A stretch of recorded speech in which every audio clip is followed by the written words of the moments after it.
and welcome to the 2024 Family Law Uptake webinar provided by AstenJ Professional Training. We're on Zoom, but if you think you're alone, you're not. There are, I'm told, 50 of us who are joining us, taking part, listening, and sharing questions in the Q&A session. We have a star-studded cast to speak to you. A leading set of chambers, a leading firm of family law solicitors, and two very interesting niche solicitors who have stamped their personality on their practices. And the common theme that I can identify is that much more so than the other years in which I've been concerned with this seminar, there is an emphasis on different ways of getting to the solution. The solution is to achieve a result for your client with a responsibility too for the wider family in a collaborative way, in a mediated way, in an arbitrated way, or if it has to be by court, but all are different ways of achieving the same thing. And in order to track and learn and master that welcome development in family law, it is terribly important to get the preparation right, the nuts and bolts right, and the procedure right. And that's something, again, that I identify that all our speakers will be following and sharing with you.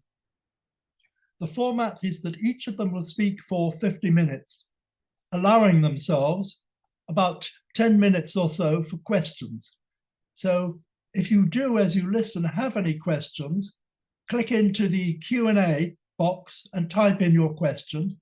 And we have agreed that each speaker will be the master of the questions, and they will select, because it's unlikely we'll have time for all of them, which questions to deal with.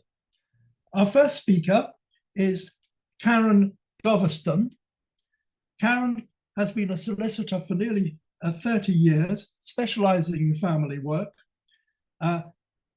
with an outstanding expertise in family law. She's also qualified under the Institute of Family Law Arbitrators Financial Scheme, but not yet, I notice, for the Children's Scheme. She's a vice chair of the Forum for Family Arbitrators, currently a chair of the Law Society Family Law Committee, advising the Law Society response on law and policy, because law and policy is currently being put before the Law Commission to advise on modifications to the financial system. And she has been part of the online divorce and financial order pilot scheme for solicitors, and chair also of the trust board of a multi-academy trust involving local schools, and likes technology. So Karen, over to you. Good morning. Thank you, Michael. Good morning, everybody. I'm now going to share my screen with my slides for you to see. So let me just, hopefully everybody can see that. So I thought I'd talk today about money and paperwork. That's where a lot of my work is done, in divorce and paper and financial matters. Mike was very kindly giving you the headlines for me, so I'm going to skim over that. One thing I would mention, if you are thinking of brushing up your skills on family work, the Law Society now offer a micro-credential. Many of us know the SQE family law is now an elective, so if you fancy brushing up your skills, there's a family law micro-credential. I'm the assessor for that, so I do have some skin in the game there. But it looks very good anyway. I don't write all the material. It looks very good. So moving on, I wanted to talk about the forming and paperwork and the procedure, because what I'm finding in a world where we're increasingly having litigants in person is that one of the main reasons for having to issue a court application is to get financial disclosure from the other party, who is rather reluctant or it's been patchy. Now, I'm a great fan of mediation. You've got the lovely Jo O'Sullivan going to talk to you about resolving matters outside of court, and I'm a big fan of that.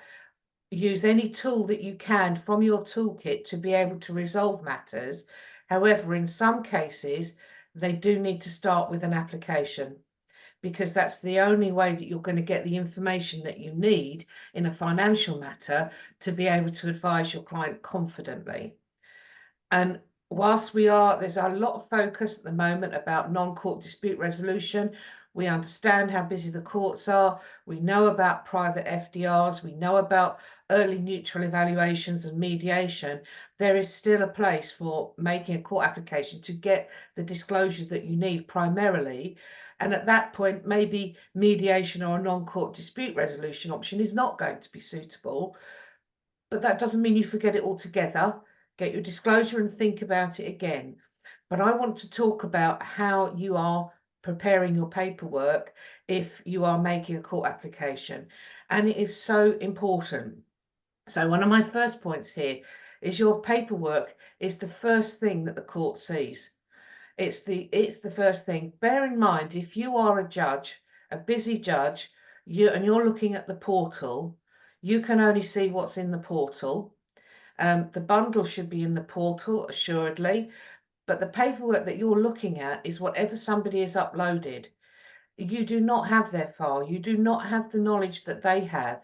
So when you're preparing your paperwork, I'm going to ask you to think of it from the prospect of the judge looking at it, who knows nothing about your case, to help the judge out. That's what you're supposed to do. Help the judge, help the court, help your client. So I think that your paperwork, it gives an impression of how you're going to approach it. If your paperwork is in a rush, poorly conceived and poorly completed, you've already given an impression to a court over how you're handling yourself and your client's matters. It's so easy to get it right. Just spend some time and do it. I think that for me, as my second point here, is the most important document in a financial case. And you can use it well. Now, there are lots of programs that will allow you to key in details and pull through the detail into the form. Those are fine as far as they go, but they do not, in my view, replace you using your skill to go through and add in information that will help the court to understand your client's position and what you're trying to do for them. So yes, those forms where that you key in the information and it pulls the data through, helpful. Should they be the only thing that you do? No, because there are other ways that you can use your Form E to make it more impactful and to make it more worthwhile for your client. So the next point I've got here is Form E. It's statement and documentation. The Form E is your statement of financial disclosure. That's what you're giving the detail of. And don't forget, the documents are the verification of whatever is in the statement. So it's information in the statement backed by documentation to verify and support the information that you're giving. There is a mandatory amount of documentation that you have to produce, of course, and you can remind yourself, we do the Forms E so often we skip over the notes at the top of each page over what documentation you need to produce. We rarely look at the notes for guidance on how to complete it, but I think that's a mistake. Refresh your memory on that every 6 months or so. You're not expected to remember everything. You're expected to know where to look to find it to refresh your memory. So look over those notes at the top of each page on the Form E. Make sure that you really are giving the right documentation, and look over the notes for guidance as well. Now, in the digital age, you will be uploading your Form E to the portal. The first point on your Form E, my view, is you should not sign it. Do not sign it for your client. There is the capacity for you to sign on the authority of your client. I recommend you do not do that, that you get your client to sign it, that you need them to check over it. You need them to take ownership of the documentation. Nobody knows their financial situation better than them. And to make sure there's no misunderstanding, and because the Form E is a critical document, if you have a matter that goes to trial, your client will be taken back to the Form E over and over again to look at that and ask about that and compare with what they've said later. So it's a very important document. Get them to sign it. Do not do it yourself. When you upload to the portal, make sure you are uploading it in the right place. It's not an FDR document, it's a case document. If you upload it as an FDR document, it goes straight on the FDR tab and the judge will not see it, because they will not look at an FDR tab at any hearing that other than the FDR hearing. Now, we are due to have a change probably later this month, perhaps early next month, to the Divorce and Financial Remedy portal, where we're going to have a change in functionality. So we're having something introduced that's called case file view. So you will be able to see documents in folders, a bit more like your Outlook box with folders and the documents in there, so it's easier to navigate, easier to find documents, and consequently harder to put the thing in the wrong place. But just be careful with that, and don't mark it confidential either. It isn't a confidential document, it's a case document. Confidential documents are meant for the lock and key documents, where you only want the judge and the court to see it, not anybody else. So it might be, for example, if you've got something highly confidential, if you are applying to have yourself removed from the record, those sorts of things are confidential. You very rarely have something confidential. So it's not.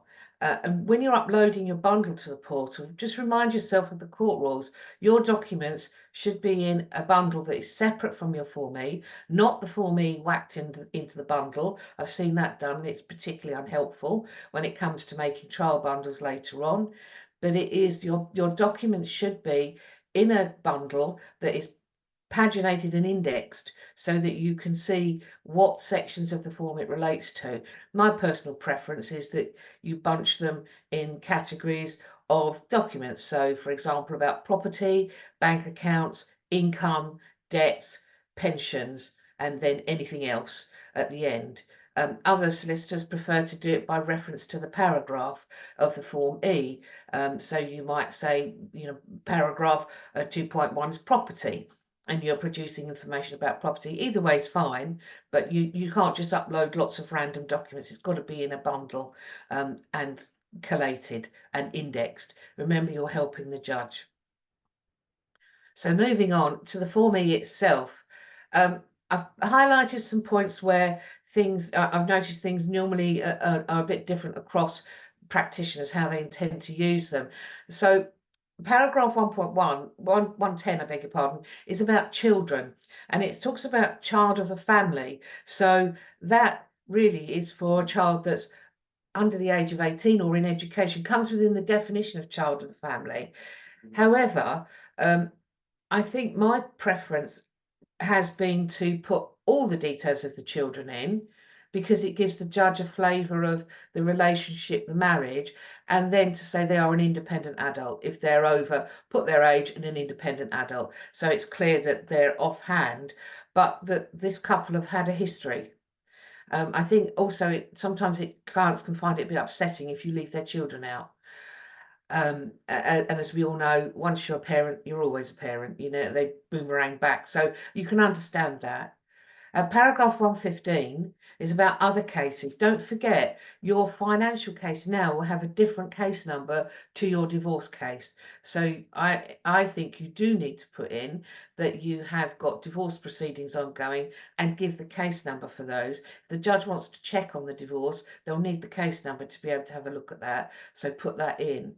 Don't forget other things in that section as well, again, to inform the court. So if there've been private law children applications, put that in there. It gives an idea or a flavour to the judge of the level of discourse between the parties potentially, and obviously Part 4, Family Law Act Part 4 applications are very important. Turning to paragraph 1.1, this is about property. Now, it doesn't specifically say that you should produce office copy entries for the title to the property. I think you should. I think that anytime you're dealing with property, you want to know what you're dealing with. Get a copy of the office copy entry. It's very easily done if you have Land Registry portal access. If you don't, have a nice cosy chat with one of your conveyancing colleagues, buy them a coffee every so often and get them to do it for you. The other point on ERC, early redemption charges for mortgages. Just watch when you're doing your valuation, your final figures on the mortgage, what I find with mortgage companies is they'll give you a final redemption figure, but that will generally include the early redemption charge. So look at the Form E and how you're representing it to make sure you're not double counting the early redemption charge, that you're separating things out. Bank accounts. Paragraph 2.3 of the form, bank accounts. Now, I've put bank accounts and dates there because I find it a really helpful practice that in the first box where it says what's the bank account, and you give the bank account, so it might be Santander bank account, and if you just type underneath there balance as at and put the date in there that you're giving the balance, obviously you're taking it from the bank statement that your client has given you to put the balance in. I promise you, my friends, that you will find the benefit of that when you're trying to update financial disclosure later. Because when you're asking your client to give you any updating financial disclosure, you've got a date to work from, because you know what the balance was in the bank account at that particular time. So that is a tip that works really well. So when you're asking for your updating information, think about that. Think forward of the work that you might have to do if you really cannot get it settled and you have to get to FDR point before you're anywhere near negotiating. And that applies for things like debts. If you're producing a debt information, credit card, state the balance and the date, the date for the balance that you're giving, because again, if you're trying to update that, you know what date you're working from. Paragraph 211, this is about companies and directorships and so on. Always check at Companies House. There's Companies House Beta. The website is fantastic for having a little scoot through and a rummage round to see what companies your clients are engaged in or have been engaged in, both of them as well, and try different parameters for names. So maybe leave out a middle name when you're checking first name, surname, and so on. Because Companies House can be a great source of information. You might find that your client, who really does not have much financial information about her spouse, you might find that they've been put on as a company secretary.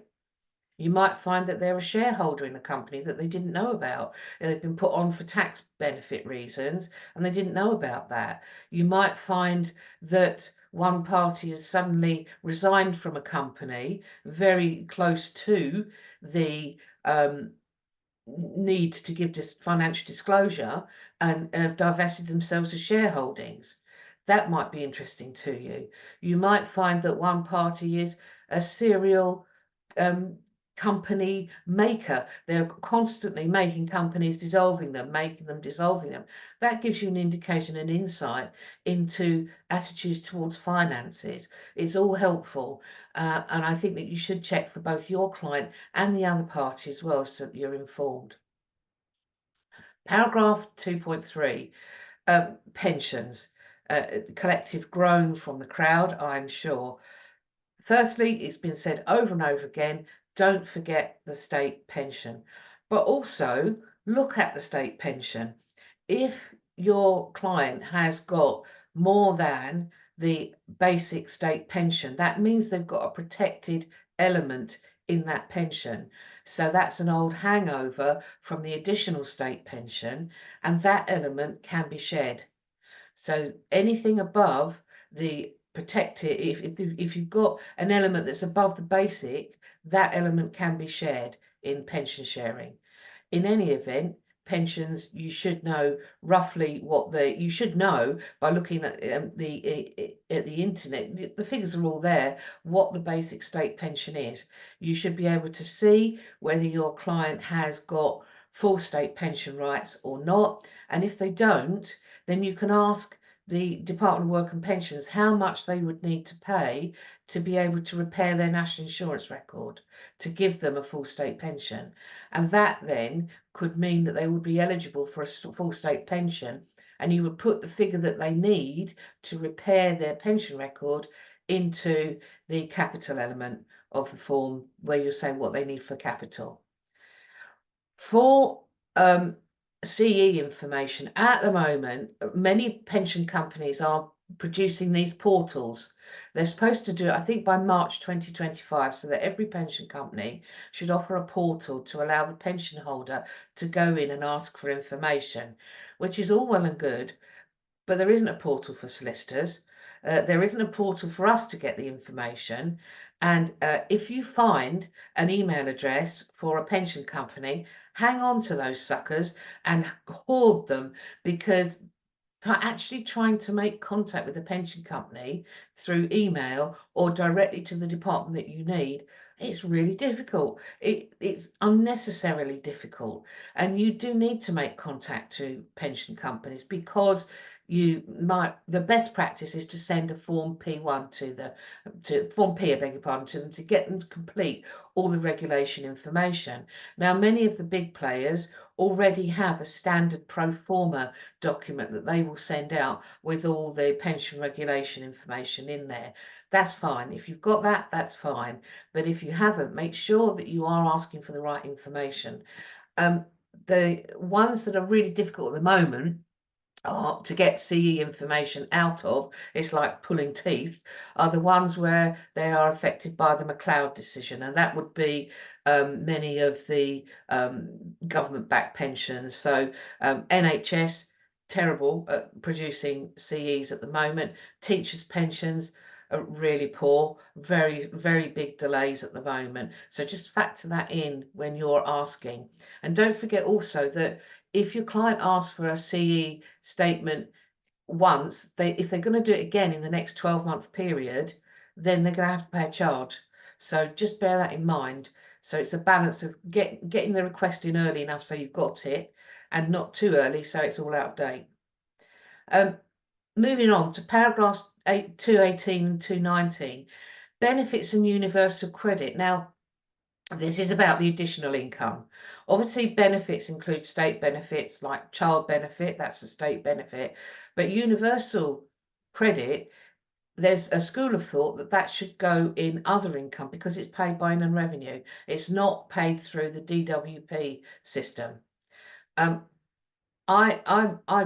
fairly neutral about it, I have to say, but I do think you've got to make sure you include it. You must make sure you include all benefit income.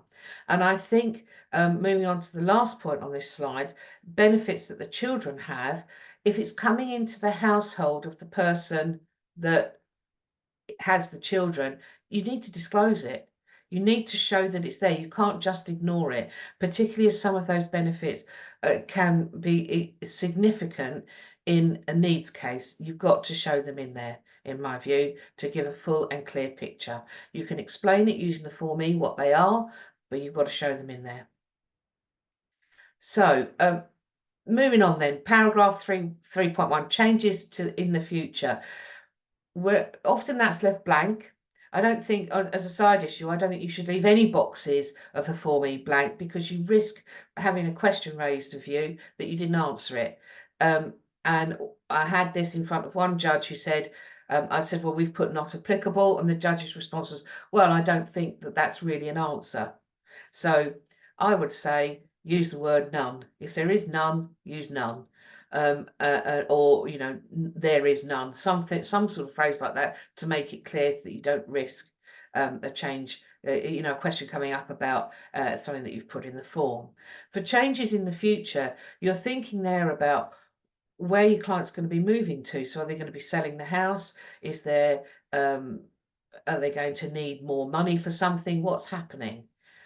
3.11, the budgets. Oh, plea, a real plea, make the budgets realistic. We've all got these lovely templates that we send out with budget information on. They're meant to be prompting for your clients to think about everything, to think about what they need.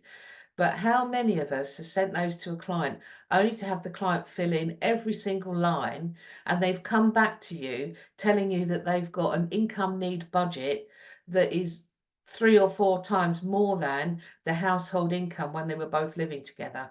No one gets richer after divorce. Everybody has to tighten belts.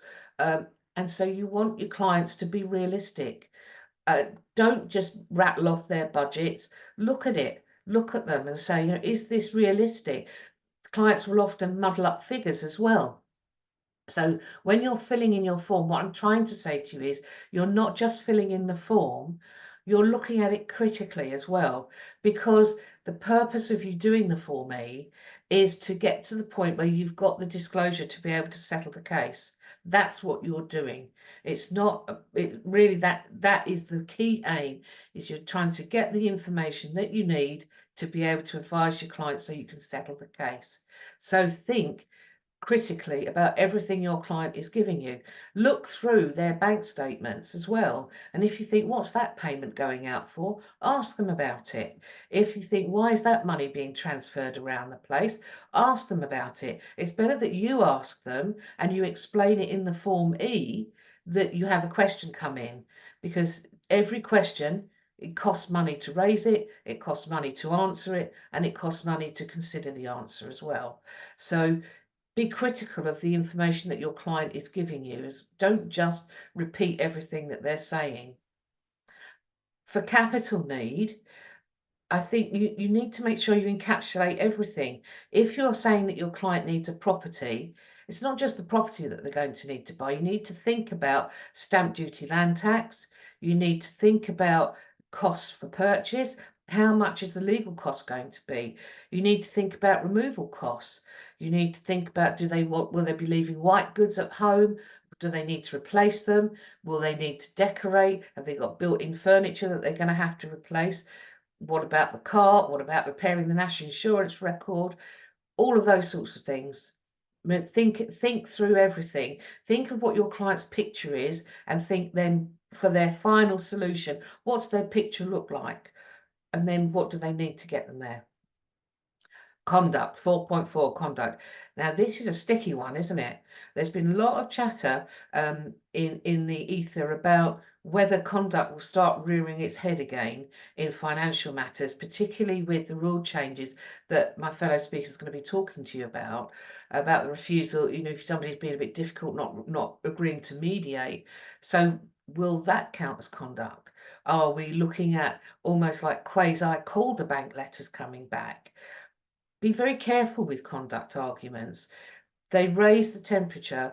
There is case law that says if you're going to raise a conduct argument, you've got to do it as soon as. So no surprises, as soon as.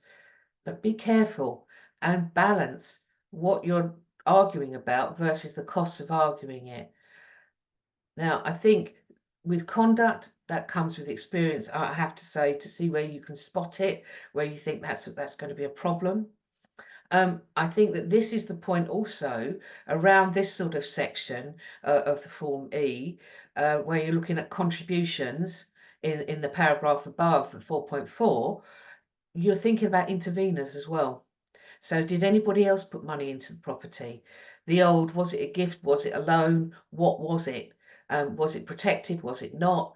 And at that point, obviously, you'll also be thinking about ownership of property and severance of tenancies, a beneficial joint tenants. You would have discussed that with your client already, I'm sure, by this point, and whether they need to make a holding will and so on. But I think this is the part, 4.3 is the part where you're talking about interveners. So that really is my run through on the Form E. As I say, get your clients to sign it, not you, and make sure it's check, check, check. It's got to be absolutely accurate and the documents to support it. So now I'm going to move on to the paperwork that you're going to be preparing for the first appointment. The efficiency statement. You should by now know what it is. If you don't, find it. It's on the Financial Journal's Remedy website. It is on the Judiciary website. The purpose of it is to make every hearing count. That is what you're trying to do. And that's what you should be trying to do for your client as well. Yes, you've had to issue court proceedings. I'm willing to bet mainly because you couldn't get disclosure out of the other person. But that means you still need to focus on resolution, focus on being a problem solver. So if you don't know what the efficiency statement is, find it, save it to your desktop, read it through. 14 days before the appointment, you need to be diarising. The minute your application is issued, that's when you start diarising, isn't it? So you're thinking ahead all the time. What do I need to do? What is coming down the track? With your ES1, the ES1 is the headline statement. So realistic, the difficulty that we've got is that the family procedure rules are statutory instrument. They need to be changed. If there's going to be any changes to those, they take some time to do. So the efficiency statement was released by the judiciary, and it's kind of like, yeah, we know what the FPR says, but what we're really interested in is the ES1 and the ES2. That's what we want from you. We want the ES1, the ES2, and the other documentation referred to in the efficiency statement. Now, I wrote a blog about this on the Financial Remedies Journal. It's still there, about what you need to do before the first appointment and what the court's expecting. If you think about it, the purpose of the chronology and the statement of issues, those have been combined into the ES1. So they're there already. So what the documents that you're going to be looking at to file before your first appointment now come down to the ES1 and the ES2, your Form G and your Form H, and your draft questionnaire, because you still need to have permission of the court to raise any questions. So your ES1 really is a combination of your chronology and your schedule, your statement of issues. So use it in that way. Make sure you're focused. The bit at the end that's the free wording, anything you want to add, that's not for you to add in bits and bobs. It's already in your Form E.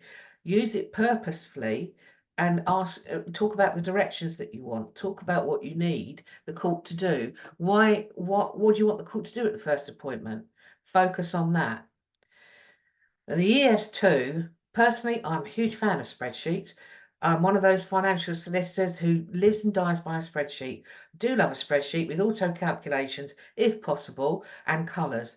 Now, the one that is on the template document that's on the website, on the efficiency statement that you can download, that does have all the auto calculations on it. If you're not proficient in using Excel, make yourself proficient. Go onto YouTube. There's a suite of videos where you can learn these skills, and they're great. Pop your earphones on, have a little read while you're having a cup of coffee, and watch and learn how to use it properly. Because I promise you, when you see those numbers clicking on auto calculation, the joy in your heart will overflow. With the ES2, the purpose of having the two columns, your view and the other party's view, is so that you don't start squabbling over what the right figure is. That's not wanted. You put your figures in, the other party puts their figures in, and where there's a difference, highlight it in yellow so that the judge can see what the area of dispute is. You don't need to agree on the figures that are going in the ES2. That's the whole beauty of it being produced that way. Property particulars. Part of the efficiency statement is that you are required to give an indication of the housing need for each of you and the other party. And I've got here castles and hovels. We all know the clients. Don't just produce the property particulars that your client sends you. Be critical of them. Look at them. Look at what they're producing. Look at whether it's entirely possible. I have clients that have produced properties that are way outside the budget. I'd love to live in Kensington and Chelsea. Can I do that? No. Full disclaimer, no, I can't. So why produce properties that are out of range? And the other one is it says a lot about a litigant if a judge is faced with somebody who has produced really lovely properties for themselves and absolutely dire ones for the other party, particularly where they've got children, because they're clearly not thinking about their children having to go and visit in that property. So get your client, be critical with your clients, ask them, be a friendly challenger, a critical friend, to use a phrase from education, a critical friend. Ask them to consider, would they be happy for their children to go there? So parity, no castles for one and hovels for the other. Mortgage capacity indication. Now, what the efficiency statement says is if you can get this jointly done, do it jointly. Quite often that's not possible, and really what you're after at this stage is just an indication. It's not a full-blown report, it's an indication. So how much are they likely to be able to borrow? So bearing in mind what we're all trying to do also is save money. If you've got a friendly mortgage broker who will say, look, I'll do a quick calculation for 50 quid to charge to your client or whatever. It will be in an email, not a formal report. There you go. Fine. Use it for that purpose at the beginning. That's absolutely fine, in my view. Part 25 applications. Don't look at the court rules. What the rules say is that if you want to adduce expert evidence, you've got to apply for it. You've got to get permission before the first appointment. So don't think that you're just going to be able to rock up at a hearing where the judge is really busy, limited time, and then start making an oral application, for example, for a pension expert. You must comply with Part 25. Financial solicitors tend to be a bit sloppy on this, whereas our practitioners in children matters are pretty sharp on this. They've already got their templates sorted out for this. Do the same for you. Go back, read Part 25, read what you need to do. You should be making a formal application. You should be producing the draft letter for approval. You should be producing the CVs of your 3 experts and quotes for cost and time. And in your application, you need to be explaining to the judge why you are asking for that particular expert. You can't adduce evidence. The court controls the evidence. You can't adduce it without asking. And if you want something even more unusual, like a business valuation expert, you better get your Part 25 application in order then, because it's quite within the judge's remit to say no. You haven't made a proper application, no. And then you're left with trying to make an application post first appointment, I beg your pardon, and that could incur further costs, which the other party might say, listen, you've got to pay for that, you caused that, you didn't comply with the rules. Hearing bundles. Hearing bundles, we should all know by now, they need to be consecutively paginated. They must comply with the President's direction on electronic bundling. So remind yourself, I always have Part 27D, I always have a little look over it just to remind myself every single time I do a bundle. And I'm an old girl, so if I've been doing it for this long and still checking, then you should be doing it too.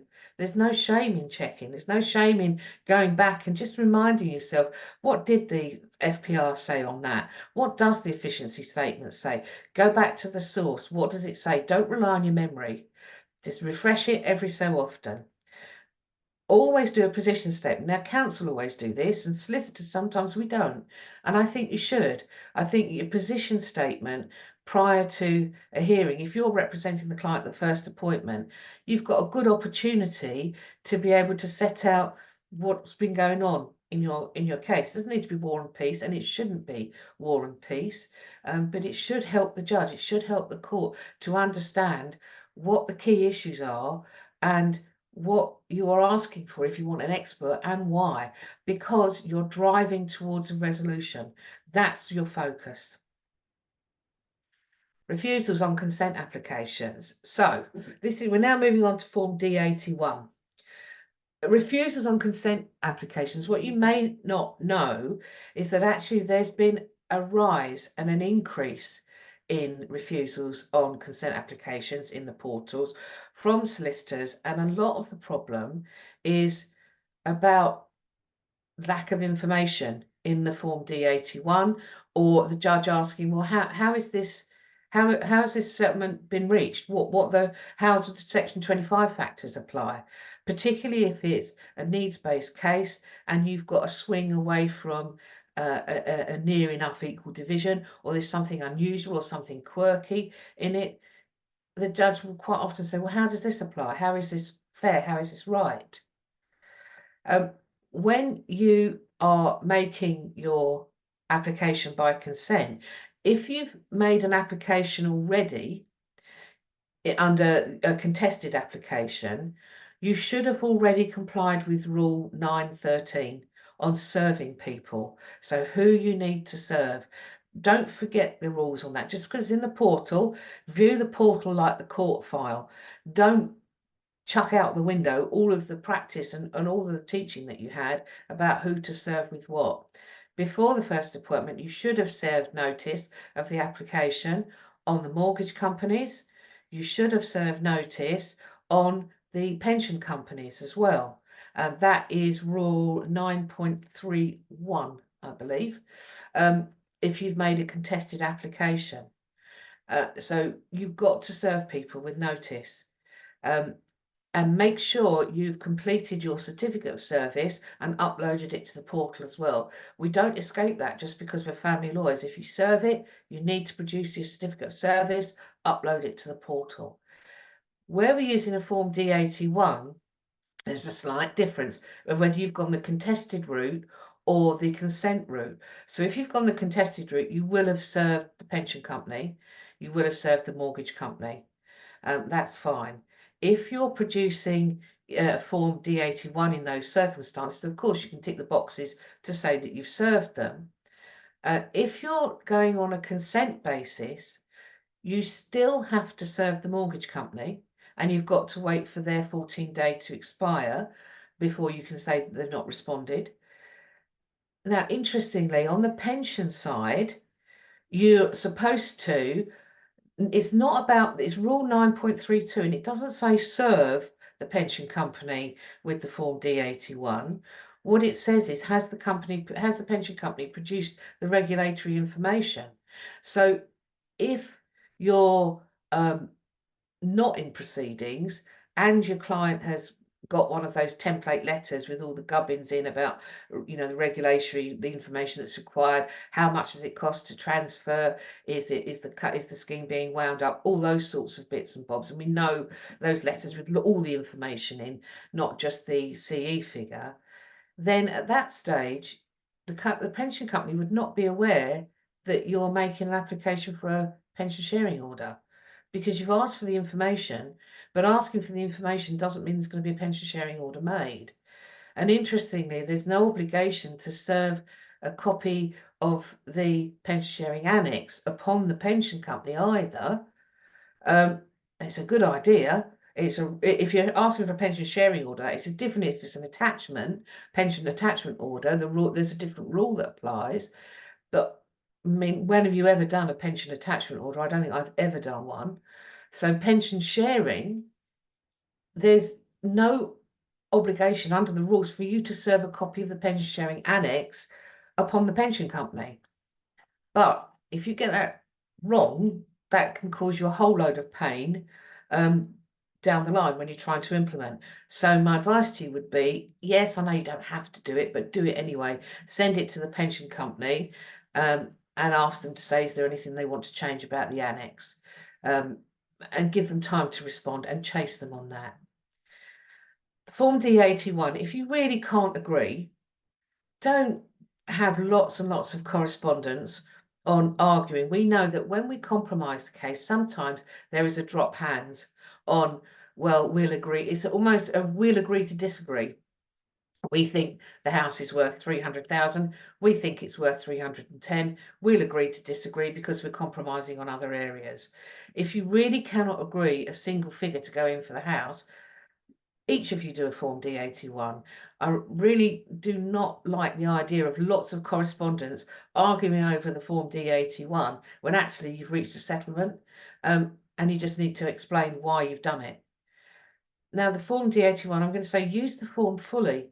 When I first started out in practice, the statement of information that we produced was one sheet of A4. Oh, those happy days of one sheet of A4 where you had to use really tiny handwriting to cram everything in. So we've developed beyond that now, and now we've got the version of the Form E, Form D81, that is pretty lengthy, isn't it? It's pretty chunky. If there's going to be arguments and disagreements and issues over what money goes where, it will be with the Form D81, I'm willing to bet, in most cases. So just look, here you've got extracted part of the form D81 here.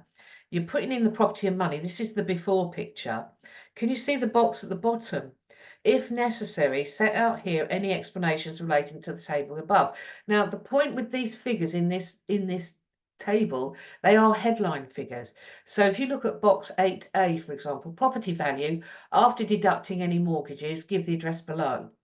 Well, that's fine, but what it doesn't tell the judge is how much is the property worth and how much is the mortgage worth. and that might be relevant. But you can use the box below to explain how you've got to that composite figure. If you've got capital, you've got a lump figure there, capital, money in bank and building societies and so on, but it doesn't tell you how that's made up. So I think it's really helpful to use that form below to set out that, specify it again with liabilities. So use the form D81 as fully as you can. Here, box 12, are there any other matters the court should consider? Now, box 12, 13 and 14, use those fully. You've got notes at the side telling you what, and often we do these forms so often that we're blind to the notes at the side. But if you look at the side here, you can see it's telling you what information needs to go in there. So question 12, look, medical conditions, change of employment, significant changes or an agreement already reached. That's, have you had a prenup? Have you had a separation? What happened there? Question 13, please explain how offsetting is reached. So offsetting, that's mainly focusing on the pensions, of course, but you can use it here. Explain concisely the main reasons for the proposed division. That is your section 25. Use that to explain how you've applied section 25 factors to this particular family, these particular assets, and this particular case. Because that being left blank or really having a one line in it is one of the main reasons that consent order applications are being knocked back. So use that, and you really do make the form work for you. You've got to complete it anyway. You might as well make the form work, as painful as it is, and do it that way. So I'm really near towards the end of my session now, and I wondered if there's any questions. I'm just having a look. I've got no questions coming in on mine. So no questions here. Anybody got any questions that they would like to raise? If they'd like to put them in the Q&A, then I'm happy to answer. Otherwise, I'm going to stop my screen share and I will come back to the main forum. Michael, I think I've romped through mine without any questions. That wasn't a romp, that was superb. That was so practical and hands-on. And those of you who are watching, Karen, as I was saying, that's practical and hands-on. Those of you who are watching and are on the way to becoming barristers rather than solicitors, don't just shove it aside. To be in charge of running a finance case, you've got to know the procedure. Now, this is such a good guide to keep by your side if you're a member of family chambers rather than a set of family law solicitors. And also, Karen's other big message, keep on top of procedural change. You're the king or the queen of the court if you understand procedure, not to be a technical pain in the neck, but just to have the procedural advantage and to ensure that things are done fairly for your client and for both sides. Karen, thank you very much indeed. You're very welcome. Michael, I've got one question here. I've got a couple here. One's come in. Do you come across pension companies asking for the wording of the consent order to be amended? No, because the answer to that is we use the standard order template that's just been updated by is on a Mr. Justice Peel and is on a Judge Hess, and that is on the judiciary website. We've had a really nice my colleague and friend Reese Taylor helped with rewording on the pension clause, so use the new one. It's got the provisions for you to apply to set aside if the pension owner dies beforehand. It's got undertakings in there to supply information and pay fees. That's a big problem often, isn't it, with implementing pension share? So no, I've had them want to tinker with the pension sharing annex, and they've also asked me to tick a box to say whether it's an internal or external transfer. Don't do that. You're not qualified for that. That's a financial advice question, and solicitors and barristers generally, well, solicitors definitely, we are not regulated to give financial advice, so do not tick the box. Somebody asked about a joint property valuation prior to the first appointment. If you can do it jointly, great. Sometimes, though, the reason that you're making your application is because you've got little or no communication from the other party. If you do have communication, what I favour is that one party says, here's a clutch of 5 estate agents that I think are great. Would you like to pick 3? And then you get 3 to go round, and value the property. And then you can take the average of all of them. Make sure you understand the difference between mean and average. You know, the mean, median, and mode. Those are important to understand when you're looking at average values, or what values you want to take. You can also get, if you've got problems getting access to a property, don't forget there's a desktop valuation. If you've got an experienced estate agent in your area, I'm willing to bet most of them will be able to look at that property and say, well, it'd be worth this on a good day. Because things that your client thinks are going to add value, like the amazing flowery wallpaper that they bought from, I don't know, Osborne's or whatever, is not going to make any difference at all. So, you know, most estate agents will at least be able to give you a desktop valuation indication. Obviously, if you can do anything jointly, do it jointly, and don't forget to engage both parties. So it comes again, if you want to go to mediation, don't just go, I'm appointing a mediator. Don't say, I'm appointing a mediator.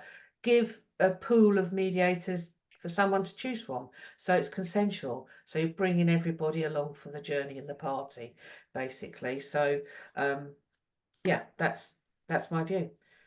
I think I've answered all the questions that I can see in the Q&A there. So thank you very much. Any other questions? For the comments. Quick opportunity for anybody else to shove in a last minute question. There's some more questions there, Karen, for some reason. Oh, well, let me skim down. Okay. Good idea to include updating disclosure.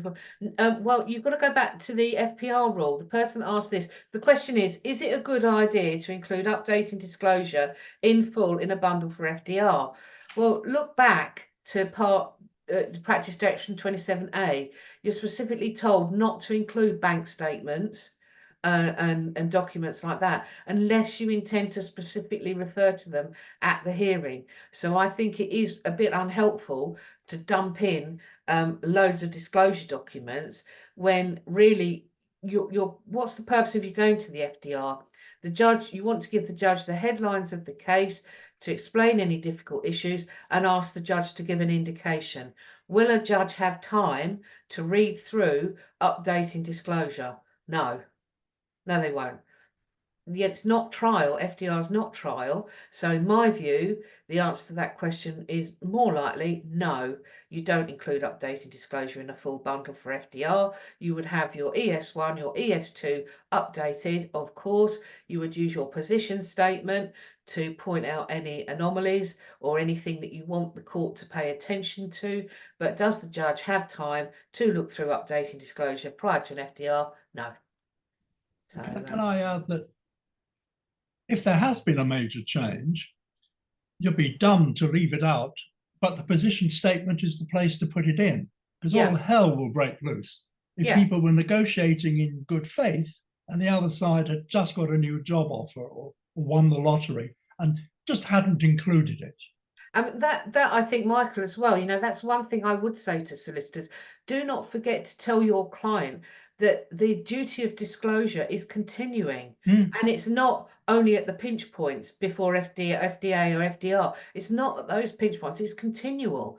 So good point. The things that really make me hang my head is where the client says, oh yes, I forgot to tell you I retired and I've got a new job and I've just done this and I've just done that. Oh, brilliant, marvelous, because that's completely changed the landscape, not only in terms of preparation of your case for FDR, but in terms of proposals and settlement. And don't forget, you're trying to settle the case. If somebody blindsides you with a piece of information, do you think that's going to increase or decrease the chances of settlement? I'm going to go with decrease.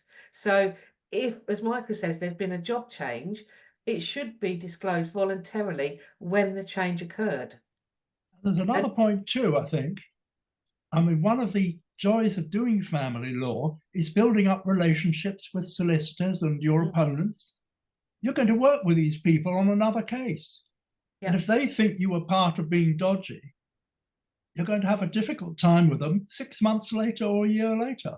And they've got friends they talk to. Yeah, and even more than that, a true story from me. I had a case. It was fairly difficult. My opposing counsel. I went to court for the client. The opposing counsel, delightful, lovely. We got on really well. It was a difficult case. It was sorted, and then 3 months later, I walk into the courtroom, and who is sitting as a DDJ?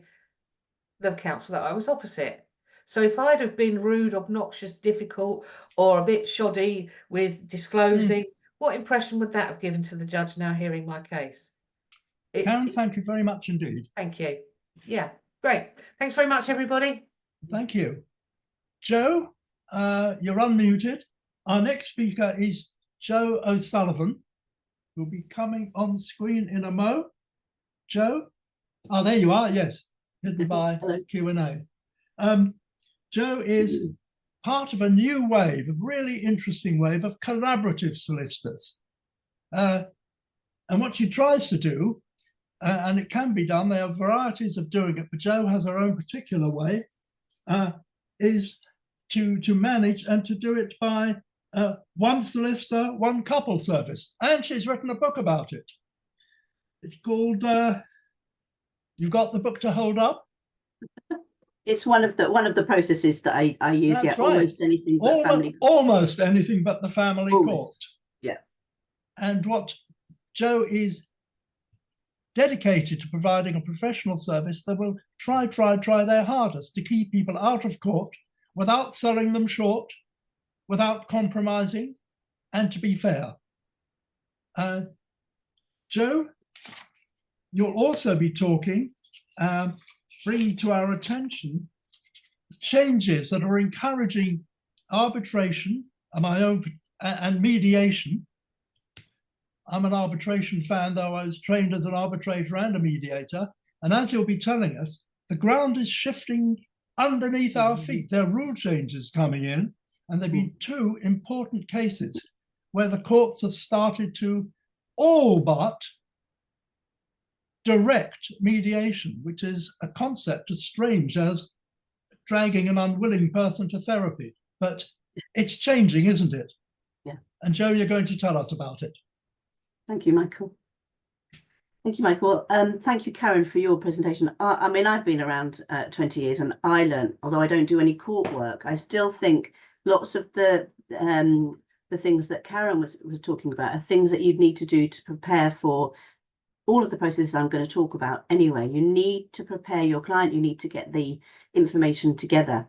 So thank you so much, Karen. And I'm trying to be joyful about the prospect of an Excel course, but I'm not sure I can read myself. I really got to do it. So I'm just sharing my screen now. Hopefully you can see that. And moving on, that's me. So I'm going to focus on the changes to Part 3 of the Family Proceedings Rules and the changes to MIAMS. There are some other little changes which aren't all that exciting. I would say that I'm not a court practitioner. And if I get time, I'll run through those at the end. So who am I? So I have a non-court based practice. So I'm a solicitor, I have a law firm, but essentially I do anything but the family court. And I'm hoping that all of you will become more like me. This is my wish for you, because court work is difficult work. It is, I would say, probably necessary around 40% of the time. You've really got to look after your client. There's danger. You've got to be protective of your client. Someone might be trying to run off with money.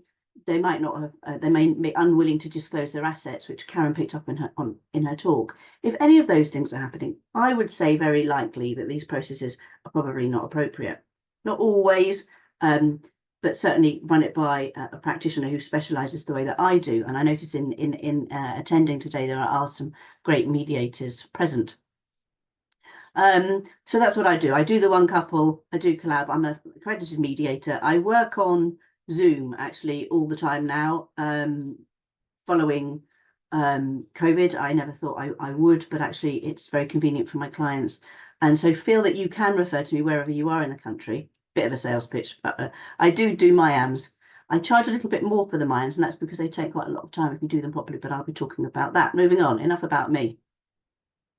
So this has been mentioned twice already, the book I've written. I would say if you're don't feel all that confident about what the different processes are that your clients can do, get the book. I don't get any money for this, okay? So yes, it's a plug for the book, but it's not about me. It raises money for only mums and dads.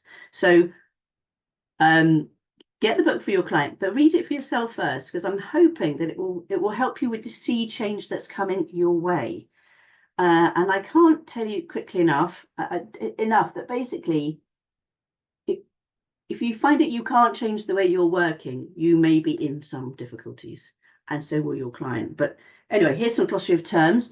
So MIAM, which I'm sure you know something about, because I'm sure you're sending your clients to them.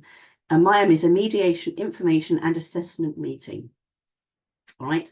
NCDR is a non-court dispute resolution process. So NCDR for short.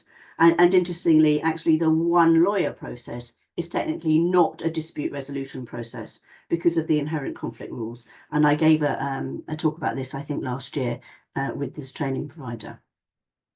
So since 2010, Part 3 has had a requirement for the court to consider at every stage.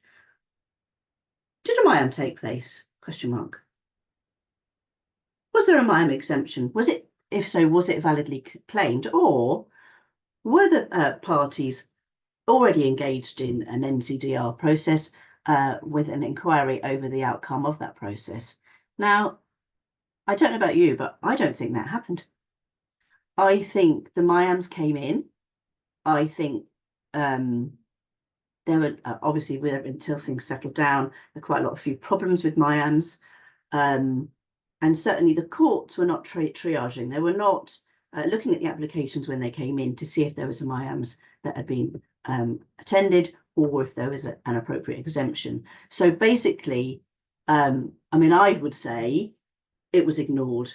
That section, it's just been ignored by the practitioners, and I don't want to speak out of turn, but the judiciary too, because probably the judiciary took the view, and who can blame them? Well, you're here now, let's just get on with it. So it's kind of everyday routine breach of the rules that everyone has been doing. Okay, I say everyone, I don't mean everyone, but probably most practitioners have been doing this incorrectly. This is over. This is not a tinkering. This is a wholesale change. And if I could go around and just go to you all, I would, because I really want you to get the hang of this. This is not oh, it's another form to fill in. Oh, yawn. I'm just going to send them to the MIAMs provider that I always go to, who don't actually meet with the client, who just fill in the form for me. No.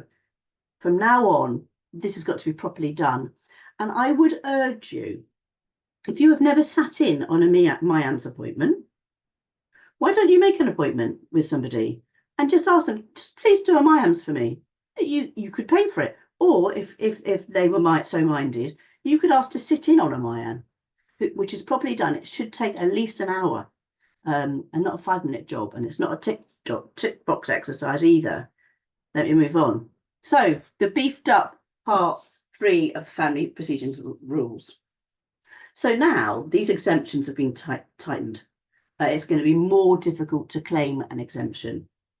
So there's the rule there, FPR 3.81C 2, currently allows parties to claim an exemption where an application to court is urgent and a delay would cause unreasonable hardship.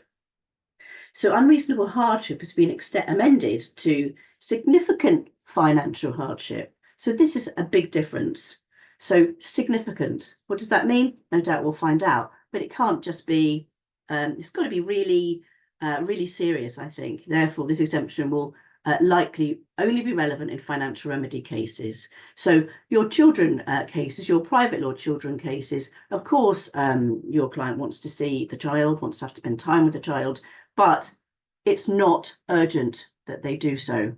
All right, so you have to stop thinking in that way. I feel like I'm being really bossy. I'm sorry. I will try to stop being bossy. Moving on. So 3.81K, you've got to explain why they didn't attend to Niamh.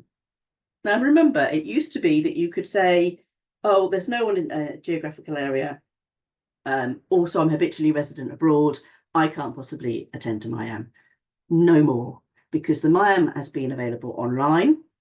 I do Niamhs for clients all around the world. It's absolutely not a problem. Sometimes the time difference is interesting, trying to sort that out, but there's no issue with it. Sometimes if someone doesn't have the tech or they have a disability, perhaps they can't use a Niamh, use Zoom or something similar to have a Niamh. May even be possible in extreme circumstances to have a Niamh on the phone. Frankly, it's better than nothing. Now, I'm hoping this will happen. So this is early scrutiny by the court of Niamh attendance or the Niamh exemption claimed either at allocation or at the first hearing. So I'd love it if it happened before you all pitched up to court, because I can see courts are going to be very keen to just get rid of you and say, right, you didn't do a Niamh, you didn't tick the right box, off you go. Okay. So proof of a Niamh exemption will be required. So you will need to upload or send in, depending on what's going on, evidence of why an exemption applies. You know, there were loads and loads of them. There are less, and I will show them. And you do need to include evidence from the non-court provider that they've been involved. So when we come to later to discuss what non-court processes might be appropriate and the ones that you can get involved in particular, if you don't have any training, they'll need to certify their involvement. So I can see lots of letters going to and fro. So, for example, you're in a collaborative case with me and it doesn't work. You're the other lawyer on the case. And then I will sign to say it didn't work, and then you can bring your case. So we will be so Niamh's providers will be required to inform and indicate which type of non-court process is most suitable, explain why, and provide information to the parties on how they can proceed with the form of non-court dispute resolution suggested. So that's something that I do at the moment, and good Niamh's providers will be doing that too.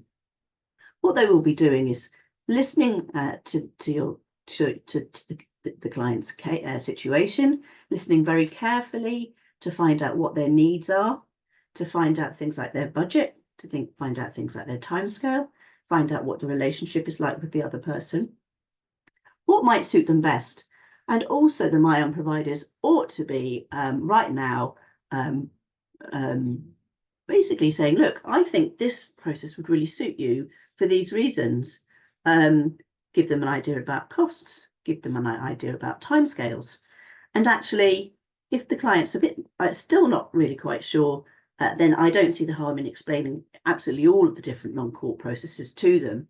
I'm really shocked by the number of clients who come to see me who've not been taught, whose solicitors have not mentioned a non-court process to them. They have not mentioned NCDR to them. They have not mentioned arbitration to them. I find it shocking because quite often it's completely the obvious, particularly arbitration, is completely the obvious thing to do, and I'll come on to that. So I will, as a Niamh provider, I will no longer be able to just give exemptions. I think this is probably a legacy of legal aid exemptions, but just so you know, I won't be making those sort of judgment calls. You'll see abolition of all exemptions linked to the non-attendance of the respondent of the other party. And that's because all parties benefit from a properly carried out Niamh. So even if a client comes to me for Niamhs and they say, oh, I really don't want to do anything but go to court, that's what I'm doing, forget about it for all these reasons, I will let the other party know that that's the position, but I will say, you need to come because you need to hear everything the other person heard. And I really think there's lots of mileage in both of them hearing about everything from someone who's neutral, from someone who's got no, as Karen would say, got no skin in the game. It doesn't matter to me what people do, how they do it. They just need to know about it. And all of you need to become experts in how your clients can avoid court, because otherwise there's costs coming, consequences are coming. I don't know, this is completely guessing, but I wonder for two reasons. One, will your client have to bear the burden of costs because you didn't talk to them about these processes, you didn't encourage them, you didn't sell them to them? Will you be in the firing line from a judge who's fed up, from a judge who says, like, you pay costs? I don't know, it's a possibility. But certainly your client is up for it. I've added my link to Niamh's and how I carry them out. But essentially, it's there's a lot more to it than meets the eye. Let me just check I'm on the right one. Yeah. Okay. So FPR 3.3 bracket 1A. That gives the court power to request that a party files and serves a form, which I haven't yet seen. I was hoping to have sight of it before today, but it's not been issued yet.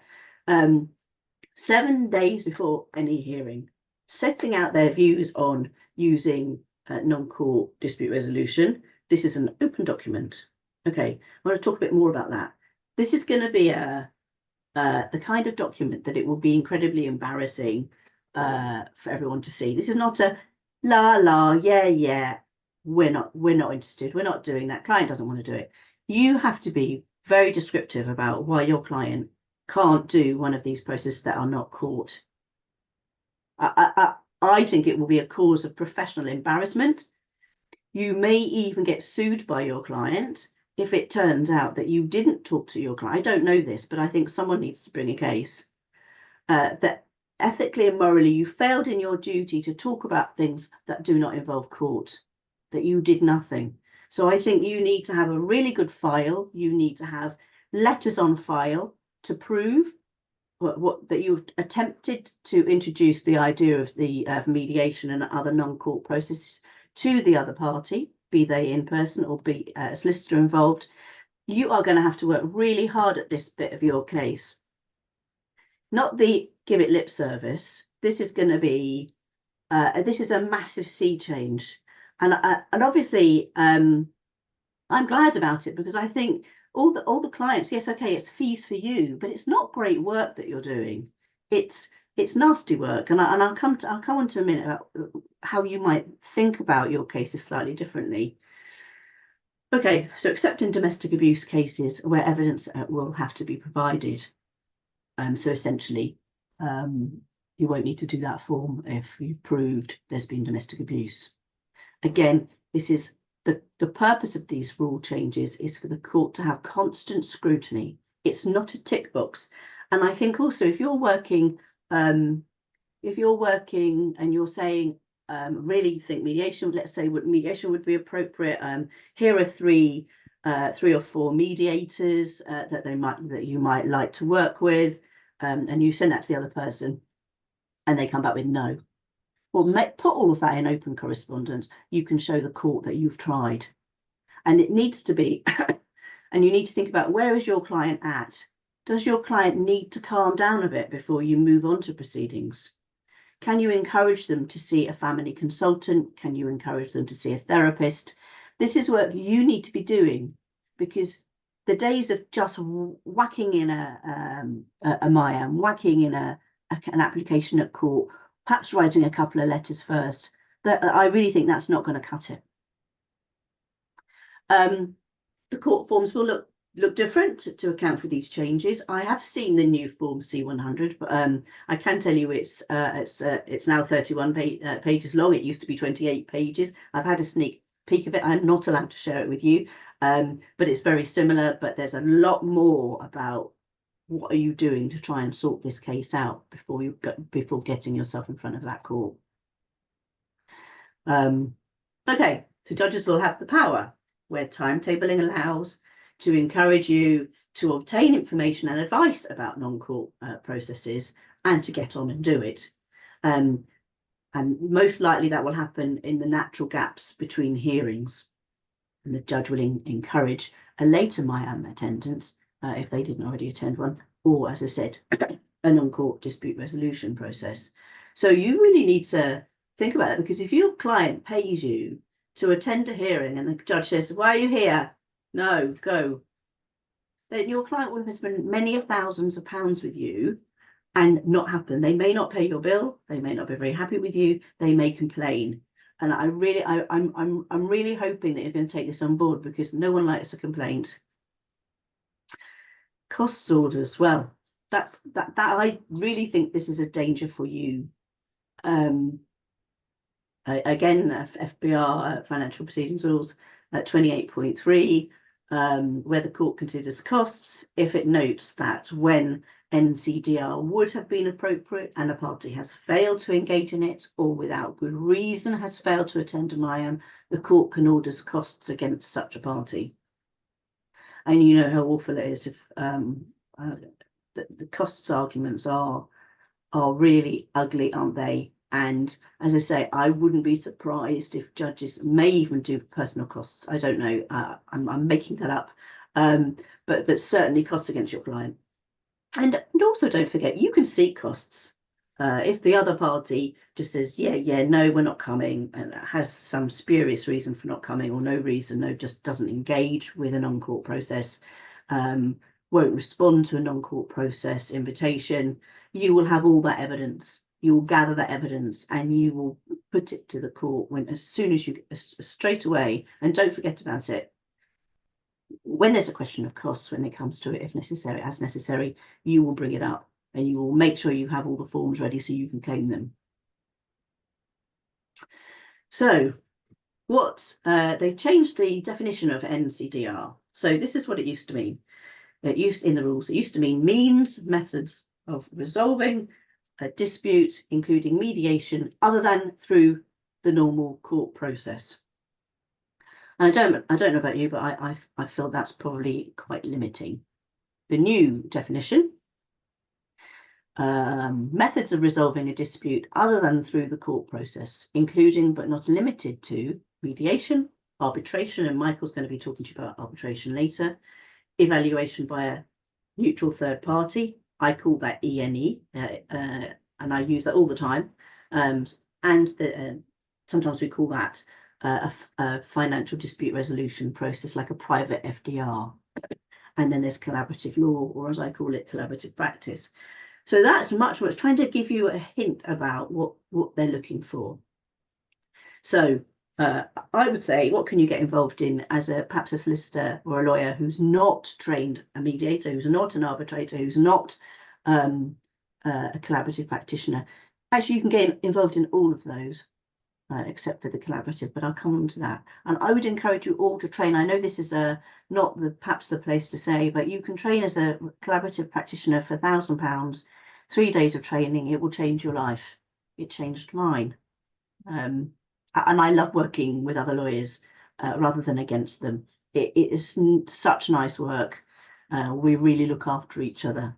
And your client will feel that. Your client will sense that this is not a war. This is everybody's working together to try to sort things out. So I'm wondering if you're wondering to yourself what might be included in the definition of an on-court dispute resolution process. I think probably you would get away with four-way meetings, without prejudice, four-way meetings. But I think you probably do need to draft a formal agreement so that everybody knows where they are. I've adapted the collaborative agreement actually to hold my clients safely in it, so you know what's without prejudice, you know how everyone should behave, what disclosure you'll be looking for, and again, these are not soft options, these are just ways of working. So pick up the phone to the other party, say, hi, I see that you're instructed, I'm not a collaborative practitioner, are you? No. Okay, well, why don't we do some four ways? Why don't we agree on what disclosure we need? Why don't we agree on how we're going to work together? Let's draft something up, and let's just have meetings. Again, these work well on Zoom or Teams or whatever you've got. You don't need to be in person. You don't have to worry about having lots of meeting space if you don't have it. You can do it online. Lawyer correspondence. Well, this is what we're used to, isn't it? This is what you've been trained to do. You find out what your client wants and needs. and you write a letter saying so. And then when they write a letter back saying, oh no, we don't agree with that, this is what we think, they go to and fro, don't they? That's how you make your money. And then before you know it, that hasn't worked, and one of you issues your case at court. I've written a whole chapter about lawyer correspondence in the book because I'm wondering, I don't think the public will pay for a letter writing service much longer. They find it a bit odd. At the same time, they're used to it. So they say to me, Joe, will you write me a letter? And I say, no. I say, no, I'm not going to write a letter. There are some circumstances where I might do, but mostly I'm saying, no, what do you want to achieve? What process can best suit you? So I'll be saying, okay, mediation, off you go. And I will support them during mediation. I'll come to that. Again, I've mentioned this list to neutrals, not technically an NCDR process because of the conflict rules.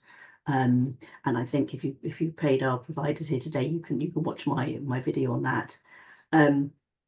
But certainly it's not business as usual. You're going to have to make more effort to keep your client out of court, and you can still make money doing it. You can still have satisfactory work, I think better work.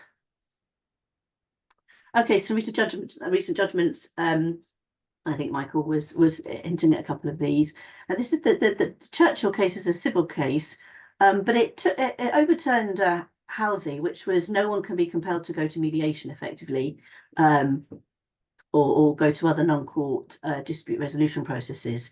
It used to be that people had the power to not do that. And just as an aside, you'll remember in March last year, oh my goodness, that's a year ago, the government canvassed opinion on making mediation compulsory. The government fell short of that, decided not to do that. I was all for it because I thought actually in most circumstances, most people would get something from it, except when domestic abuse or urgency issues. And Mrs. Justice Knowles in Ray X, I've given you the both case references there, so you can have a read of them. But Mrs. Justice Knowles was absolutely scathing. Now this is a 20-odd, I think it was almost £30 million case, which she called a needs case. So most of us are not working in those realms. We're not working with this massive money cases. But even they, she was saying, enough, what are you doing? She's made it clear that in future the court in family proceedings has the same case management powers as the civil courts. Now, if you have any civil lawyers in your practice or you know any civil lawyers, they will be shocked, aghast at the way we carry on. They would not believe that we wouldn't do everything to avoid court, because the cost consequences of not doing so in the civil court have always been scary, frightening. I mean, literally frightening. So your client may win their case and lose everything because they didn't go to some form of non-court process. And that shock now should shock you. Really, you should be in this position of think of yourself more like a civil law lawyer rather than a family court lawyer. We've been getting away with this for too long. So what she says is it may be thought that the decision in Churchill does not apply to family proceedings. And she's saying to make that assumption is unwise. She's saying that even with initially unwilling parties, mediation can often be successful. That's true. And I say this, and I want you to keep this in mind. As your case progresses, it might be that the parties were not appropriate. It wasn't going to work out for mediation. You both tried and nothing happened. But maybe after the first appointment, it is appropriate. And you could really say to your client, look, I think you two would get a lot out of mediation, hybrid mediation. I'll talk to you about that. And the two of you, I reckon we could do better than this, than what you're having to experience now. And I don't know about you, but when I did court work, it was really only after that first hearing when people realised the limitations of the court process. They don't have their day in court in the way they thought they would. They won't get to complain about that, the bad behaviour of their partner. Who cares about adultery? It's not going to make any difference in your case. But they thought that it would. So what she's saying, even initially, it didn't work. Still, mediation, early neutral evaluation, other means of non-court dispute resolution are, in general terms, cheaper and quicker than court-based solutions. Whether the court should order or facilitate any particular method is a matter for the court's discretion. Factors will be relevant. But then she goes on to say, and I just love this. She says, going forward and having these new rules in mind, these are the rules we're talking about today, parties to financial remedy and private law children proceedings can expect at each stage of the proceedings the court to keep under active review whether non-court dispute resolution is suitable in order to resolve the proceedings. Where this can be done safely, and again, we're worrying about the safety of your clients, the court is very likely to think this process appropriate, especially where the parties and their legal representatives have not engaged meaningfully in any form of non-court dispute resolution before issuing proceedings. You're going to get sent away with your tail between your legs. Further, she said this. She made it clear that the new rules, had the new rules been available in this case, in Ray X, she would have adjourned the proceedings to encourage the parties to engage in non-court dispute resolution process. Again, should have sent you away. And I saved the best quote for last because I think she said, I learned today that the parties never engaged in any form of non-court dispute resolution before issuing either financial remedy or children proceedings. I regard their failure to do so as utterly unfathomable. Utterly unfathomable. And these had I imagine the best lawyers in the world. I imagine they're top 500, and none of them said, right, let's try mediation, let's try something else. None of them. I notice in that case the solicitors were not published. The barristers were, because of course there's nothing to do with the barristers. By the time it's got to the court, the barristers were just doing their job in court. But the solicitors were not named. I'm surprised by that. I think that kind of thing will change. I think you will be named and shamed. Utterly unfathomable. Okay. So where to find the new rules? I've given you places to go so you can find them. So you can look at them at your leisure. But also my good friend Caroline Bowden, who is Anthony Golden, also an accredited mediator. She's helped me with this, and I just wanted to show you her track changes. I'm just going to pop out of this and I'm going to share this. I just love what she's done here. I just think it's beautiful what she's done. She's done her track changes so you can see where the changes are. So when you go onto their website, and I've given you the links. So this is what are the new rules? But literally she's gone through and she's amended them so you can see what was the old rule and what's the new rule. I mean, I don't know about you, but that is just so gorgeously geeky that I think it's worth showing you, and you can have that to hand in your own time and have a look at those. There are some other, not quite, so here you are, look, here's at least 7 days before there. You see, all this has all been added. This is all new. And really get your head around this, because I do think this is the future. I must think that, mustn't I? I wouldn't have written the book. That's partly why I wrote the book. I just thought, really, and in fact, I did originally write the book for you, but I didn't think my profession would be that interested in it. I thought I had to try and get to the clients and say to them, look, clients, this is there's different ways of doing this. I was sort of aware that many solicitors weren't talking to their clients about these things, and I felt I ought to let them know that these are other ways of doing things. And I was wrong, actually. More than half of the sales have gone to fellow practitioners. So I think there is an interest in it, and this is before the change in the rules. So I really think people are going, okay, what are these other ways of doing things? I wasn't trained in that, I wasn't trained to think about it in this way. I was trained to take instructions, write a letter, get the letter out, wait for the letter to come back, and then we go from there. But this is a very different way of thinking. So yeah, do have a look at Caroline's blogs on that. I think they're just absolutely brilliant. And thanks to Caroline for her help. So we've got a little while. I'm just going to do a whistle-stop tour of some of the processes you can get involved in. Mediation. Well, I like to think that everyone knows what mediation is. It's a neutral person who can help sort out pretty much anything you could sort out in court, money and arrangements for children. There is something called hybrid mediation or assisted mediation, and that's where, and frankly, you as the lawyers can get involved in mediation anytime.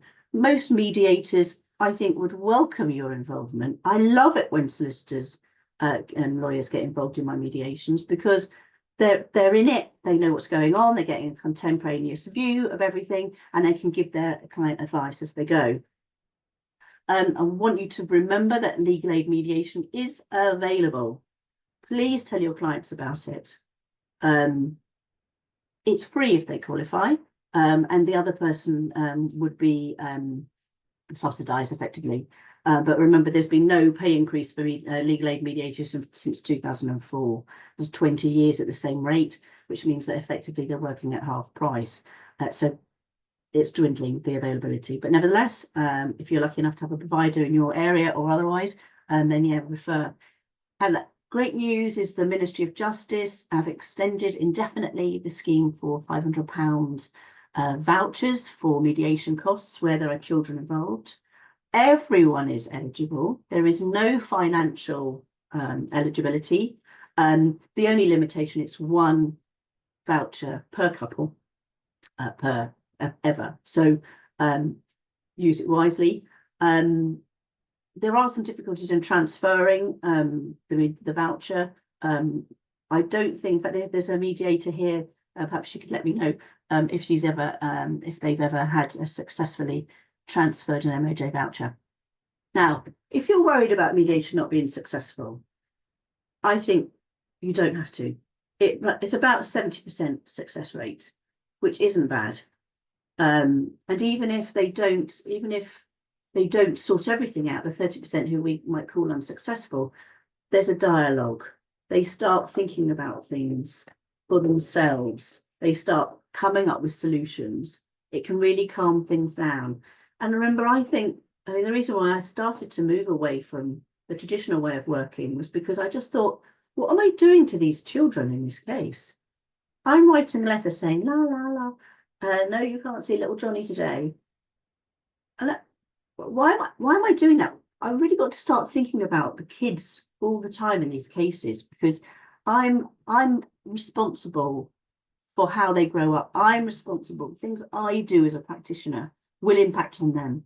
And I sometimes think these big money cases as well, sometimes they're not thinking about non-court process. They're not thinking about the children. And I wonder if there's, that's a kind of abuse, actually. They might have the money to keep litigating, but really, what effect does that have on the kids?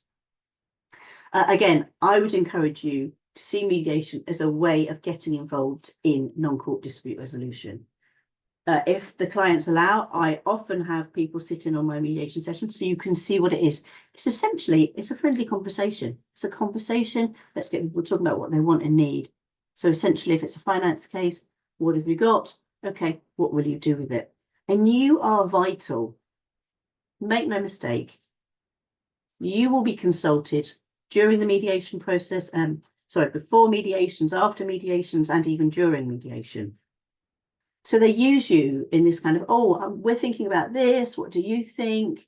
And then you'll give your legal advice. But remember, you're also trying to be helpful. You can say, yes, I think your best case would be this. Yes, I really think that, in a great day and a following wind and a full moon, you will get all the things you're asking for. But most likely, this is the kind of realms of settlement you need to be thinking about. And, this is the worst case to accept, but fine, that's fine with me. Quite often, lawyers get in the way of mediation because they're all the time thinking of their client's best case. I'm not saying you mustn't do that. You have your own conduct. You do have to look after your clients, but don't forget, 2 clients, same case, go to different solicitors and get different sets of advice, completely different, because they're only looking at it from their own perspective. Try to be realistic with your clients, please. and have some faith in mediation. Sometimes things that come back from mediation, you're thinking, well, how did they get to that? You scratch your head. There's reasons. You weren't there. Unless it's hybrid, you probably weren't there.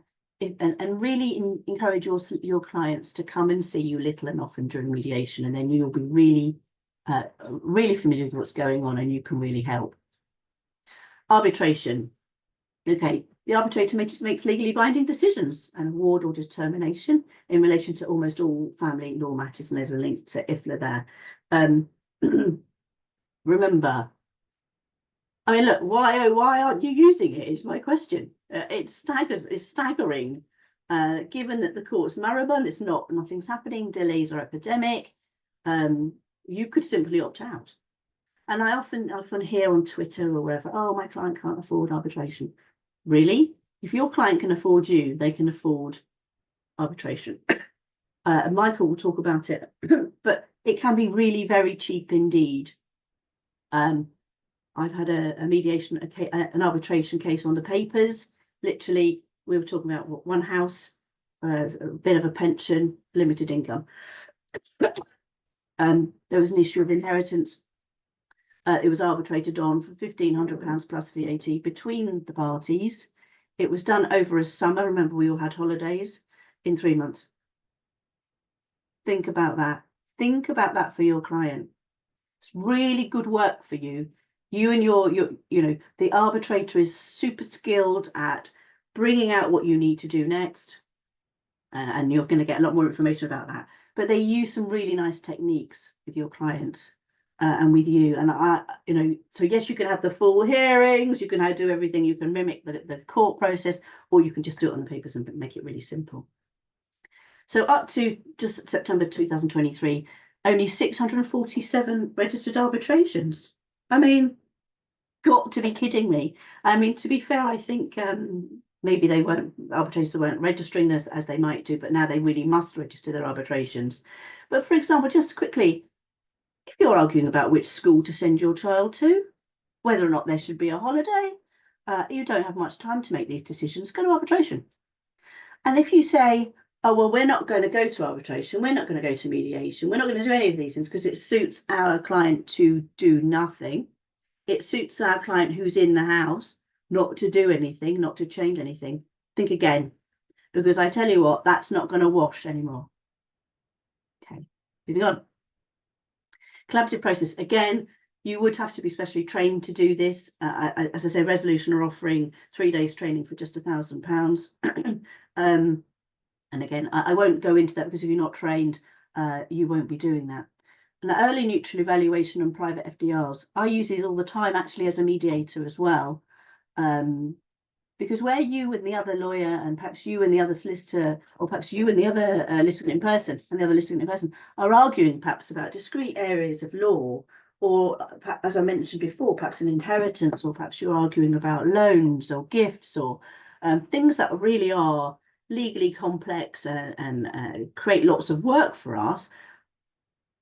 But really, maybe it would be better to jointly instruct an early neutral evaluator who would say to you, and that could be a barrister like Micheal, who would say, yeah, if I was judging this today, if it was a private FDR, or if I'm just giving you an early neutral evaluation, this is what I would say is likely to happen. Now, they're without prejudice, it's not legally binding, and it can't subsequently be referred to, but it's a great way of banging heads together. It's absolutely fantastic. I'm coming to the end of my, again, if you're not sure about anything but family court, there's another book here I actually want to recommend to you. It's called Do It Out of Court by Karen Walker. There's a link there. It's a very teeny tiny book. You can probably read it in your lunch break. And that really encourages you to adopt these processes. So I'm just wondering, any questions? Litigant personnel represented, right? I often notice that people in legal aid refuse to attend mediation. I have 2 cases where the respondent is on legal aid and refused to attend. Now, in the middle of proceedings, the court has suggested mediation, and all is on hold until parties attend mediation. My client is privately funded. So how can you convince the other party to attend mediation prior to proceedings? Well, fantastically, you have these rules. So these rules, you can just quote chapter and verse. Here's the rules. this is what's going to happen and cost consequences for you if you don't go to mediation. So even though they might be on legal aid and finances might be tight, you might find that in the past the court's been unwilling to award costs when needs can hardly be met. But we've had some recent cases, haven't we, that's gone against that and they've been ordered. So I think you can confidently quote the law at them, quote these rules at them, and threaten costs. I think that's the way to go. That can be quite convincing. Or you could say, hey, why don't we slow this down? Why don't they go and get some family therapy?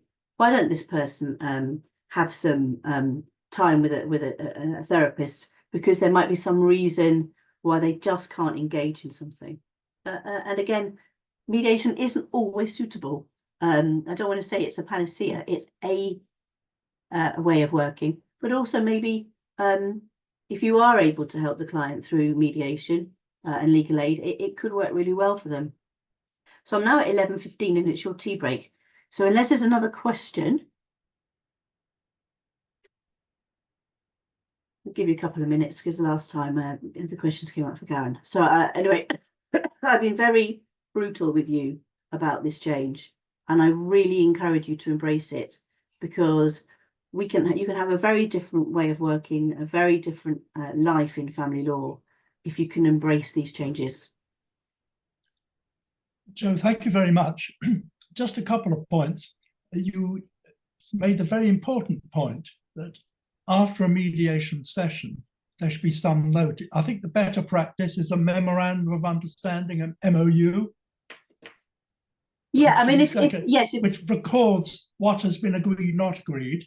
And I think the classic way to do it is say this is without prejudice. The parties should take it back to their lawyers if they weren't present, and then it can be turned into a court order. But I absolutely agree with you. After a diffuse discussion, pin down what was agreed.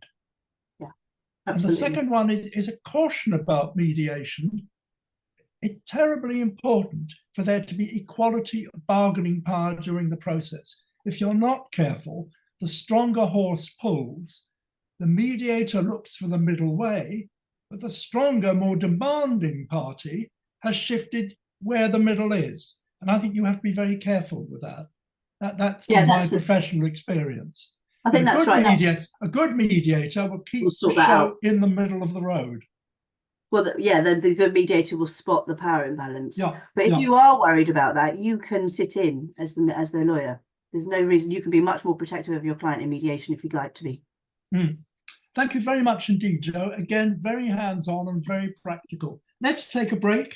Come back at 11:25 when Micheal Allum will be telling us about financial claims after an overseas divorce, another area where, as he will tell us, the boundaries and the law has been in very interesting development. See you in 10 minutes. Okay, everybody back? I hope so. Our next speaker is Micheal Allum. He's a solicitor with the International Family Law Group, which is a niche firm with a very distinguished array of international family law specialists, headed up by David Hodson, who is an honorary King's Counsel for his enormous contribution to the development of international family laws. I know from my own experience, and a very pleasant man to work with, as I'm sure you are too, Micheal, though I haven't had the pleasure.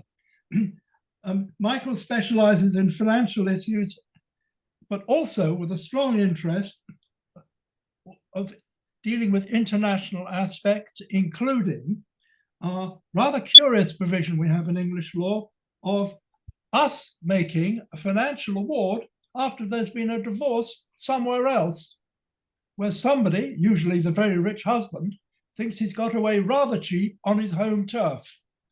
And it's an odd area of law, and it's been under scrutiny, I think, very recently by the courts. Micheal, over to you. Micheal, thank you very much indeed for those words. I don't think we can hear you.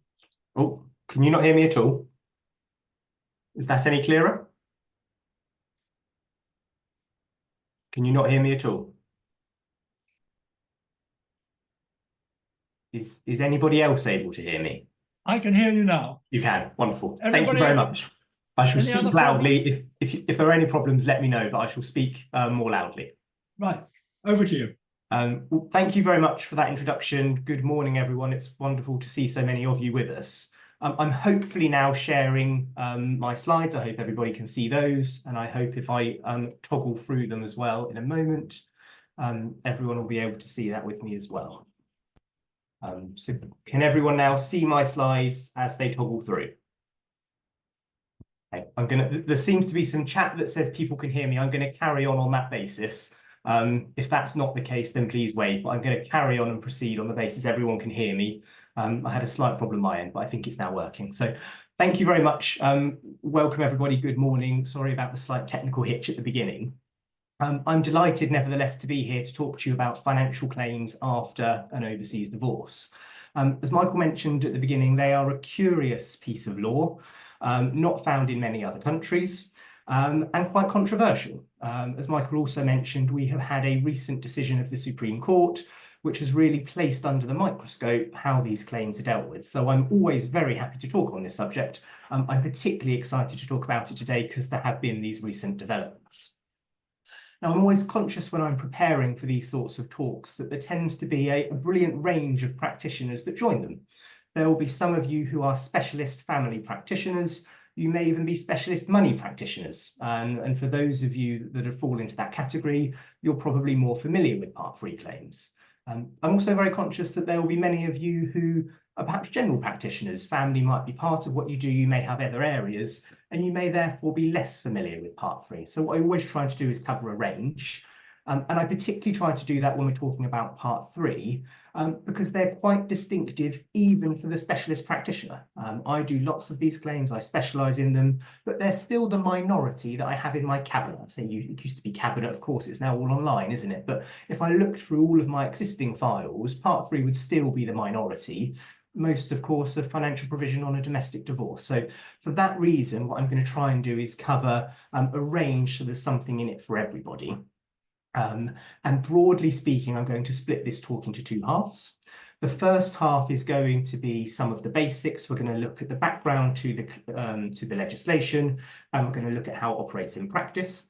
And then the second half is going to talk about the Supreme Court decision that I alluded to a moment ago. Now, hopefully, my slides are following me. Just to put a little bit more meat on the bones in terms of an agenda, we're going to start by looking, as I say, at historical background. Why do we have this legislation? Why does the English court have this relatively controversial power?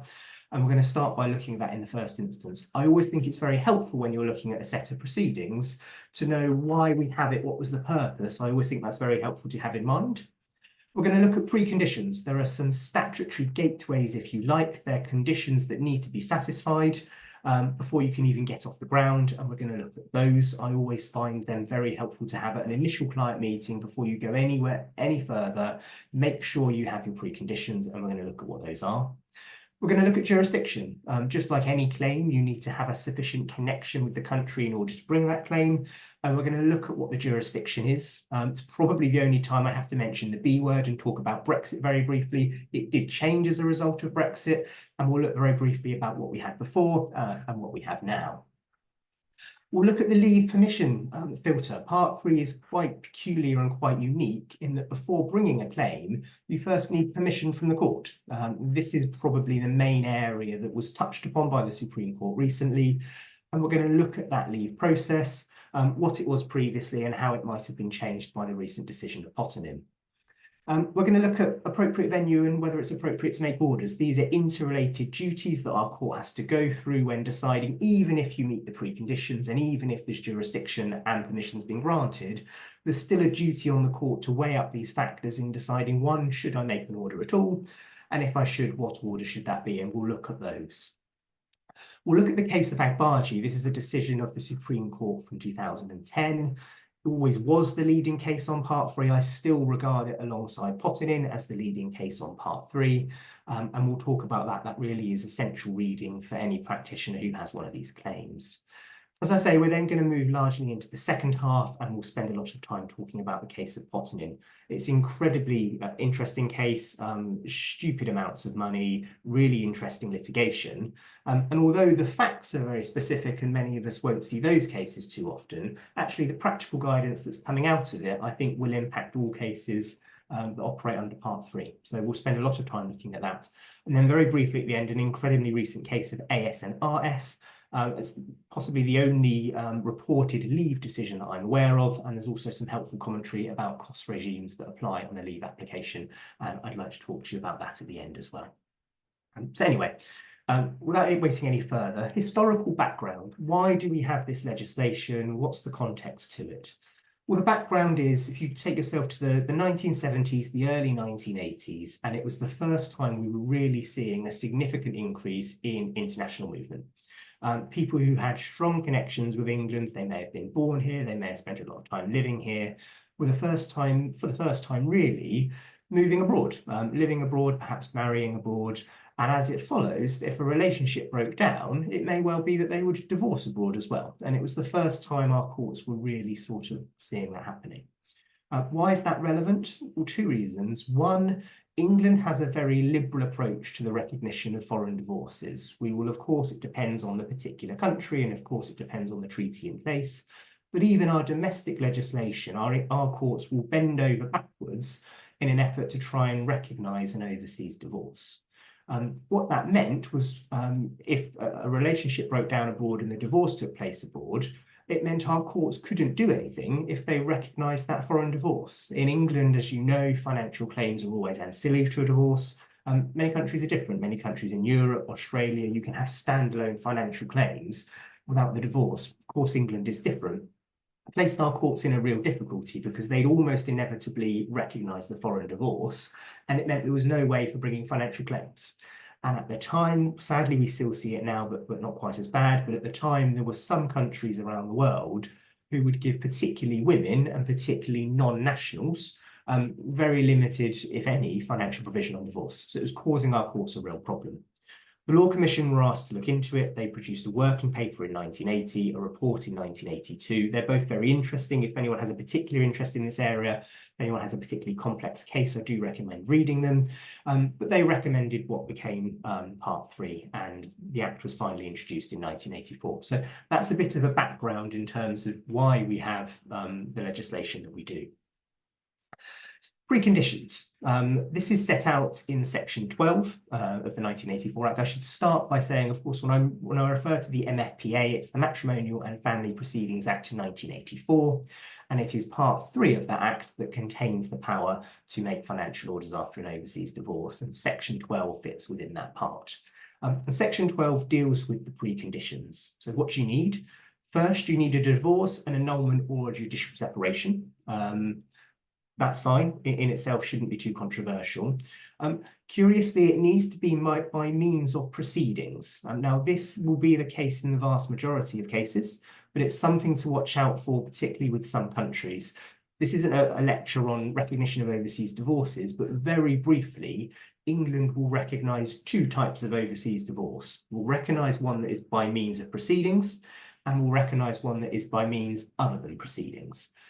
The vast majority will be proceedings. If you're after an example of non-proceedings, a bare talaq, where someone says, I divorce you, I divorce you, I divorce you, and that can result in a divorce, that would be a non-proceedings divorce.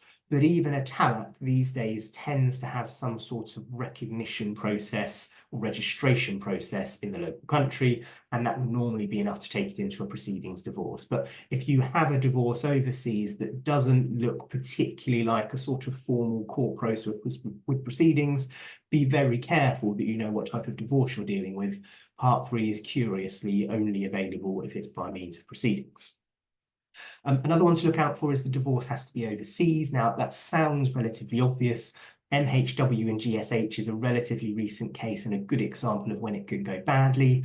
That involved a divorce that took place in Jersey. The former wife in that case made an application for leave in England. She was granted leave, And it wasn't until further down the line that everybody realised actually Jersey isn't technically an overseas country. So if you've got something that feels very close to home, just make sure that it falls within the right definition. By and large, you need something to be outside of British territories. The ones to look out for would be the Channel Islands and the Isle of Man. Just be very careful when you're dealing with those. But as I say, if it's close to home, just make sure that it is overseas. Crucially, also check that the applicant has not remarried. I see quite a few of these. People often, particularly in pensions that we'll talk about, they may get divorced abroad, they may not do anything for a period of time. They come back in the future. It's often when people are repartnering that they say, hang on, maybe I need to look at things.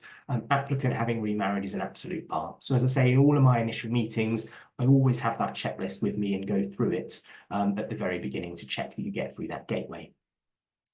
Assuming that you do, you move on to jurisdiction. What do we mean by jurisdiction? Well, this is the sort of connection that people need to have in order to bring these proceedings. It's contained within section 15 of the Act.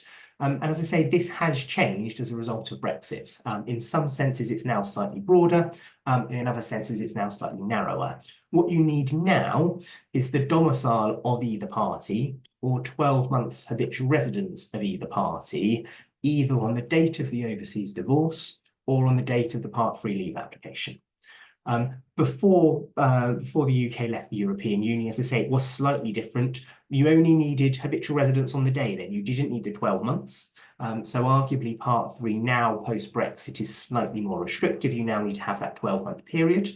On the other hand, pre-Brexit, although you could have one on sole domicile, that often came with limited financial claims, and people therefore often go for joint domicile. So it's on the one hand more restrictive, but on the other hand slightly more generous. But those are the jurisdictional grounds.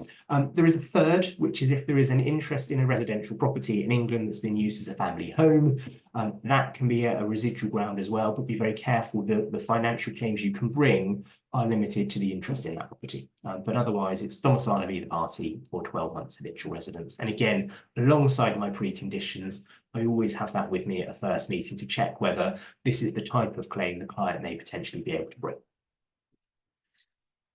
Leave permission. We will talk about this in much more detail when we look at pottening. As I said at the beginning, Part 3 claims are slightly curious in that you need to have leave or permission from the court in order before you can get off the ground and make your substantive application. The statutory provision is section 13. That says you need to have a substantial ground, and we'll look when we go through the case law as to how that's been interpreted. Now, the procedure in terms of how to do the leave application has a very, very complicated background. The procedure rules have often been quite contradictory, and there's been some difficult case law. Thankfully, since 2017, the procedure rules have been much clearer. It's Family Procedure Rule 8.25, and that says that the application must be made without notice, and unless the court directs otherwise, it should also be determined without notice. So certainly over recent years, that's been the way it's been done. There has been a move towards potentially hearing these applications on notice, and a substantive move in the Supreme Court decision in Pottenham, which we'll talk about.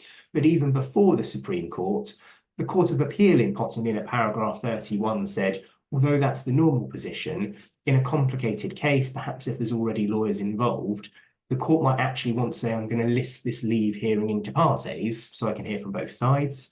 And that was reflected in updated guidance from the President's Office in 2021, paragraph 25B, which said something very similar. So although the procedural rule says the application must be made without notice, as we're going to talk about, I think we're going to see an increasing move between lawyers and or the court saying, hang on a minute, shouldn't we do this on notice for reasons that we'll talk about? But at the moment, must be made without notice. Allocation of judge. This has also changed. When Part 3 was introduced, it was High Court level, it was a novel application. It was felt that it needed that level of specialism. That has now changed. You're now, the starting point is your local family court, your local district judge. And it's the usual criteria of complexity if you want it to be a more senior judge. So it's no longer just High Court level. It is local family court unless there's a really distinctive feature or something complicated. The other element to Part 3 leave, which was the focus of the Supreme Court decision in Pottenin, and we will talk about it in much more detail, was the set-aside test. This is what happens if a leave application is made without notice, it's granted without notice, and then when the respondent gets served, they say, hang on a minute, I don't think that's correct, and I want to set aside that grant of leave. Now, until very recently, that test, the threshold, was incredibly high. The Supreme Court said in Abaji that you needed a knockout blow, and it was something really serious. If you could prove this knockout blow, this almost gasp factor, you could make your application. But otherwise, what the court said is it's better to go through the proceedings, and if at the end of a final hearing a judge takes the view that there shouldn't be any provision, then that's the order they can make. But the set-aside test, until earlier this year, was very high and it required a knockout blow. We're going to come back and talk about leave in more detail. So if you get leave, the court then has two interrelated duties, and they are contained within Section 16 and Section 18 of the 1984 Act. Section 16 requires the court to consider whether England is the appropriate venue, and I've listed many of the connections that you find in that section on the screen, and they're the sorts of things you'd expect to find there. It's what are the parties' connections with England and Wales? What are their connections with the country where the marriage was dissolved? What are their connections with any other country? Has financial provision already been made abroad? And if so, what was the extent of that? Availability of property, in that I'd probably include pensions as well, but what's the availability of any property and resources in England? Crucially, to what extent could an order be enforced? The English court's going to think very long and hard before going through expensive proceedings and making an order, if in reality it might be difficult to enforce. And then crucially, the length of time since the divorce. So specifically required to take all of these factors into account in deciding, is England an appropriate forum, and if it is, to what extent should we exercise our powers? Alongside that, you have Section 18, and this is what will be relatively familiar to us from our domestic cases, but it says that the English court has to consider all the circumstances of the case. First consideration should be given to the welfare of any minor children, and you should also have regard to the Section 25 factors. And that's the legislation. We have our preconditions, we have our jurisdiction, we have our leave process, and if you're through that, you have a range of factors that the court has to take into account in deciding whether to make an order, and if so, what order to make. Now, as you might expect, that is very discretionary, that's very uncertain, and it led to quite a lot of litigation, and it's led to lots of case law. The main one I want to talk about before we go on to Pottenin is the case of Agbaji. It's a 2010 decision of the Supreme Court. I mentioned earlier it has for the last 13, 14 years been the leading case on Part 3, and I still hold it up there and still regard it as having that weight alongside Pottenin. What are the facts of Agbaji first? So very briefly, it involved a 38-year marriage, and the parties spent their time living between Nigeria and England, and they had 5 children, and it was relatively balanced. They'd spent lots of time living in both countries at various times during their marriage. They had assets of approximately £700,000, and that consisted of mainly 2 properties in England and Wales that had a combined worth of £530,000. The parties got divorced in Nigeria, and the Nigerian courts gave the wife a life interest in a property in Nigeria, so she could live in that property for the rest of her life, but otherwise had no interest, and a lump sum of £21,000. Now, on any basis, that is, we're now post-white in England, starting point of equality after a 38-year marriage. You would have thought the outcome in England would be very close to, if not 50-50, and that's clearly a very long way away from it. Now, the wife issued an application, she was granted leave, and at first instance, she was awarded 65% of the sale proceeds of the 2 English properties, and that equated to about 39% of the overall assets. Now, arguably still possibly less than what might have happened had the divorce taken place in England, but certainly much closer to what we would regard as a fair outcome, and I would like to think certainly something that enabled the former wife to meet her needs, or something close to her needs, which wouldn't have been possible on the previous award. The former husband appealed to the Court of Appeal and was successful. It was a very strong Court of Appeal, very experienced family lawyers in there. And the Court of Appeal took the view that the case was not sufficiently exceptional, and there shouldn't be any financial provision in England. The English court shouldn't be getting involved. Thankfully, the former wife appealed to the Supreme Court. They overturned the Court of Appeal's decision and they restored the first instance decision. So back to 65% of the sale proceeds of the English properties and 39% of the asset base.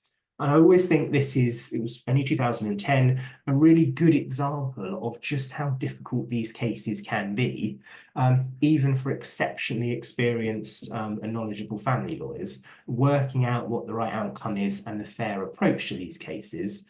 I think this is a neat illustration as to just how difficult that can be in some instances. What comes out of Agbaji was some really helpful paragraphs. I've given you some of the paragraph numbers.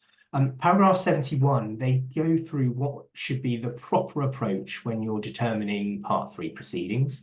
And in summary, it is the alleviation of adverse consequences of inadequate financial provision abroad for people who have close connections with England. So if you've got a connection with England, you've had an adverse financial award abroad, it's to give the English court the ability to step in and make some fair orders.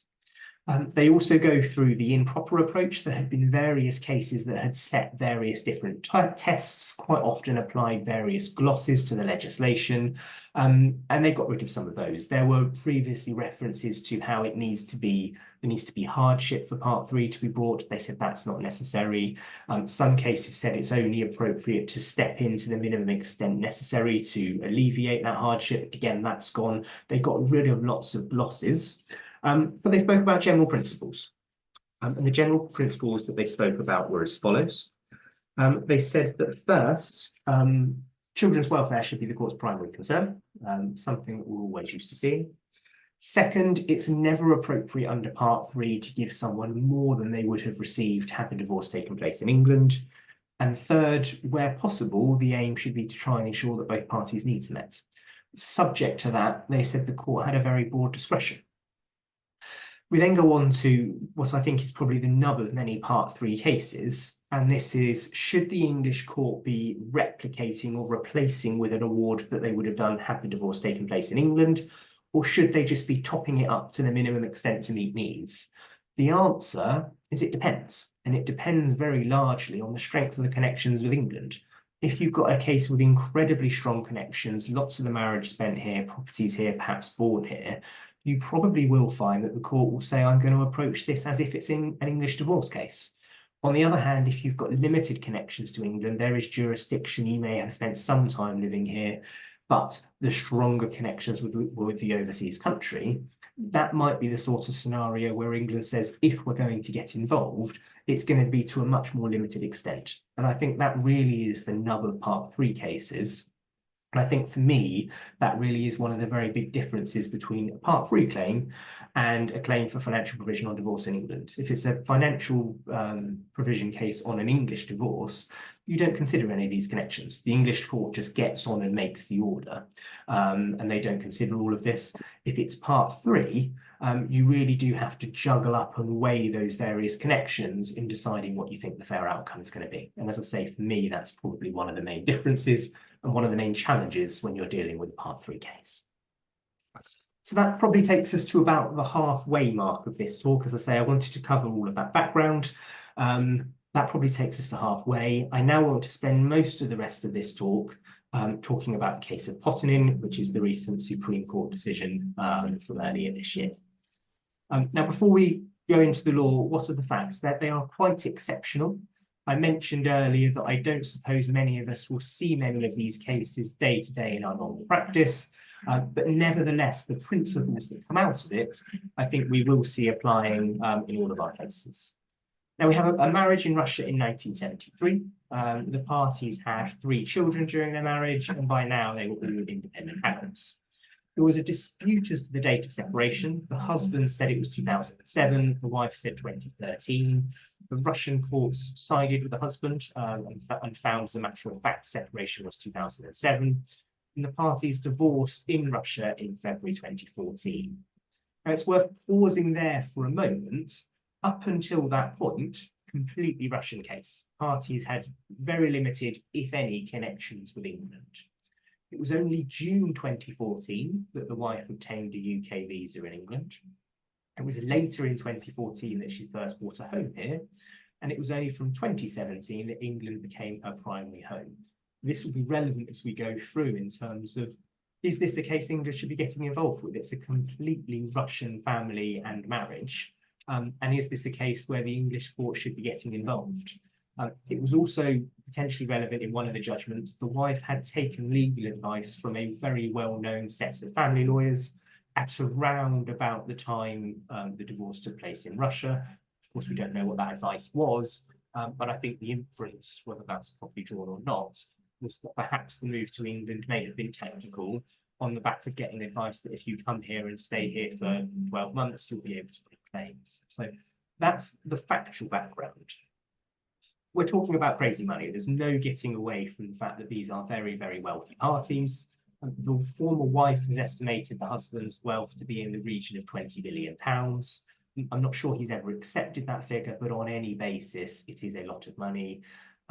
All of the wealth generated during the marriage. This isn't a case where it's largely premarital or non-marital. All of the wealth was generated during the marriage. In fact, when the parties married, they really weren't very wealthy at all. The former wife gives evidence that they spent a lot of time living with her family. So it really was all money generated during the marriage. Now, during the marriage, the wife had received approximately $70 million from the husband. And then on divorce, she received a further between $41.5 million and $80 million. The reason for that big discrepancy is exchange rates. The parties couldn't agree quite when the dates of the payments were made, and the exchange rates had fluctuated with the Russian ruble quite a lot during that time. So we don't have complete certainty as to how much the former wife received, but it's between 40 and 80 million. Now, at the time of the leave application, she had about $19 million left. She'd given quite a lot away to family. That, I suspect, will be relevant when we talk about it later on in terms of to what extent is it appropriate for the English courts to get involved if you've given away large amounts of the original award, and when should England be assessing adequacy. But that was the background to the former wife making her Part 3 leave application. Came before Mr. Justice Cohen in January 2019, and he grants leave ex parte without notice to the former husband. I think it's probably relevant that there was a lot of discussion at that ex parte hearing as to whether the husband should be given notice. It was very clear that Mr. Justice Cohen's strong instinct was that he should be there. He was persuaded, I think, on balance by the wife's lawyers that it wasn't appropriate. I think with hindsight, he probably regretted that. And we'll see some of the judgments further down the line that this is something that I think was regretted. But nevertheless, as is common, certainly was common at the time, ex parte leave granted in January 2019. What happened? Typically, the husband, on being served, immediately applied to set aside and grant Part 3 leave. And he did so really on 3 reasons. He said that Mr. Justice Cohen had been misrepresented at the leave hearing. This, of course, is the problem when it's done ex parte. And he said that he'd been misrepresented. And Mr. Justice Cohen agreed. He found 3 categories of misrepresentation. The first category he described as factual misrepresentation. Into this, the things like, he said he was misled as to the level of child maintenance. He also said he was misled by the former wife as to the strength of the connections with England. He also said he was misrepresented as to Russian law and proceedings. He said he wasn't told that the wife hadn't brought needs-based claims in Russia. I think probably the reason is you can't, but he said he wasn't told that no needs-based claims had been brought. And he was also critical of the fact that he wasn't given copies of various judgments and legislation that applied in Russia. Third category, which is perhaps the most surprising, is he said he was misrepresented as to English law. I don't think there was any dispute that he was given in the wife's skeleton argument the relevant passages from Agbaji. He said they didn't feature very much at the hearing, and if he'd had those at the front of his mind, he perhaps wouldn't have granted leave. Taking all of that into account, Mr. Justice Cohen set aside the grant of leave in January 2019. That's where it probably starts to get slightly more confusing. Former wife appeals to the Court of Appeal. There was a hearing in January 2021 and a judgment in May 2021. And Court of Appeal overturn the set aside and effectively reinstate the grant of leave. Their reason for doing so primarily was they say that the judge had applied the wrong test when setting aside the grant of leave. They said that if there had been any misrepresentation, it was not sufficiently material. and on that basis, they reinstated the grant of leave. This is relevant here because we'll talk in more detail when we look at Pottening about the set-aside test and how that works. But at the time, the set-aside test that applied was a very high bar. It was, could you show a knockout blow? The Court of Appeal said Mr. Justice Cohen had applied the wrong test. So in terms of the Court of Appeal's view, we are back to leave having been granted, and the proceedings can now take their normal course before a High Court judge for determination. Now, the husband appeals. There was a delay in the proceedings being brought. The husband is a very wealthy and prominent Russian national. There were links to Putin. He was on the sanctions list for some time. I think that was probably the reason why there was some delay. But the appeal was finally, permission was finally granted, and the appeal was heard over 1.5 days in the Supreme Court at the end of October and beginning of November last year. Judgment was handed down on the 31st of January. And the appeal all centred on whether leave should have been granted, and if it was granted, whether it should have been set aside. We have a split decision, and there is a very strong dissenting judgment, but by a majority of 3-2, the Supreme Court allowed the husband's appeal. They found that the set-aside test that had been adopted by Bargy was unfair, and they set it aside. There are two things that come out of Pottening for me that I think practitioners need to be particularly aware of, and we're going to look at those, and then we're going to look at in practice where we think we're going forwards. The first thing I think practitioners need to be aware of is a slight change to the test that is applied when you grant part-free leave. I've put on the slides the test that we had from the case of Agbargi, and it's as follows. Agbargi has said the principal object of the filter mechanism is to prevent wholly unmeritorious claims being pursued to oppress or blackmail a former spouse. The threshold is not high, but is higher than serious issue to be tried or good arguable case found in some other contexts. Supreme Court in Agbargi said it was perhaps best expressed by saying that in this context, substantial, which is the statutory ground, means solid. Now, when looking at that test, the Supreme Court in Pottening said as follows. I've given quite some long quotes on the following slides. I don't normally do that for slides, but I was conscious there are some very important provisions, and I thought it may help when you've got the slides afterwards to take them away with you. But I'll talk about some of them. Supreme Court in Pottening said they would not wish to cast any doubt on the primary guidance given in Agbargi, that in the context of a section 13, the word substantial means solid. They also said they would not want to suggest that the courts have applied the test incorrectly. But they said that some clarification might be needed in respect of the first two sentences we saw in the passage beforehand. Crucially, words in bold, he said it should be made clear that the threshold is higher than merely satisfying the court that the claim is not totally without merit or abusive. So a slight adjustment to their test, perhaps just clarification, but you do need more than just showing that it's, as I say, it's not totally without merit or abusive. Now, Supreme Court go on to say that they don't think it's necessary to compare it with other tests. Having said that, they do then go and compare it with other tests. And I think it's actually quite helpful. They say if any comparison is to be made, the closest analogy seems to be with other contexts in which the court has to decide whether a claim should be allowed to proceed to full hearing or should be dismissed summarily.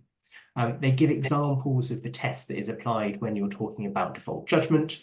And they say the test in that scenario is whether there's a real prospect of success. And the Supreme Court say in Pottening that if you're looking for a comparison, real prospects of success is probably now the gateway. And I think we're likely to see that. I think we're likely to see that slight clarification of the testing at Bargy.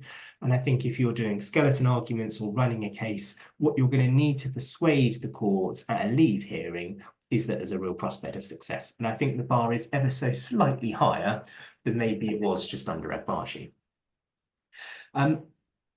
The second practical takeaway for practitioners, and this is the really big change, is the test that is applied on a set-aside. We recall from earlier that since Agbargi, that test, the threshold has been set incredibly high. What you needed to show was a knockout blow. Supreme Court have completely changed that, and there are some quotes that we'll talk about on the slides now. At the very beginning of the judgment, Lord Legate says this. He says, rule 1 for any judge dealing with a case is that before you make an order requested by one party, you must give the other party a chance to object. Sometimes the decision needs to be made before it is practicable to do this. Then you must do the next best thing, which is, if you make the order sought, to give the other party an opportunity to argue that the order should be set aside or varied.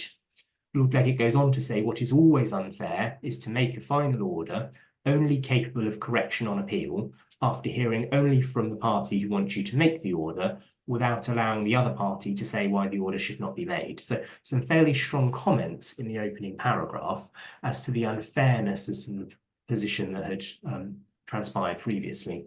What we had previously was an applicant has to make the leave application without notice. Normally the court will determine it without notice, and then unless the respondent can meet this really high bar, it can't be set aside. And effectively the respondent just has no opportunity to be heard. So Supreme Court very critical of that. Lord Legate goes on to give 3 reasons in particular why the approach that had adopted to leave hearings was wrong. First, he said that to deny a party adversely affected by an order any opportunity to say why the order should not be made is unfair. Secondly, he says, as well as being unfair, such a procedure is also foolish. He says that judges make far better decisions if they hear arguments from both sides rather than only one side. Thirdly, he says that if you have a procedure whereby you say to a respondent, the only way you can be heard, the only way you can be heard on this issue is if you are able to persuade me that the other side materially misled me, that's just likely to raise all the temperature, court time and costs that we're always trying to avoid. So he gives 3 reasons why he thinks that process was wrong. Lord Legate goes on to say that thankfully the law as it stood, not how it had been interpreted, but actually the law how it stood, doesn't actually give rise to those sorts of results. He says that the right to apply for the grant of leave to be set aside is unconditional, and the procedural rules don't actually require a knockout blow. He goes on to clarify that the knockout blow test was actually born out of something completely different. He said it was Lord Justice Thorpe and Mr. Justice Mumby, as was in various cases dealing with different issues. He said what they weren't intending to do was introduce knockout blow as it was done. Lord Legate goes on to conclude that whatever the reason for it, however, it would be quite wrong and unfair if a judge's initial case management decision were to deprive the respondent of the right to present an argument to the court that leave should not be granted. He goes on to say that the end result of this history is that there is a mismatch between, on the one hand, the fundamental principle of procedural fairness reflected in the rules, which entitles a respondent to apply to set aside an order without notice, and, on the other hand, the practice that has adopted in the courts in relation to Section 13 applications. Now, as I mentioned, there is a very strong dissenting judgment, which I do recommend reading. There are 3 reasons Lord Legate gives that could be used to argue the other way, and he identifies those and he then dismisses them fairly quickly, and I've put 3 of them on the slide so that we can see what they are. The first reason that might be given is that restricting the right to apply to set aside leave granted without notice is justified by the desirability of saving costs. Lord Legate's response is it may well save costs, but fairness is not a value that can be properly sacrificed in the interests of just efficiency. Second reason that he gives is that denying a respondent a right to object to an application under Part 3 is not unfair because granting leave does not decide any issue of substance. Lord Legate's response to that is, well, it may not do, but it's still, even though it's not making a substantive final outcome, these sorts of leave issues are still very important, and that's not a reason alone. The third reason that's often given is that it's often said the Supreme Court should not be getting involved in these sorts of procedural issues, and it should be left to the Court of Appeal or the Rules Committee. In response to that, Lord Legate says a few things. First, he says it was arguably the Supreme Court that set everyone off on in the wrong direction, and having been the Supreme Court that was responsible for it, they should put it right. He said it wasn't appropriate for the Rules Committee because actually the rules are quite clear and they don't need to be changed. And to his mind, the current position that was being adopted was unlawful and therefore it should be stopped as soon as possible. Where does that leave us? Practical implications for practitioners.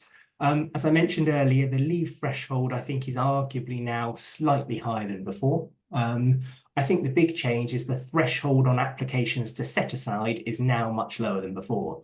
Previously, barristers would almost always advise their clients, unless you can achieve this really high threshold of a knockout blow, you're not going to be able to set aside the grant of leave. It's now much lower, and I think you now would stand a much better chance on the right case. What do I think the courts are going to do? I think they'll start listing applications on notice again. And if I was for the applicants, I think in many cases I would be inviting the court to do it, because what I don't want to do is get my leave application without notice and then find I've got a set-aside application and it's 2 hearings. Why not just deal with it all at the same time and the respondent can be heard? And I think that's the way the practice is going to move. If you are doing it without notice, I think you need to be incredibly careful to give the court the full picture and not just the bit that suits your case. That's always important on any ex parte hearing, but you're going to have to be very careful to do that, keep a very detailed attendance note and be serving that on the other side. But in practice, I think leave applications will be on notice, and I think time estimates will increase. I think you'll now be, rather than looking at 30 minutes an hour that we were used to, I don't really know how we did it in that time anyway, I think you're probably up to 2 hours or half a day. Is that the end of things? Not even close. There are 2 issues that were omitted to the Court of Appeal that the Court of Appeal hadn't decided previously because they didn't need to, because the wife had been successful on her main application at the time. They didn't need to, but there are 2 issues that have been remitted. One is that even if Mr. Justice Cohen was entitled to set aside the leave if he applied the right test, he still shouldn't have done so weighing up all the factors. The second is a very knotty issue in relation to the EU maintenance regulation. I said earlier I was only going to mention the B word once, but I guess I need to talk about it twice. Because this litigation has been going on for so long, when the wife issued her application, the UK was still part of the European Union, and there was a provision within Part 3 at the time that said you couldn't dismiss an application if there's jurisdiction if it would contravene the EU maintenance regulation. Now, we won't see that in many, or if any other cases going forwards, but its relevance on this one. Of those 2 issues, well, I think the first really brings to a head what's the main issue in these proceedings. On the one hand, you have parties who had absolutely no connection with England before the marriage was dissolved. They are Russian nationals, marriage in Russia, had 3 children in Russia, an incredibly long marriage in Russia, and the divorce took place in Russia. Why, in those circumstances, should the English court be getting involved at all in saying what the appropriate outcome is on divorce? And I think there's some really strong arguments there, and anyone who watched the Supreme Court proceedings will have seen how strongly judges like Lord Leggett felt about that. On the other hand, the wife she may have received a large amount of money in normal terms, but as a fraction or percentage of the husband's wealth, it's tiny. It's probably less than 1%. It's been estimated at about half. And these are all assets that were built up during the marriage. And the reason they were excluded is largely because they were held in trusts or corporate vehicles, and they weren't taken into account in the Russian proceedings. And how can it be fair that a wife, after such a long marriage where all of the assets were built up during that marriage, shouldn't have some sort of share and claim on that? And I think that really brings to a head the main issues. There's the EU maintenance regulation point that I mentioned. It's not going to crop up in many cases, and I'm conscious of the time, so I won't talk about that to any significant extent. In summary, if part of the wife's claim is needs in character, there's an argument that the English court can't dismiss that element of the claim. I'm speculating here. It wouldn't completely surprise me if the Court of Appeal say we will allow you to have a needs-based claim, but we're going to limit it there, and what that would look like in the context of this case, who knows? But I wouldn't be completely surprised if the wife's claims were limited to needs. And as we know from some of the cases, even though she's already got 19 million remaining, that may not be enough in the context of this case. So that would be interesting, but we won't see that in many other cases going forwards. Very finally, in the last couple of minutes, the future. The quote that I've put on the screen was actually from the Court of Appeal in Ottonin. They say that Part 3 cases were difficult to approach, and at the time we were approaching the 40th anniversary of the 1984 Act, and it was hoped that the Law Commission might look at it. Well, of course, we know now the Law Commission is doing a review of financial remedy claims on divorce, but Part 3 is specifically excluded, so we know we're not going to get that. I wouldn't be surprised if Ottonin goes back to the Supreme Court. Having seen the litigation so far, whoever loses in the Court of Appeal might appeal, and I think I wouldn't be surprised if it goes back there. In the final 2 minutes, case of ASNRS, which is very recent, came after the case of Pottenin. Actually, 3 judgments in ASNRS.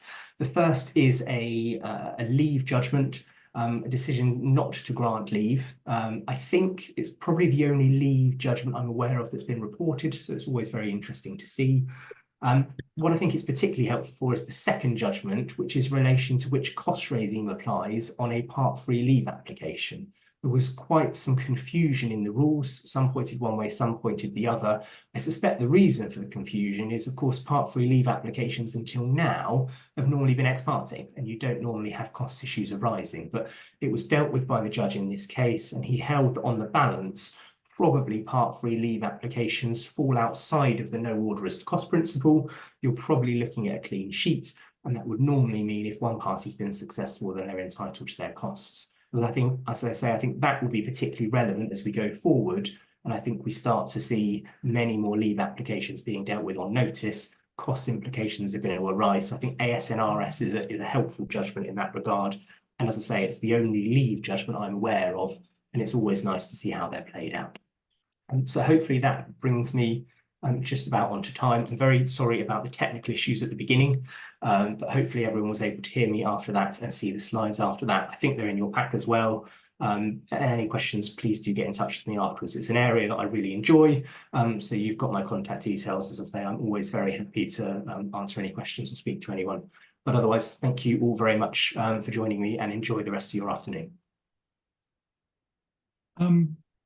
Start my video. Good. Michael, that was, I think there are no questions. Michael, that was an exemplary walk through a technical area with great clarity. You stunned them, they've no questions, because you anticipated them all. Thank you very much.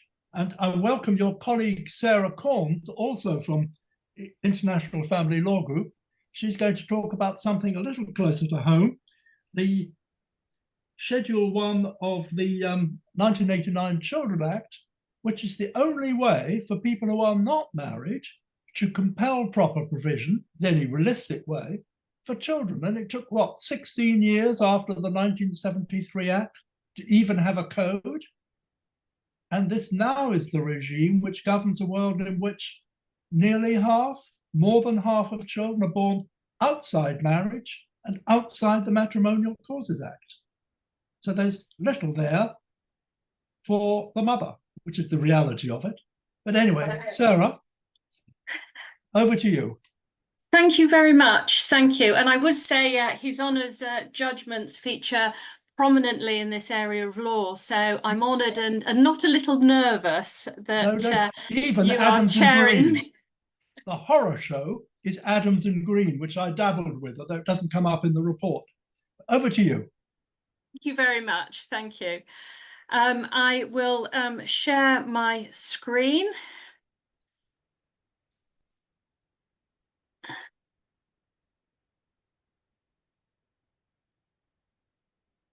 And hopefully you will now see the slides on the screen. Well, good afternoon, everyone, and it's my pleasure to talk to you this afternoon. Firstly, the agenda. So we're going to talk through this. The talk is very much aimed at practical guidance and a walk through some of the prominent cases, including some recent cases. So the agenda there you can see on the first slide. So when to make an application under Schedule 1, who can make an application, what are the jurisdictional grounds, what are the procedural requirements, what orders are available, and what factors does the court take into account. We'll also be covering relevant case law, fighting funds in Schedule 1 cases, Talata and Schedule 1, tax considerations, tactics if acting for the applicant, and tactics if acting for the respondent. A brief word on terminology. For shorthand purposes only, I will be referring to the applicant as the mother. It is generally the case in Schedule 1 cases, but not always, but that is for shorthand purposes.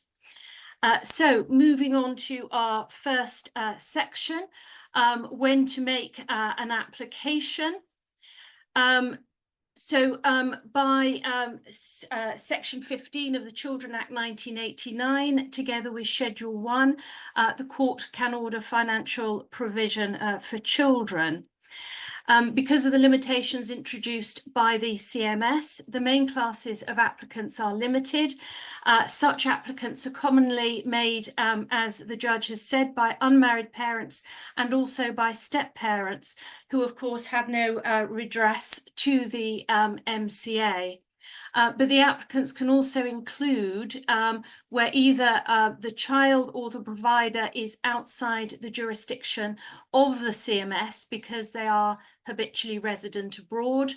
The income of the non-resident parent exceeds the CMS maximum assessment, which is namely 156,000 gross each year. The application concerns educational costs or disability costs.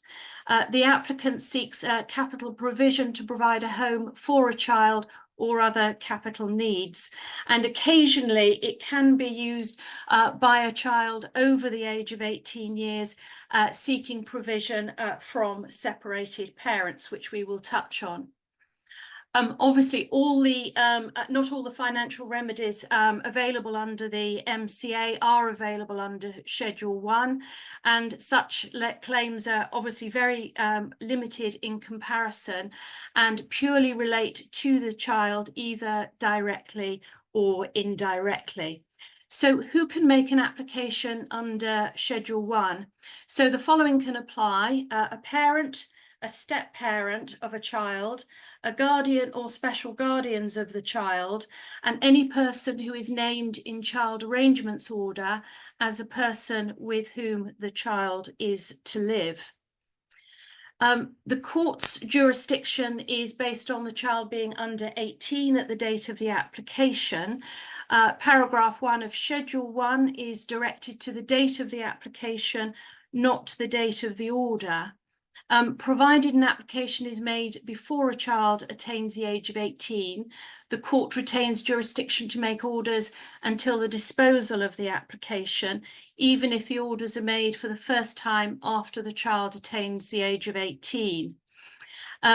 And the right is extended to an adult child who has reached the age of 18 and is in or will be in educational training, or where special circumstances exist, in particular a disability.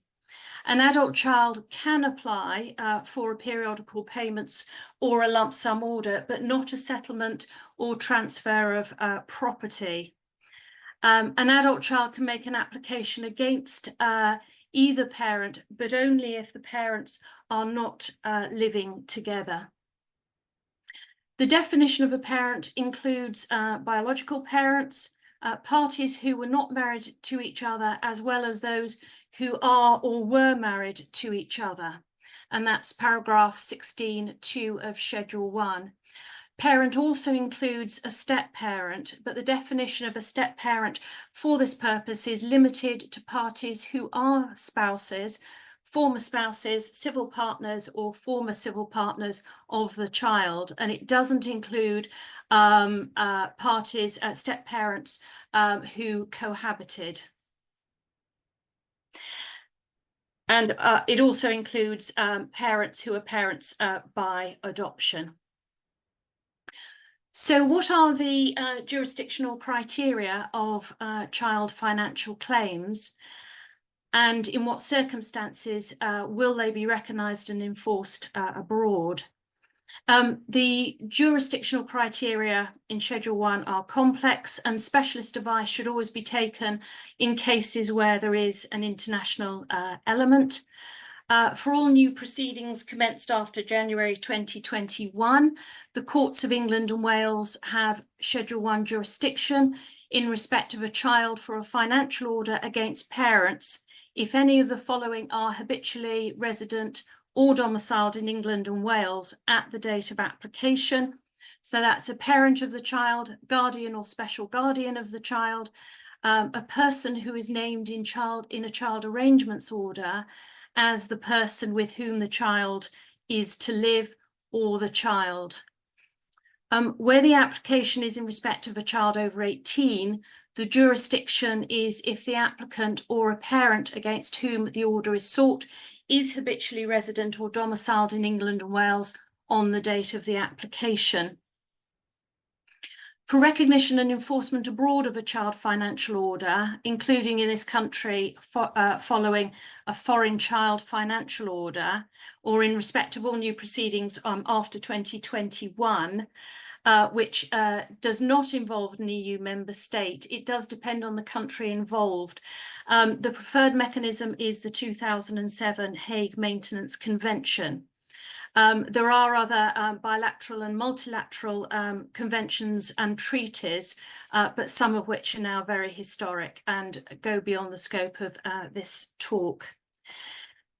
So what are the procedural requirements? From 22nd of April 2024, the family law jurisdiction of the county courts and the family proceedings courts was transferred, of course, to the family court, together with a lot of the business undertaken by High Court judges. So there are designated family centres and designated family judges. So for information on where to issue Schedule 1 proceedings, use the HMCTS Court and Tribunal Finder, select children as the area of law and enter the postcode where the child lives. This will give the nearest entry point to the family court for children proceedings. If there's more than one court listed, you can choose where to file. But the proceedings can be transferred to another court. In central London, Schedule 1 proceedings may be allocated to the CFC or another local London hearing centre. So the Family Procedure Amendment Rules 2018 introduced two distinct procedures, Chapter 4 Standard Procedure and Chapter 5 Fast Track Procedure, for different types of financial remedy application. An application for financial remedy under Schedule 1 must be dealt with under the Chapter 4 standard procedure unless the remedy sought is for periodical payments only, or application for variation of PPs. So in those cases, the Chapter 5 fast track procedure is used, in which there is no FDR. So the application. So the practicalities of making the application. A form A1 should be completed if the application is only for an order for periodical payments. Or if the application is for a variation of periodical payments order. In all other cases, a Form A should be used.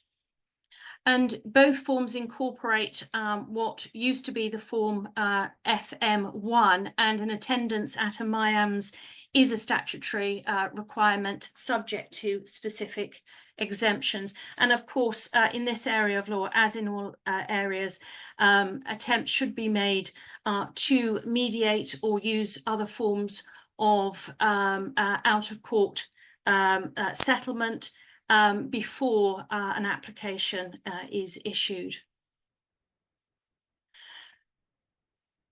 The court timetable, once an application has been issued, both parties must complete a Form E1, and this is an abbreviated financial statement and much shorter than the Form E. In particular, there's no narrative sections at the back of the form. Where the application is for a variation of periodical payments order, a Form E2 should be used. If the application has been issued under Chapter 4, the standard procedure, then in addition to preparing the Form E1, it is necessary for the parties to complete the relevant first appointment documents. And following the first appointment, the parties prepare and attend an FDR hearing and ultimately a final hearing. If the Chapter 5 fast track procedure is followed, no FDR will take place. Costs. Schedule 1 proceedings are subject to the cost rules set out in the Civil Procedure Rules 1998 and not the Family Proceedings Rules. So it's very important to bear in mind that no order as to cost principle does not apply in Schedule 1 proceedings, and costs remain at the discretion of the court, and the court may take a broad brush approach. The starting point may therefore tend to be that the successful party should expect to recover the costs, and for this reason early offers are particularly important to protect and preserve the client's position. And in Schedule 1 proceedings, Calderbank offers may be made and should be made. In the case of KS v ND, Mr. Justice Mostyn undertook a short and concise review of the cost regime applicable to Schedule 1 cases. And in doing so, he also made the point that pre-proceedings conduct can only be relevant where it has a direct causal connection to the later generation of costs. In this case, the judge held that costs followed the event, and the mother, having been unsuccessful, meant that there was no good reason why she should not pay the father's costs. He stated that in relation to costs, the court must consider the conduct of the parties and whether a party has been successful in whole or in part, and any admissible offers that have been made, including Calderbank offers. In PG and TW 2013, His Honour Judge Horowitz, then QC, now KC, ordered that the mother, who owed her South African lawyers £135,000 in respect of various proceedings in that jurisdiction, should have those legal costs met by the father. And this was on the basis that it had that order not been made for those costs to be paid, it would have an impact on the child's welfare. So what orders are available? So as a result of the Child Support Act 1991, the courts have limited jurisdiction to make unsecured and secured periodical payments orders for the benefit of a child. So the jurisdiction of the CMS is wide, and there is case law that Schedule 1 orders should not be made where they could and should be addressed by a CMS claim. So the following orders can be made as referred to in Schedule 1, paragraph 12, and you'll see the list on your slide. Transfer of property, settlement of property. The court is able to make a transfer of property order or a settlement order. The settlement order is where a court can order one party to settle property for the benefit of the child or children. Usually takes the form of a measure order that can provide for an asset such as a family home to be held in a trust of land, and for it not to be sold until the youngest child concludes full-time secondary education or tertiary education, depending on the terms negotiated. And that can also include a gap year. The court also has power to transfer a joint tenancy. In the case of TK and LK 2024, and Nicholas Allen KC sitting as a Deputy High Court Judge in a judgment that was delivered at the beginning of this month, held that this particular case was one of those rare cases where the capital should not revert to the paying party on the child's majority. The circumstances of this case were very exceptional. The child was in the father's sole care following the mother's lengthy imprisonment for a serious offence against the child. And the father was awarded a lump sum for a housing fund and also for other expenses to be paid from the mother's recent inheritance. So points to be made, bearing in mind in this section concerning property settlement and transfer of properties. Schedule 1 does not expressly prevent the outright transfer of a property to the applicant. The only proviso is in paragraph 2E that any transfer is for the benefit of a child. And that does not specifically require that any transferred property is to revert back to the transferor at the conclusion of the child's minority, as we have seen in the last case. However, in most cases, the interpretation is that because a transfer is for the benefit of a child, and that requirement no longer exists once the child has attained majority or independence, the property should revert back to the transferor at that time. Mr. Justice Ward in AVA 1994 said that the restriction serves to confirm that property adjustment orders should not ordinarily be made to provide benefits for the child after he has attained his independence. Although again, now see TK and LK. The court has the power to make one transfer or settlement of property order against the same person in respect of the same child. This is so even if it can be shown that the housing needs of the child or children have changed. Phillips and Peace, 2005, a settlement that makes provision for an alternative replacement property does not amount to a new settlement of property. It is simply the substitution of one property for another, and MT and OT. Where there have been divorce proceedings, housing claims may be reconsidered in subsequent Schedule 1 proceedings. The court will look at whether a child's housing needs were met at the time of the divorce and whether there has been a significant change in circumstances since the divorce. Such a claim was allowed in MB and KB 2007.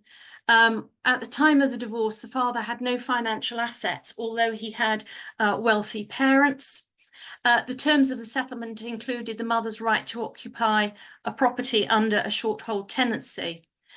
Following the divorce, the father's position changed, which meant that he had substantial financial resources. The mother applied for housing and was successful. However, to the contrary was held in the case of PK and BC 2012. The mother's claim was not allowed as she had been appropriately housed within the divorce proceedings. The terms of any settlement of property need to be considered by practitioners very carefully and considered at an early stage. So the choice and location of the property, defining the type of property to be purchased, who pays the purchase costs, who are the trustees to be, and are the charges, and if so, the mechanism for those costs, provision for an alternative replacement property to be purchased, the terms of occupation, dealing with any change of circumstances, for example, whether a sale is triggered if the mother remarries or cohabits, or if the child moves to live with father. Who pays for external and internal repairs and decoration, who pays any mortgage, service charge and ground rent if relevant, who pays insurance, and whether the mother should provide an account of expenditure on the property, and we'll come to that later. Great care should be taken to consider the tax implications of establishing a trust, and tax advice must be sought at an early stage. Consider alternative mechanisms to allow for occupation of a property, such as leases or licenses or ownership by a limited company or offshore trust or company. But again, tax advice must be taken about the implications of any such mechanism. And also take advice on capital taxes, CGT, but also consider if the mother is enjoying a taxable benefit of rent-free occupation. Lump sums. The concept of a clean break does not apply in Schedule 1 applications, except for property transfer and settlement, point made above. An unmarried mother may apply for further lump sums at any time during the child's minority. There's no limit on how many lump sum orders can be made. A lump sum order is normally made to meet capital expenditure of a singular nature, such as to furnish and equip a home and nursery, hospital costs, nursery expenses, and applications for lump sums should be properly costed. So an application can be made for different lump sums for different reasons, for example, furniture, equipment of a home, and so on. And there follows a list in the notes of lump sums that can be made to pay certain expenses, including in connection with the birth of the child, reasonably incurred in the making of the order, and we'll come to that shortly, clothing and baby equipment, past expenditure and items immediately needed to meet debts, dental work, and rent before housing fund is paid. These types of orders will not be made in such a way to provide for regular support of the child, even in cases where the CMS has made a nil assessment. It's not possible to order a lump sum payable by instalments as a backdoor route to periodical payments, Green and Adams, 2017. A lump sum order may be made, may be payable by instalments, but the size of the lump sum can't be varied, but the size and frequency of the instalments can be. Application for interim lump sums to cover ongoing costs should also be considered. This is particularly relevant in cases where there is considerable disposable capital available.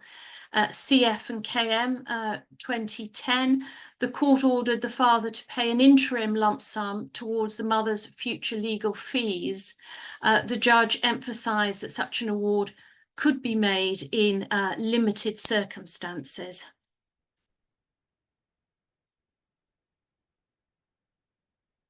Periodical payments and secured periodical payments orders. So the court has jurisdiction to make the following orders for periodical payments. Top-up orders where the non-resident parent's income exceeds 156,000 gross. The applicant first has to apply to the CMS for a maximum assessment. And once this has been obtained, they can make the application to the court for top-up maintenance, top-up of maintenance. Dixon and Rennie, 2014. This is very important provision in respect of fathers with significant disposable income. If the CMS has already made an assessment in a case where the payer's income is below the threshold of 156,000 gross, the court has no powers to make a periodical payments order unless by consent. Educational expenses. These include school fees and expenses directly relating to education and training for a vocation, trade or profession. Costs relating to a disability.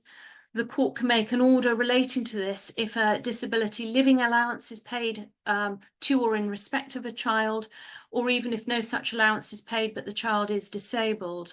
The court will normally take a broad brush view of the expenses associated with a child's disability. This can include additional help for care for the child, running a car, and respite care. The order reflects an agreement the parties have reached in relation to maintenance, and in this regard, the 12-month rule in terms of applying to the CMS still applies. Either party can therefore make an application to the CMS 12 months from the date of any order for child maintenance to be assessed by the CMS. The court can vary an existing periodical payments order as long as no CMS calculation has been made. The court does have power to make a periodical payments order, then such orders may begin from the date of the application. If a CMS assessment ceases to have effect and an application is made to the court within 6 months, the term of the order may commence on the date of the date that the former calculation ceased. The order must not in the first instance extend beyond a child's 17th birthday unless the court thinks it is right in the circumstances of the case to specify a later date. The rules provide that such an order should not extend beyond the child's 18th birthday unless a child is or will be receiving instruction at an educational establishment, undergoing training for a trade, professional vocation, or there are special circumstances which justify making the order for a longer period. Special circumstances in this regard are undefined, but include those children who have a disability.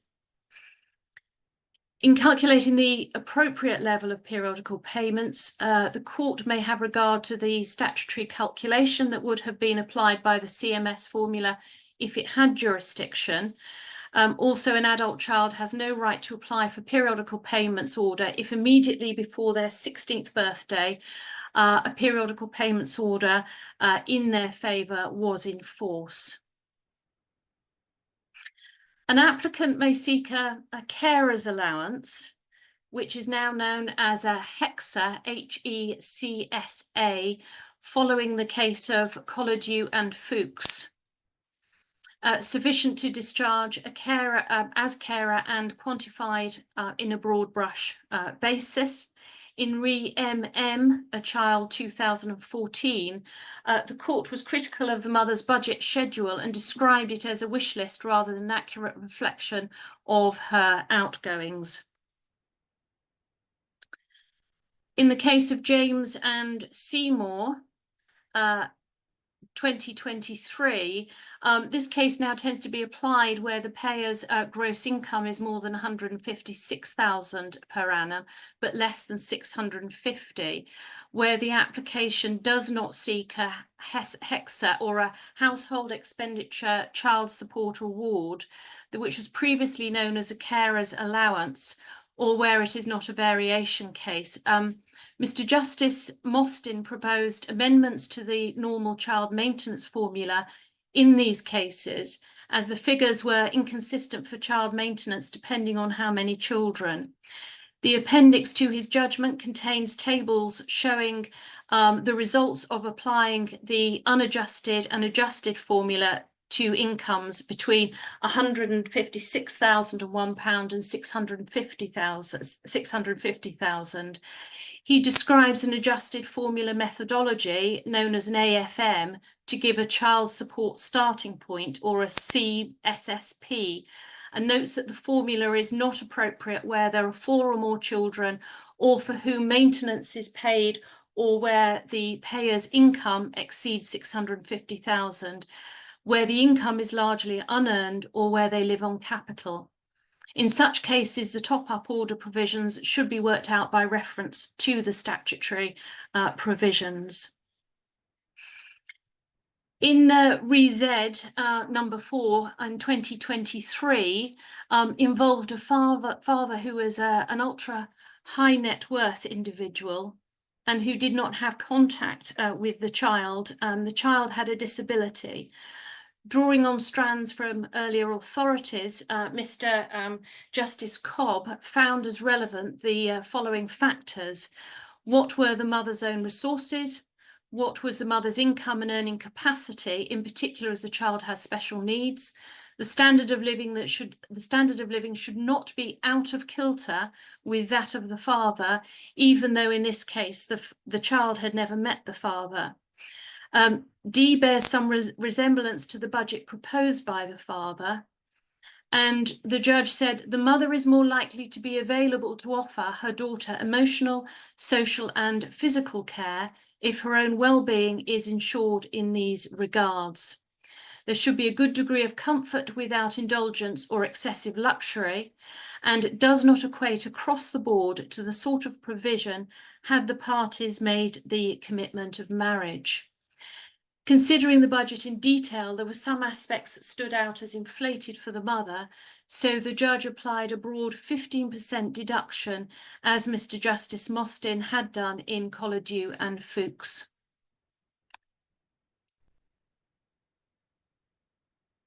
The award tends to be added to the sum to be paid by way of periodical payments for the child. So the carer's allowance tends to be added to the PPs for the child. In Re P 2003, the mother had argued on appeal that she should receive just over 100,000 per annum by way of PPs, of which 34,500 represented her carer's allowance. Lord Justice Thorpe referred to the balance that had to be struck between the two conflicting propositions, namely that the applicant had no personal entitlement to maintenance and that she is entitled to an allowance as a child's primary carer. The judge observed that in previous cases, there had been a restrictive approach to a carer's allowance and that a more generous approach should be adopted, but held that while the mother should have control over her own budget, she must also spend what she receives within the year for which it was provided, and that there can be no slack for her to save from her carer's allowance. In the case of CA and DR in 2021, Mr. Justice Roberts declined a mother's claim for periodical payments of 40,000 annually to fund a pension provision for herself. In Re Z, it was said that the sums claimed should be a true reflection of the budgeted costs with no slack. The order will end on the death of the payer unless it is a secured order. Orders will also end if the applicant parent and the respondent parent live together for a period of 6 months or more. Whilst there is jurisdiction to capitalise child maintenance by ordering a lump sum, it's rare for the court to make such orders. The court can't prevent future applications for periodical payments whilst a child is under the age of 18 years. Capitalisation does not allow for a change of circumstances, and maintenance is, of course, variable in any event. In the case of MM, a child, 2014, the court declined to impose a cap limiting the maximum amount of top-up child maintenance payable from the father's bonus. And this contrasts to the approach taken to the payment of spousal maintenance, where the court has imposed caps to achieve fairness between the parties. School fees orders. The court also has jurisdiction to make a school fees order covering a child's education to the end of first degree level. In this scenario, it's irrelevant whether a CMS assessment has been made. Application for university or vocational training fees can be made by a child themselves if over the age of 18 years. Other relevant provisions to consider. When negotiating a financial settlement in Schedule 1 applications, practitioners should consider seeking to agree provision for private medical care for children. In PG and TW 2013, the court had to consider provision for the mother to have a car, it being the mother's position that she should have a BMW at a price of 25,000 and its replacement every 4 years, or alternatively a lump sum of 87,000 being the cost of that car and its replacement until the child had finished tertiary education. The father offered provision for a far more modest vehicle for 12,000 and its replacement every 5 years. His Honour Judge Horowitz KC adopted the approach proposed by the mother and ordered the father to pay the lump sum of £87,500. And this case is considered in further detail later.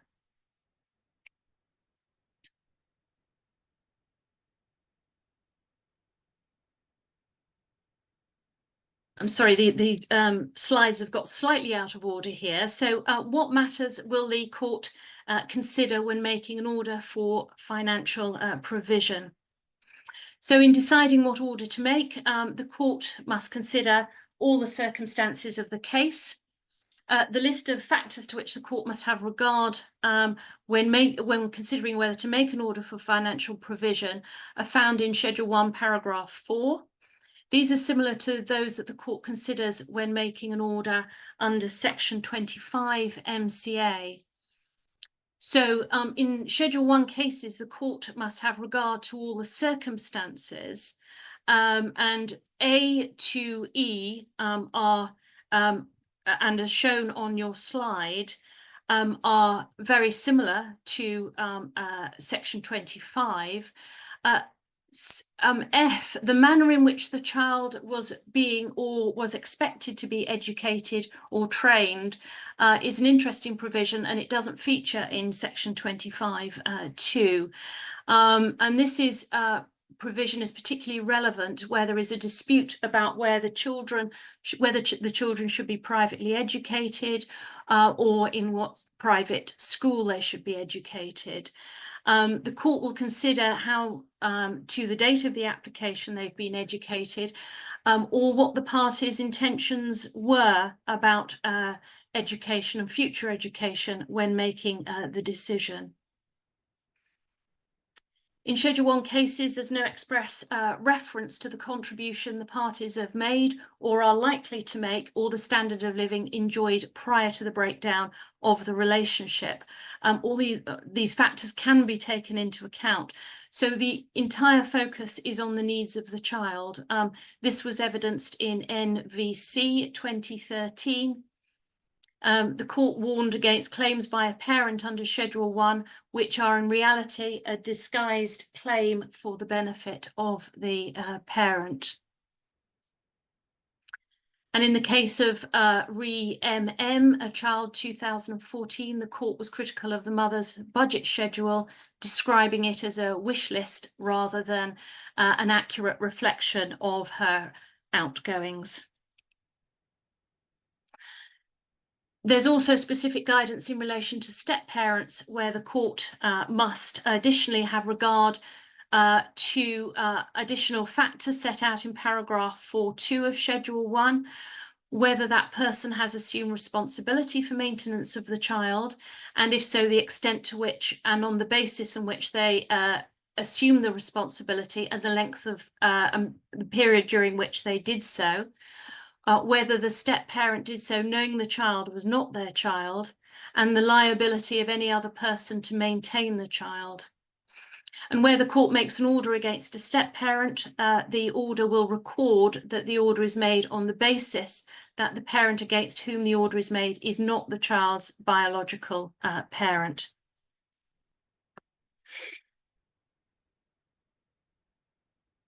So interim orders. The court has power to make interim orders in respect of a child. The relevant provisions are found in Schedule 1, paragraph 9.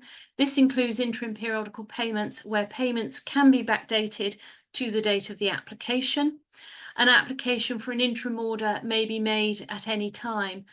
The court also has the power to alter the provision contained in a maintenance agreement.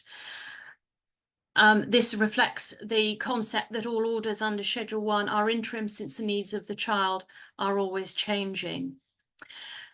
The court may order payment of an enforcement fund where it considers that the payer is unlikely to comply with orders for maintenance, interim maintenance and cost funding. In MVF 2018, Mr. Justice Mostyn awarded the applicant mother an £80,000 enforcement fund to meet the cost of advice and proceedings in 3 jurisdictions, plus £20,000 to cover the cost of the mother's English solicitors, for dealing with those jurisdictions. The judge acknowledged that this was a crude and arbitrary sum, but necessary to enable the mother to enforce the court's interim awards. Some relevant case law applicable to Schedule 1 applications. REP 2003. This is one of the landmark decisions in this area of law. And it led to, the Court of Appeal's decision led to significant changes in the provision made for children in Schedule 1 proceedings. The father was a wealthy businessman who lived in an expensive property in central London. He and Ms. P had been in a relationship for over 2 years. They had a child, but they did not cohabit or marry. Ms. P was keen to bring the party's child up in central London. She applied for Schedule 1 relief in the form of a flat in the Chelsea area, Range Rover motor vehicle, and maintenance of approximately 134,500 per annum. The Court of Appeal awarded her 1 million for the flat to be held in trust until the end of the child's tertiary education, a lump sum of 100,000 for its refurbishment, 25,000 for a car, and maintenance during the child's minority of £70,000 per annum.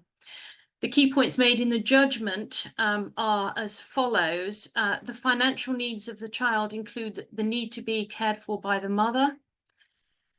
The mother should be able to live and bring up the child in circumstances that have some relationship to the father's resources and way of life. She should have control of a budget that reflects her position and that of the father, both socially and financially. The assessment of what falls within the mother's reasonable budgetary needs is not something that can be undertaken with arithmetical precision. The court will adopt a broad brush approach. The starting point is to decide what housing provision the father should be called upon to make, and usually in the form of a trust. From there, the court will go on to consider what, if any, further provision a mother requires for a child by way of a lump sum. This approach was reaffirmed in the decision of PG and TW 2012. Case of FVG 2005. The provisions of REP were considered, and the key points in the judgment of Mr. Justice Singer were that there should be a generous approach to the primary carer's allowance. A sense of financial independence for the mother was important. The money should be paid to her and she should decide how to spend it. The mother's own income was to be taken into account, but did not reduce the maintenance to be paid to her. The court recognised that the mother would need to plan for her own future, allowing her to retain her own capital and as much of her own income as she wished. DE and AB 2010. The parents had been in a short relationship. The mother had been in employment. At the time of the appeal hearing, she was unemployed. She also owned a 3-bedroom house worth 725,000, but the net equity was quite small, 98,000. She had debts amounting to 111,000 incurred in meeting living costs and paying the mortgage when she was out of work. The then CSA had assessed the father's annual net income to be 28,000, resulting in a modest figure for child maintenance. But he owned a property worth 1.2 million with equity of 358,000, but no other assets. The first instance judge ordered the father to pay a lump sum of 85,000 towards the mother's debts and 250,000 by way of a housing fund.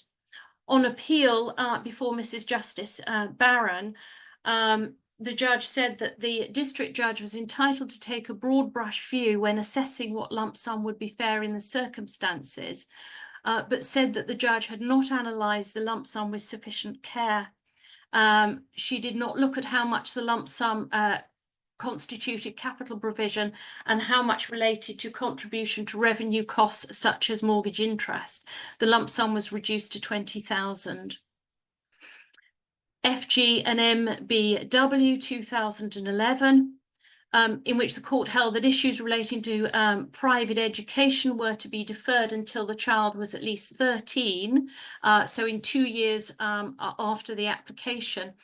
There were no funds in that case to meet a housing fund, and that aspect of the case was also adjourned. So this is an important case for practitioners to bear in mind.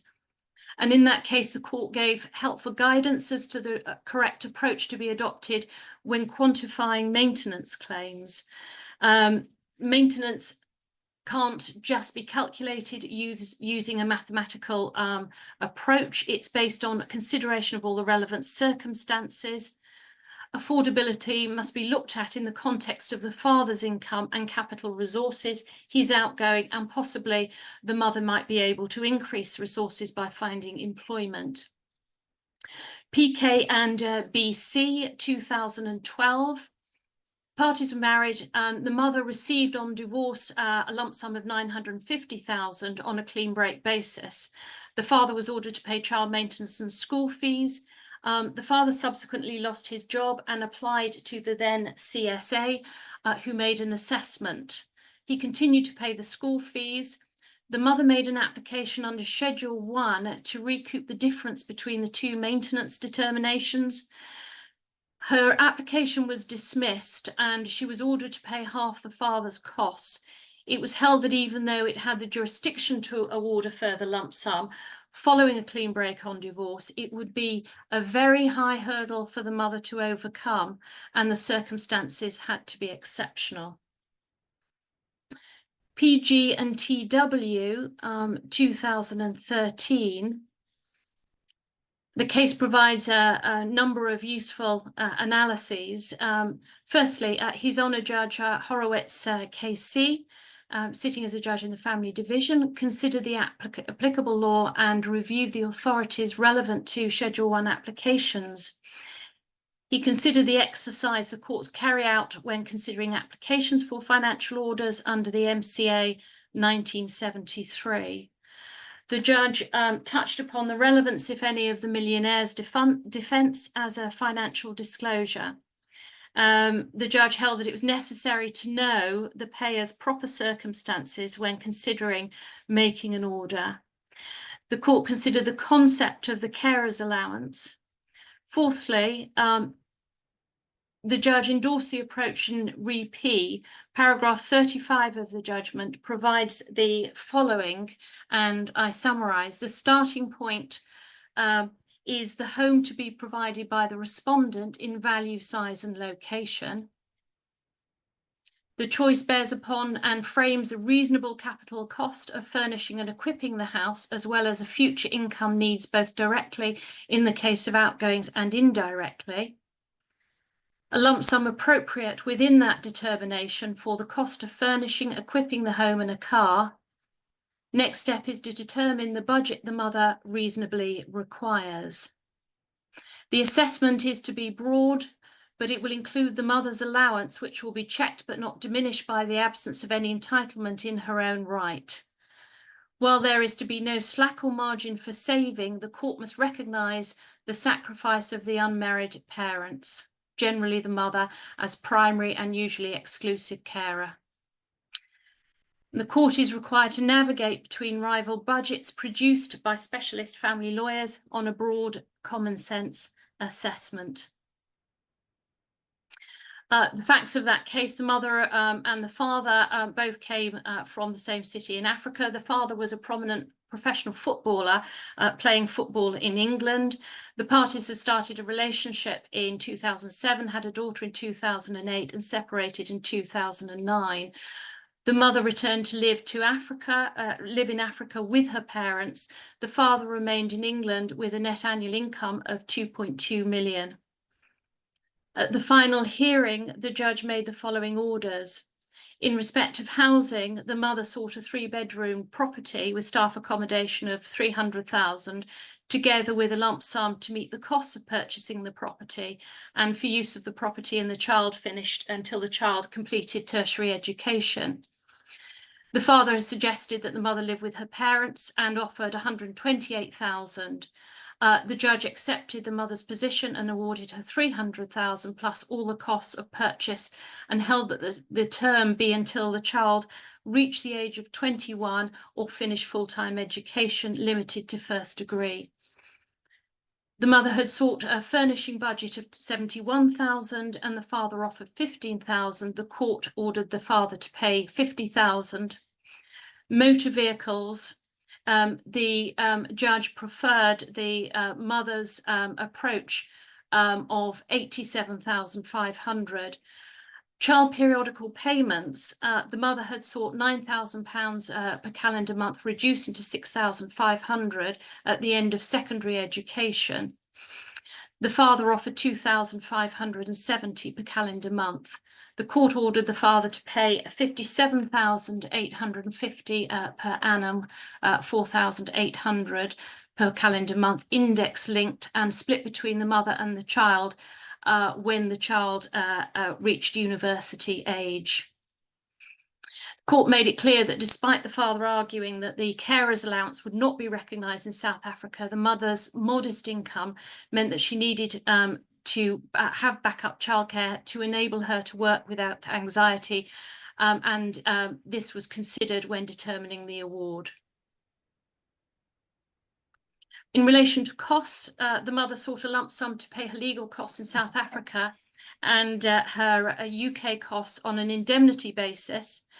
The father's position was that the South African costs were a matter for the South African court and that no order as to cost was appropriate. Sarah, Yes.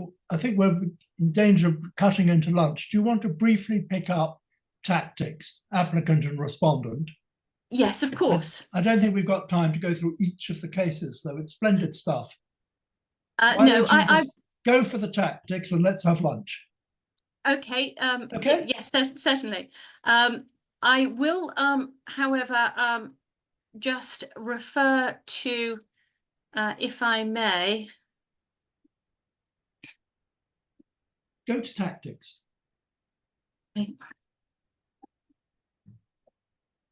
Hello, can you hear me? Yes. I'll move on. Tell us how to be the applicant and to be the respondent. Yeah, And then I'll we'll just break for lunch.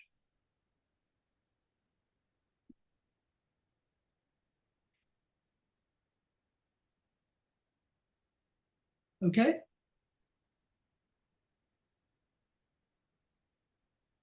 I'll just refer to tax considerations. I've already mentioned them, but it is, I will emphasise it's really important to take tax advice as soon as possible in relation to CGT, stamp duty, and also inheritance tax.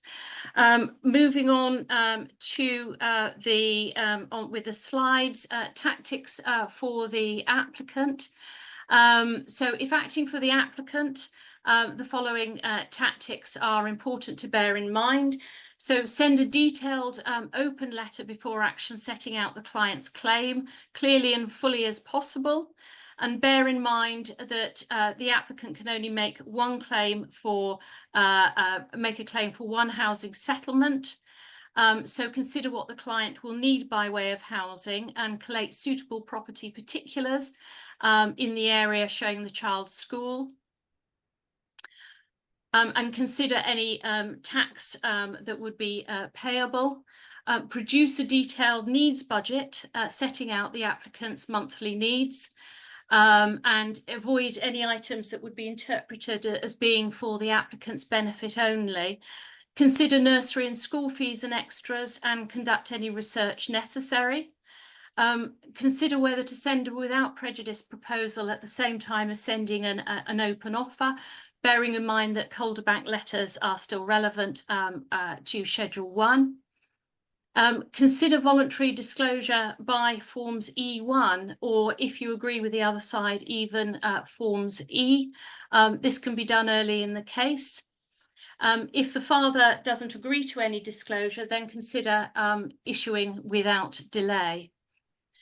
Write to the father asking whether he will make a VV concession, which means that the court will have the jurisdiction to assess the quantum of periodical payments. Consider childcare costs and the mother's return to work.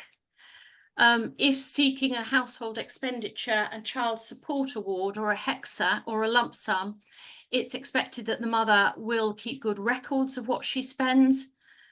So she must ensure that she keeps any invoices and a good note of all expenditure. Consider making an application for legal funding early in the case, and keep the pressure on the other side in correspondence, but ensure that the correspondence is non-inflammatory in tone. So tactics briefly, if acting for the respondent. So if representing a respondent in Schedule 1 proceedings, so bear in mind the following. So consider whether to make an application to the CMS early in the case. That will determine the issue of child maintenance where there's no scope for a top-up order. It's unlikely that the respondent will want to make a VV concession, so the court can assess a quantum of periodical payments. Ask the applicant fully to formulate her claim and quantum as soon as possible, and put this on an open basis. If the applicant has, or the potential applicant has fully formulated her claim, work on the counterclaim as soon as possible. And this may include viewing properties that the mother sets out as suitable and setting out reasons why they are not suitable. Make an early and significant open offer addressing all parts of her claim. And if there's no maximum assessment and the CMS assessment has not been made, consider paying periodical payments by way of a preamble. Consider how best to hold the property, whether in a trust or in a lease. Consider the mother's budget and how to contain it. In the case of CA and DR, the judge said affordability is not an issue here, but that does not mean that he should be required to sign a blank check in order to meet the child's ongoing needs. Consider whether to put forward a package deal to dispose of the mother's case quickly. For wealthy clients, consider making a concession that the client can meet the mother's claim as set out in full without providing financial disclosure, i.e. a millionaire's defence. However, as we've seen, you need to be careful in this regard. Any offer that includes a significant offer towards the mother's costs will have a better chance of acceptance. So consider what offer to be made in respect of costs. And an early and significant proposal in respect of all aspects of the claim will have an impact on any interim funding application that the mother may consider making. And finally, of course, as mentioned at the beginning, in all cases, consider the suitability of mediation, arbitration, or other non-court or out-of-court settlement processes. Thank you very much. I'm very happy to answer any questions, either through the question and answers, or by email, or at any time in the future.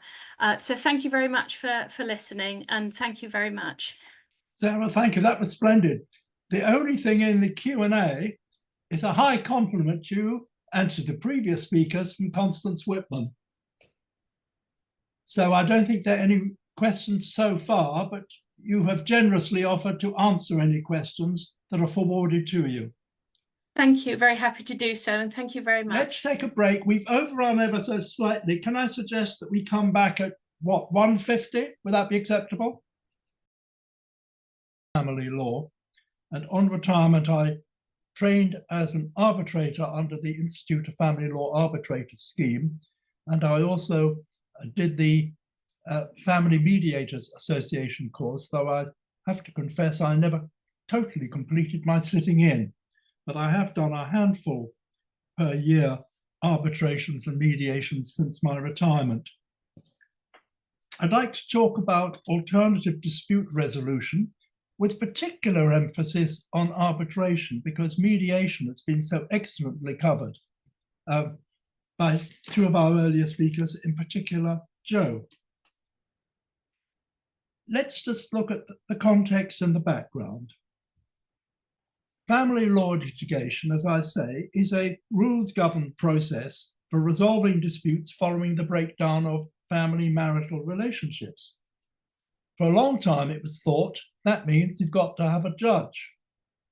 What we have learned in the last few years, and we should have learned it earlier, is it doesn't follow that the resolver must be a judge sitting in court where the parties cannot, through their advisors, agree. And of course, one mustn't forget that the system could not cope if 80, 90% of cases didn't settle through the intervention of lawyers.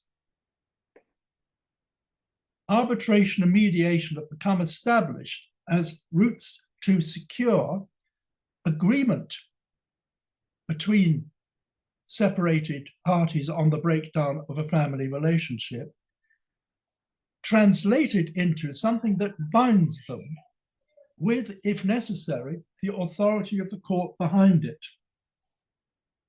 And the essential joint concept is they agree to be bound by a decider. Arbitration produces a result. It is a contract, it is an agreement for the arbitrator to decide, not the parties, ahead of the judge, and therefore arbitration will always produce a result. Mediation is a process. The parties engage in mediation. To make it work, it must have a large consensual buy-in, and they are encouraged. And in the pure doctrine of mediation, to take ownership of their dispute and are guided rather than dictated to. The advantages of either form of ADR are firstly to stop the breakdown of the marriage being followed by the emotional costs of arguing about the breakdown, and to reach a resolution quicker. It's convenient because mediation and arbitration can take place anywhere, including solicitors' offices. It's overwhelmingly convenient because the court system is massively overstretched. Delays have got worse, resources are diminished, and there's the constant risk, particularly in money cases, that there's that dread phone call from the court the night before your 3-day money case comes on. Terribly sorry, we've got an urgent children's case, we've pulled you. That doesn't happen with arbitration. It's probably cheaper, and even if it isn't, it's capped. You agree to arbitrate, you prepare, costs X, you rent the arbitrator, you pay usually at 50% each, or the mediator, that's it. There's none of the risk of being adjourned for something further, a little bit of delay, a little bit more discovery that stretches out cases. And rather like getting in the builder and changing your mind when he does an extension to your house, it ends up 50% more expensive than you ever bargained for. It's also, although this could possibly change, confidential. We are moving into an era where transparency has become one of the mantras. And there is a move to open up court. And when in my years and sitting, I hardly ever put my purple dressing gown on. We sat in chambers. And we sat in children's cases confidentially and in money cases confidentially. And the rationale for that is people would cough details about their tax and other affairs that they might not let on in public. That's not as safe as it used to be, because there's now a rule that serious tax malfeasance disclosed in a financial case to the court can be passed to the revenue. But even details of how a business is run could be examined confidentially in a family court. Now, the local paper can get wind of a prominent local businessman taking his financial affairs, or being taken to the financial cleaners in the family court, and it can turn up as a news item. That's the risk. So far, although I think there might be mutterings in the future, an arbitration will be confidential, and there's no risk of it becoming the pop star's finances, the local big farmers' finances, becoming fodder for the Coventry Evening Telegraph or the Cambridge Daily News or whatever. I did put in a passage about ADR no longer being discretionary. That's been very well picked up by Karen and by Joe. And I track there how mediation is being nudged towards becoming almost compulsory. The only comment I'd make about Mrs. Justice Knowles' case is she says on the face of her judgment that she's keeping the parties' names confidential and therefore the solicitors to protect the child who is still involved in ongoing litigation. And it's also important to note that the case was virtually a consent order because the two very experienced KCs, Simon Webster and Alexander Thorpe, had actually, maybe it took too long, come to an agreement to resort to ADR, and they were getting the judge's consent. So it has the flavour of a near consent judgment. And Mrs. Justice Knowles took the opportunity to issue a general lecture to the profession.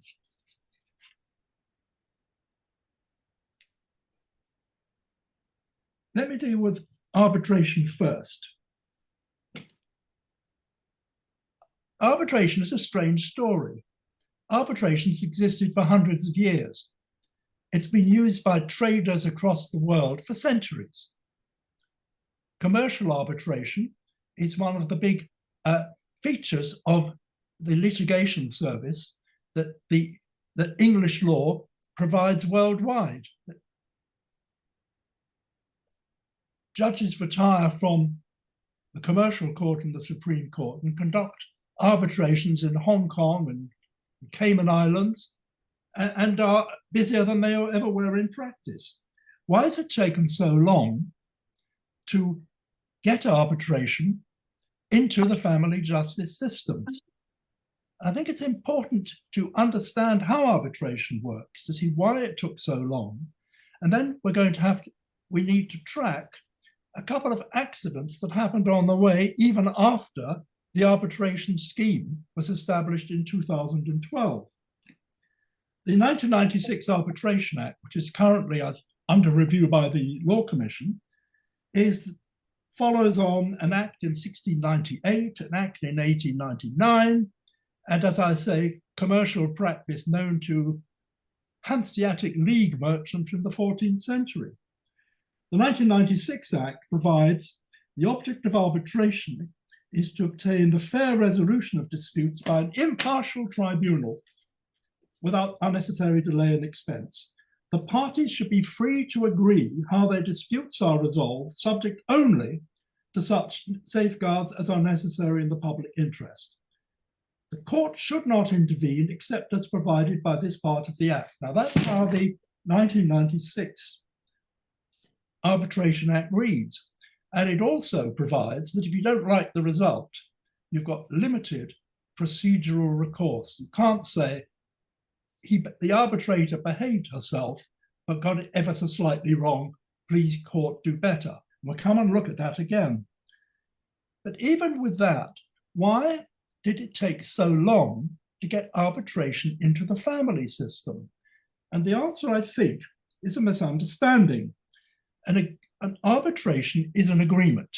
It's an agreement to settle the case outside the court. And it was thought to contravene the golden rule that you mustn't oust the jurisdiction of the court. And that was all looked at in 1929 in the House of Lords, where there was an agreement to compromise a wife's claim for periodical payment review under a separation agreement, and the court was thought by practitioners to have thrown up its hands in horror, saying, you can't do that. You can't oust the jurisdiction of the court. Odd thing that, because parties were perfectly capable of settling their cases by agreement, what people overlooked was that the House, even then, the House of Lords said that although the agreement the parties made to settle their case didn't oust the jurisdiction of the court completely, it was still worth looking at and still a factor to be considered when that agreement came up in front of the court.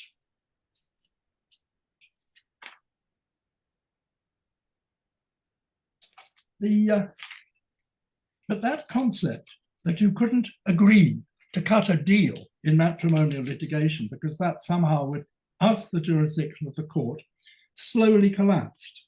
In 1980, in Edgar, an agreement to settle finances on breakdown of the marriage was approved by Mr. Justice Ormrod, provided, as he made it plain in his judgment, the court was satisfied there was no coercion, undue influence, and there had been cards placed face up on the negotiating table, fair disclosure.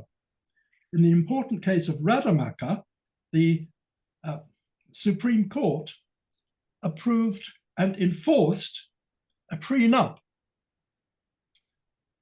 where an heiress to 100 million more or less totally excluded her husband from any share and wiped out the 5 million pounds that Mrs. Justice Barron had awarded to him on trust only to provide housing while the children were young so that they could enjoy his company. And the tone of the speeches in Rademacher emphasized the modern view that parties have autonomy and ought to be allowed to regulate their affairs. Spotting the way the wind was going, two very distinguished family judges, Hugh Bennett and Peter Singer, devised an arbitration scheme and approached the Chartered Institute of Arbitrators to help set it up and get it running. They took a gamble that the court would approve it and created a set of rules. And that is the Institute of Family Law Arbitration Scheme for Money, followed by a children's scheme, which came into effect in 2016. It provided for training of arbitrators. They're getting badged as competent by the Chartered Institute of Arbitrators, and a special set of rules.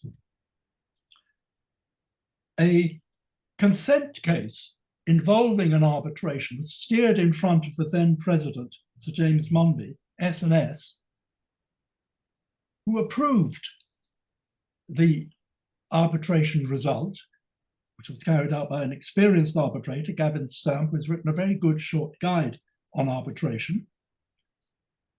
Sir James mentioned the strong policy argument in favour of the court giving effect to an agreement and said that the court, it is now well established, that the court would not lightly permit parties who have made an agreement to settle or to arbitrate unless it was contrary to public policy, there was undue pressure or exploitation, and he said the court would not interfere unless the error jumps off the page. Now, that was the first problem that set the new scheme running off in a slightly damaged direction, because saying that the court would only interfere with an arbitration if it was so wrong that the error was obvious, jumping off the page, is a much higher bar than attacking District Judge Snooks in the Watford County Court, where, as is plain law, well established, all you have to show is the deputy district judge was wrong, not very wrong or a little bit wrong or seriously wrong, wrong. You're now, what Sir James was doing was setting a higher bar for challenging an arbitration by opposing an application for an order to be made in the same terms as the arbitral award. That was diversion 1 from the new scheme. Diversion 2 was a little bit more serious.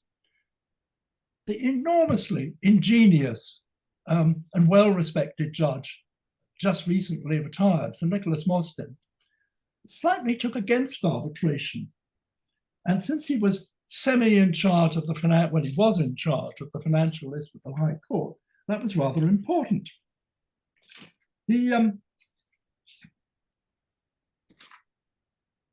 decided that if you wanted to attack an arbitration under the money scheme, you had to confine yourself to the remedies within the Arbitration Act, which are terribly narrow, which basically established that the arbitrator was off their head, no jurisdiction, procedural impropriety, and so on and so on. You couldn't look at the merits. There was one way out, was to use the case of Barda, which said that you could upset an award in a money case if something totally unforeseen had arrived shortly afterwards, which made a nonsense of the award. The husband, an international tennis player, paying periodical payments at a huge rate to reflect his winnings, becoming paraplegic and losing his income would be a sort of Barda event. Not only that, Mr. Justice Mostyn steered a couple of attacks on arbitrations to a commercial arbitrator, not a family lawyer, Claire Ambrose, sitting as a High Court judge. And in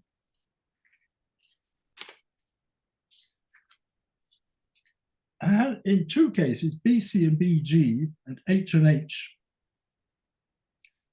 and she confined the complainant to the Arbitration Act procedural defect route and said, you haven't met it. But in H&H, we now know H to be Mr. Haley, took that rejection of his attack on the arbitration to the Court of Appeal. And in a robust and very clear judgment, Lady Justice King brought the law back to where we thought it always was. And this is crucial to arbitration.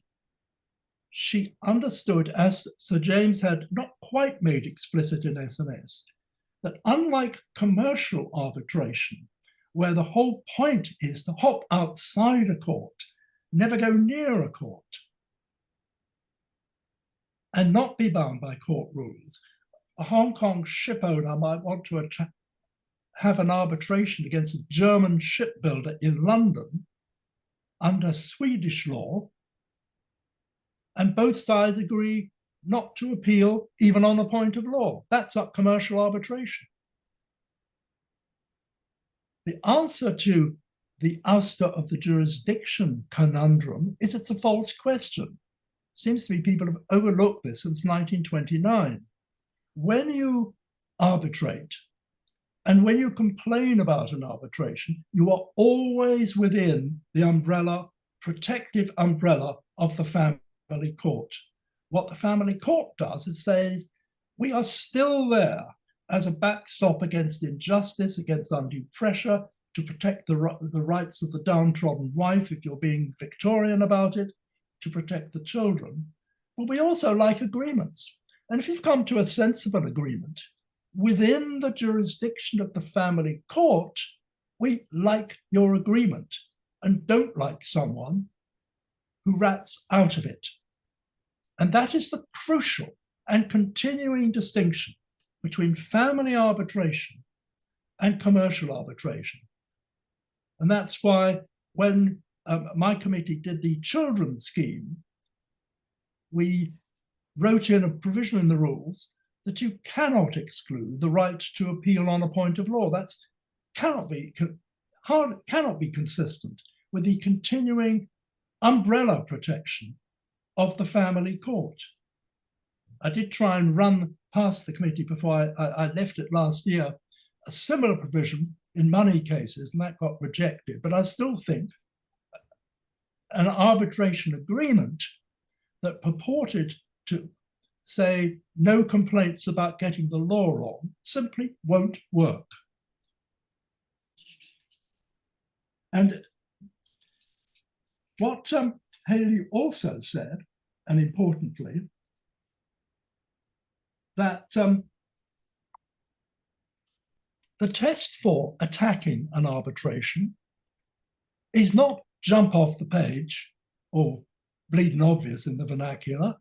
It's wrong, exactly the same as an attack on a decision by a judge in a children case or a money case. And that got rid of a huge obstacle to arbitration, because it seems to me one of the problems was if you as a solicitor advised a client to enter into arbitration to resolve your ex-spouse's financial claims, and you got a result that you didn't like, the client turns round and says, what do I do next? And under the Mustin or under the Munby doctrine, you have to tell him, sorry, you've got to show this isn't just a bit wrong, it's very, very wrong.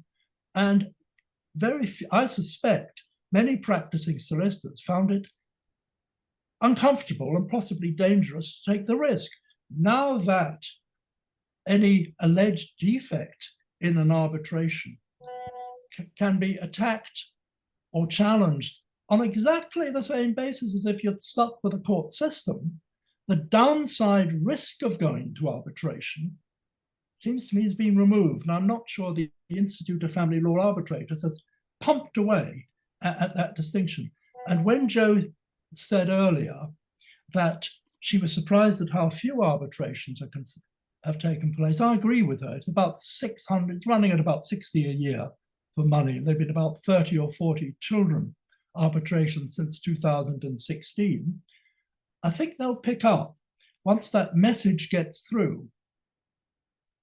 And other advantage of arbitration, and one that I think that is has been not used as much as I hoped and expected, is that arbitration is a means by which you could actually combine the hearing of both money and children cases together, instead of the practice that has grown up in completely invented by practitioners, because it doesn't really come out of any act or the rules, of hearing children's cases here, money cases here, often with a different legal team, often with a different judge, and always with a different timetable. And it ought to be possible, and I think it's something that ought to be encouraged, is to run combined children and money arbitrations together. So the arbitration scheme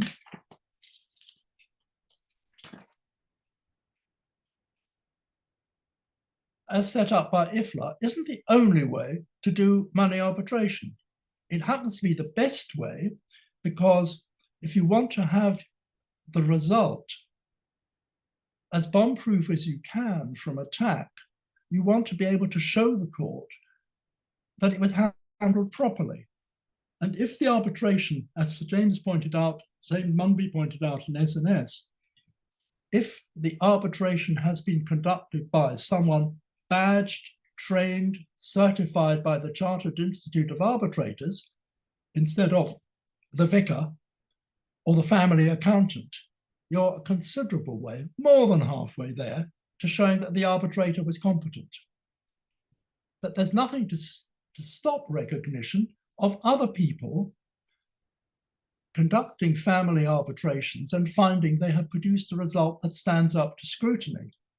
They'll have to, and this is the distinction in family law which makes it different to commercial arbitration, it will have to be an arbitration conducted according to English family law. English court will not recognize a decision of a Sharia court, not directly enforceable, of a Beth Din, or two Nigerians in London who come to an agreement and specifically say it's according to Nigerian state law or Thai law or whatever. But I'm not aware, though theoretically it's possible, of any of these unofficial arbitrations having come before the court. But the principle would be the same. Was this fairly conducted according to English law? But my remarks will continue to be about the IFLA scheme. which has a set of rules. The latest edition came out, 7th edition, in 2021, which specifies that the arbitrator is in control of procedure, that the arbitrator is in control of discovery, and so on.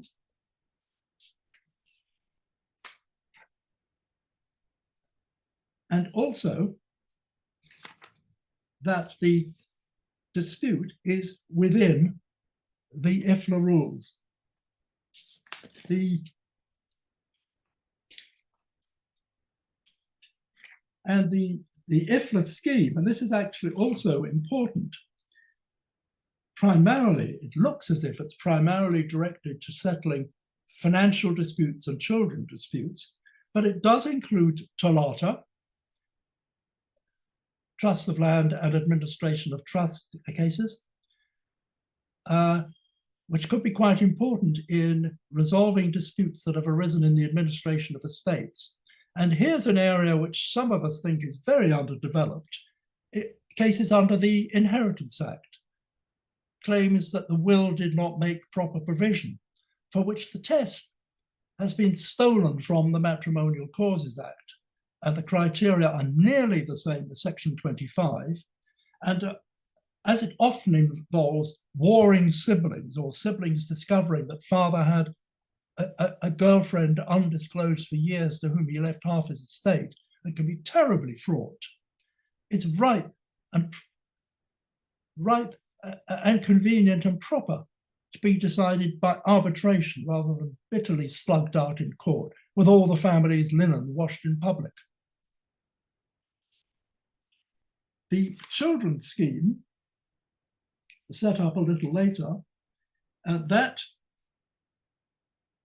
covers all exercises of parental responsibility, contact, residence, school issues, minor medical intervention, not life-threatening medical intervention. It excludes Hague return cases because it's necessary to show a foreign judge that the parties have been before a judge of the High Court of the Family Division, or his deputy or her deputy. And by amendment and extension, the family children scheme now includes relocation cases, both where a party wants to move from London to Durham or a party wants to move from London to Dubai. They're difficult cases to try, and used to be, certainly foreign relocation cases, used to be confined to High Court judges, but can now and are now being dealt with by arbitrators. There are two problem areas with children arbitration. One, when we drafted the rules, we realized we couldn't really cope with the arbitrator seeing the judge. Now, seeing the judge is something family judges very rarely did. There's talk of the judge seeing the children as a way of introducing the children into having some autonomy, some stake in the case being decided. And there have been indications in some cases, maybe it's a good idea to think in a more relaxed way about the judge seeing the child. I did it twice and I hated it each time. I think it's an awful responsibility. But it's not very easy to do in an arbitration case. In a court, you've got the usher. You usually see the child with the guardian present or the guardian's representative. There isn't a guardian in arbitration, and there isn't an usher to keep a record in case the child makes what could be a malicious allegation about what went on in the judge's chambers or the arbitrator's room. So there is no seeing the child. The other one, which nearly wrecked the scheme on the eve of it being launched, was safeguarding. Safeguarding has two problems. One is, how do you preserve the physical safety of the parties during the hearing, to stop a dust-up in court? And the other is much trickier, what safeguarding really is about. How do you, as best you can, make an order that has a safe future to it? An order for contact to a parent who has been described as dangerous, how do you take the awful chance of saying whether that should be under supervision, by video or letter, or just unrestricted? And that's what safeguarding is about. There's no 100% security either way, but we have to be clear, and we've become very concerned to be clear, to do it as best we can. In the court process, there's Kafkas. There's a safeguarding letter. Kafkas usually have the experience to advise properly on where the risks are. Also, Kafkas have got the entry to the local authority, to the schools, to the police, to pick up any footprint of previous bad and dangerous behavior. The safeguards that we managed to build into the IFLA scheme was either to rely on a Kafkas clearance letter. That's where the case started in the court system, got as far as a Kafkas safeguarding clearance letter, and then popped out into arbitration. So you've got that early research. The other was to obtain a basic disclosure from the Disclosure and Barring Service, which is good enough to pick up criminal imprint. And there's also a wonderful roundabout.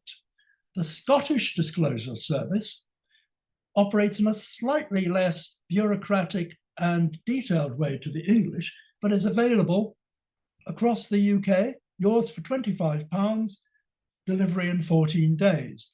And as a reasonable basis, that will cover the big footprints of safeguarding risks. Plus, the parties, each of them, have to make a statement saying, if there are any safeguarding issues, here they are. Plus, the arbitrator is under a duty to satisfy herself that safeguarding is not an issue. If she finds at any stage in the hearing that something alarming is going on, she can stop. She can refer the issue to the relevant protective authorities. And that level of safeguarding was all approved by President Mumby in a practice guidance for children arbitration issued in July of 2018. And so far, touch wood, it hasn't led to any problems.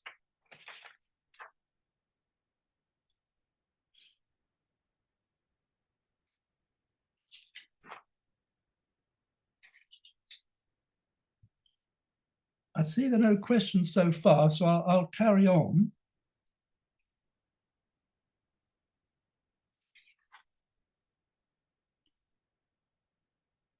Arbitration, I mentioned the slew of litigation on what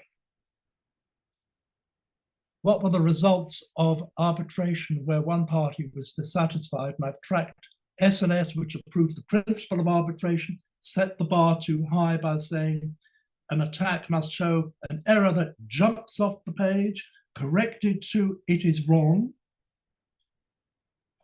And the current state of play is that Mr. Justice Austin, at a certain amount of humble pie in ANA in 2021, pointing out the intention of Lady Justice King in Haley was to align as much as possible challenge to an arbitral award with an appeal in the family court.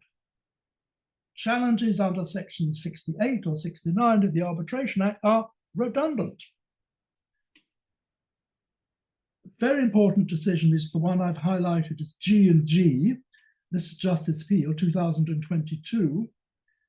It considers both money and children arbitration and set up a system, procedural guidelines for challenging, file in the county court,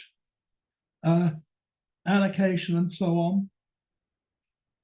And it has also been confirmed that the same test for attacking an arbitration award applies in a children's case as to a money case, as to a decision of a judge. It is wrong. There's been a very recent arbitration case, LT and ZU, Judge Evans Gordon considered a Schedule 1 Children Act application and dealt in detail with how to consider an award in Schedule 1 where the arbitrator had required the father to borrow money. She said that was wrong because the act of borrowing meant you're asking him to go beyond his resources. That actually was reversed on that particular point by Mr. Justice Cobb last week. 2024 EWHC 778 on the 10th of April, Mr. Justice Cobb pointed out that in cases under the Matrimonial Causes Act, it was conventional and had been conventional in the 19th century to have regard to what someone could borrow, either to sustain their own style of life or to that of their former partner. And it was perfectly proper to look at mortgage capacity,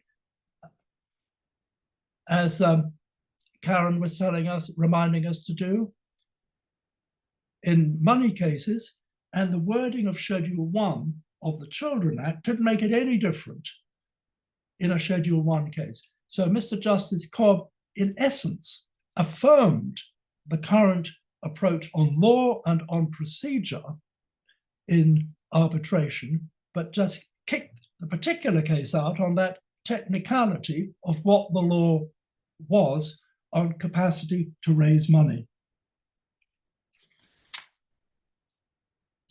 Mediation is just a little about mediation because it's been so well covered. With money cases, as I pointed out when Jo finished her case, I think it's important particularly in mediation to not let there be an imbalance of dominant personality or resources that will shift where the middle of the road lies. As a sort of warning, I attended an excellent course on combining mediation and arbitration in a structured way.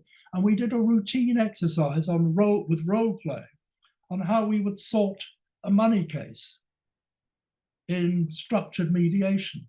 And when it was over, I remember remarking to everybody, but don't we agree, because we've been kind of looking for the middle and hoping to please everybody, we've actually suggested, recommended, negotiated an award that's 20% below what the wife would have got.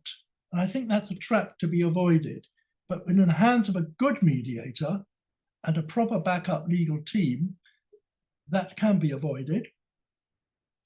As I pointed out, the proper practice after mediation is to write down a memorandum of understanding, sometimes called a MOU, which often provides that the parties then take that's headed up without prejudice.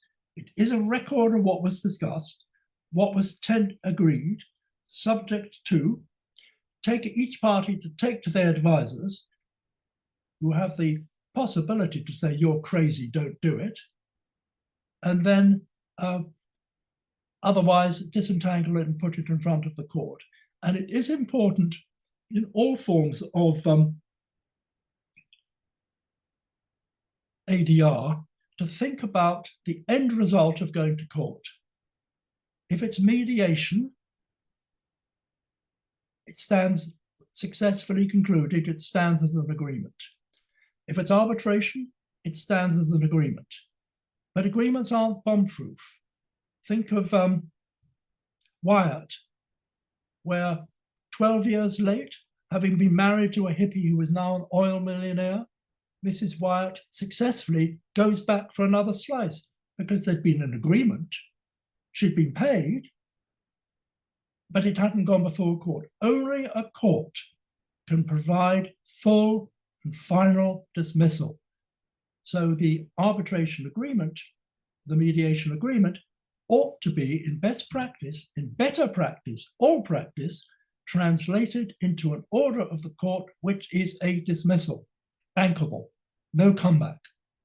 And the other technical point, of course, is only a court can hit the pension fund and tell it what to do, because the pension fund isn't a party and isn't bound. But if the order does, as most financial agreements, so many do, incorporating levelling up and being fair as between pension funds, you need a court to tell Prudential to slice off and transfer. And also, of course, only a court can make injunction orders. And one of the things that can be considered in a children application is issuing an injunction. Arbitrators doesn't have the power to do that. Certainly mediators don't have the power to do that. There is, as in fact Mr. Justice Peel pointed out in G&G, when you put an agreement in front of the court, Section 25 says the court must consider. Well, in real life, a busy district circuit judge or district judge has a pile of consent orders and more and ticks them off. The system ought to allow, and does actually, by the strict words of the statute, provide that she should check it through. One of the vexed areas, I'm not quite sure what the modern resolution is what about an agreement by a wife who has a colorable claim to periodical payments, not to take a nominal order in case things go pear-shaped afterwards, but to submit to a dismissal which cannot be unravelled. I used to tentatively play out throwing out, rejecting nominal orders, but that was sometimes created much more of a row. It was more trouble than it was worth. But there's some suggestion that courts should be more attentive to scrutinising an order, but whether that's real life on a wet Thursday in the Edmonton County Court, I'm not so sure. The downsides of arbitration and mediation, certainly arbitration is not for the totally poor. It is Ritz Hotel justice for people who can pay. But the fees, although not inconsiderable, are so much less than overextended family litigation. I think that's just something one has to put up with. That's what, as people say, litigation is available more readily to the well-heeled than the poor. But there's no reason why arbitration cannot come down from its big, as it were, London magic circle high horse and be applied across the country, where there are a range of good and experienced family solicitors and family practitioners who can act and can train as arbitrators and as mediators and gain the experience of sitting and seeing the pieces put together in front of them rather than being a party. And as you all get older and more experienced and qualified to train for arbitration and mediation, I would urge you to consider and do so, because one of the hugely satisfactory aspects I found of arbitration was, even though you were conducting it as if you were on your best behavior and being a judge, the atmosphere was just that much more informal. People were that much more solution focused and polite to each other too. I never bothered I didn't want to swear people in. I didn't see why I needed to. But that's just a minor aspect. But arbitration does, and mediation, does inch us forward to a more civilized and predictable way of managing disputes. And I'm sure it is very much part of the package going forward. And I would hope and expect that as we forecast, and we were wrong, that arbitration would mop up maybe 10% of litigation rather than the much smaller percentage than it does now. But watch this space. Are there any questions so far? No? Thank you very much. If I then change hats, I think it's time to introduce Niamh Wilkie, who's going to... Ready to go? Good afternoon, ready to go. Good, great. Gosh, I'm trying to match you up with your picture. You're a barrister also from 5 St Andrews Hill, with a lot of experience in local authority work, children and guardians, public law proceedings, and involved in neglect, abuse, or domestic violence. Noted for your firm and direct approach in court. Did you write that? I didn't actually, but I can't deny it. Okay. But child abduction, it was thought to be, wasn't it, a quick summary, no nonsense, let's do it quick. And like so many things, it got encrusted with technicalities. And every now and again, they scrape the barnacles off, and then we get back to basics, and then the barnacles come back on. So, Niamh, tell us all about it. Thank you very much. And thank you for your very insightful presentation also. So just to say good afternoon to everybody, and thank you for joining us here today for the presentation. My name is Niamh Wilkie, and as I've been introduced, I am a family law barrister, originally qualified in the Republic of Ireland. I have practiced across many different areas in the world, internationally, in the Middle East, America, Ireland, and England. And so today, what I am going to discuss or talk about is the matter of parental, sorry, I beg your pardon. I've just lost my notes there for a second. International child abduction. And I want to share my screen, if that's okay. So I'm just going to have the option set where I will share my slides along with myself. Okay. Now, hopefully this will work. So the reason why, oh, sorry, is everything okay? Yep. All right. Good, we're good.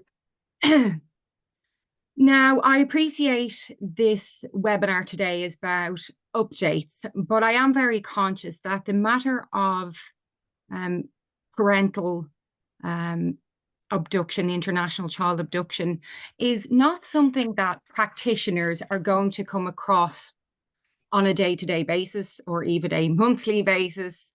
And it is somewhat a niche area. So in order to provide updates, I did feel that it was first necessary to do somewhat of a whistle-stop tour of the salient features of what we're talking about when we deal with the matter of child abduction, and why it's important that regardless of your particular areas of expertise within family law, why it is very helpful to have at least this background knowledge and something that you should be live to when dealing with cases. Particularly nowadays, we live in a society where it is much more international based than previously. And so there is always the possibility of touching upon this particular area when you come across cases. I think it has been very helpfully summarized by AstenJ in the case of Bree H. And I provided that particular quote, which outlines that although child abduction is a specialist branch of family law, and so anyone involved, I beg your pardon, anyone involved in cases must be alert to the possibility of international child abduction. Apologies, I'm just trying to remove. Okay, I'm just having some trouble, sorry, with my screen at my end. Nevertheless, this particular quote sets out the concept and the ambit of wrongful retention extends beyond the arm of the Hague Convention, well beyond a snatch. And what we're referring to there about a snatch is the initial point when children would be removed across a frontier or border from their state of habitual residence. You would have a situation perhaps where a child may have originally been lawfully removed from a country, but then that lawful removal could end up being a wrongful retention. And so it's just something, like I said, that solicitors ought to be live to, or any practitioners in the area of family law, and how it may invoke consideration of the Hague Convention.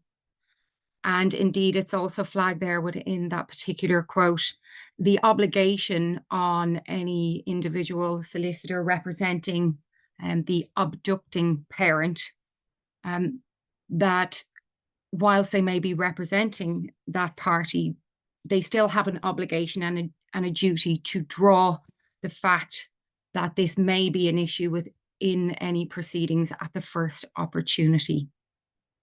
And so that is why I think it's important just to have at least a basic understanding of the concepts around international child abduction. Now, what exactly is it that we are talking about when we are dealing with this particular topic? I've provided a definition here, which I believe is a quite simplistic definition, but really cuts to the core of what it is we're dealing with. We're dealing with the removal or retention away from a child's country of habitual residence against the custody, rights, or access of another with parental responsibility or without the court's permission. Then you have a situation where parental abduction, child abduction occurs. It is important also to be aware that there is a criminal definition, because it is a crime for a parent to wrongfully remove a child.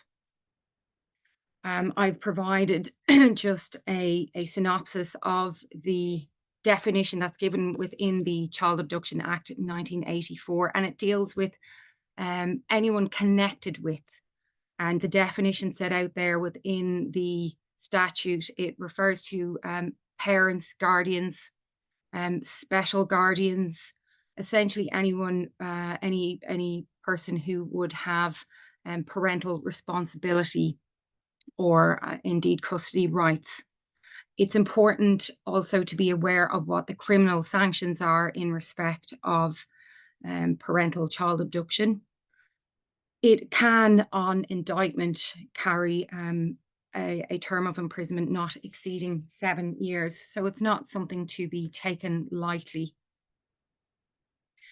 In respect of the jurisdictional framework, what are we dealing with here? What are the primary sources in terms of parental international child abduction?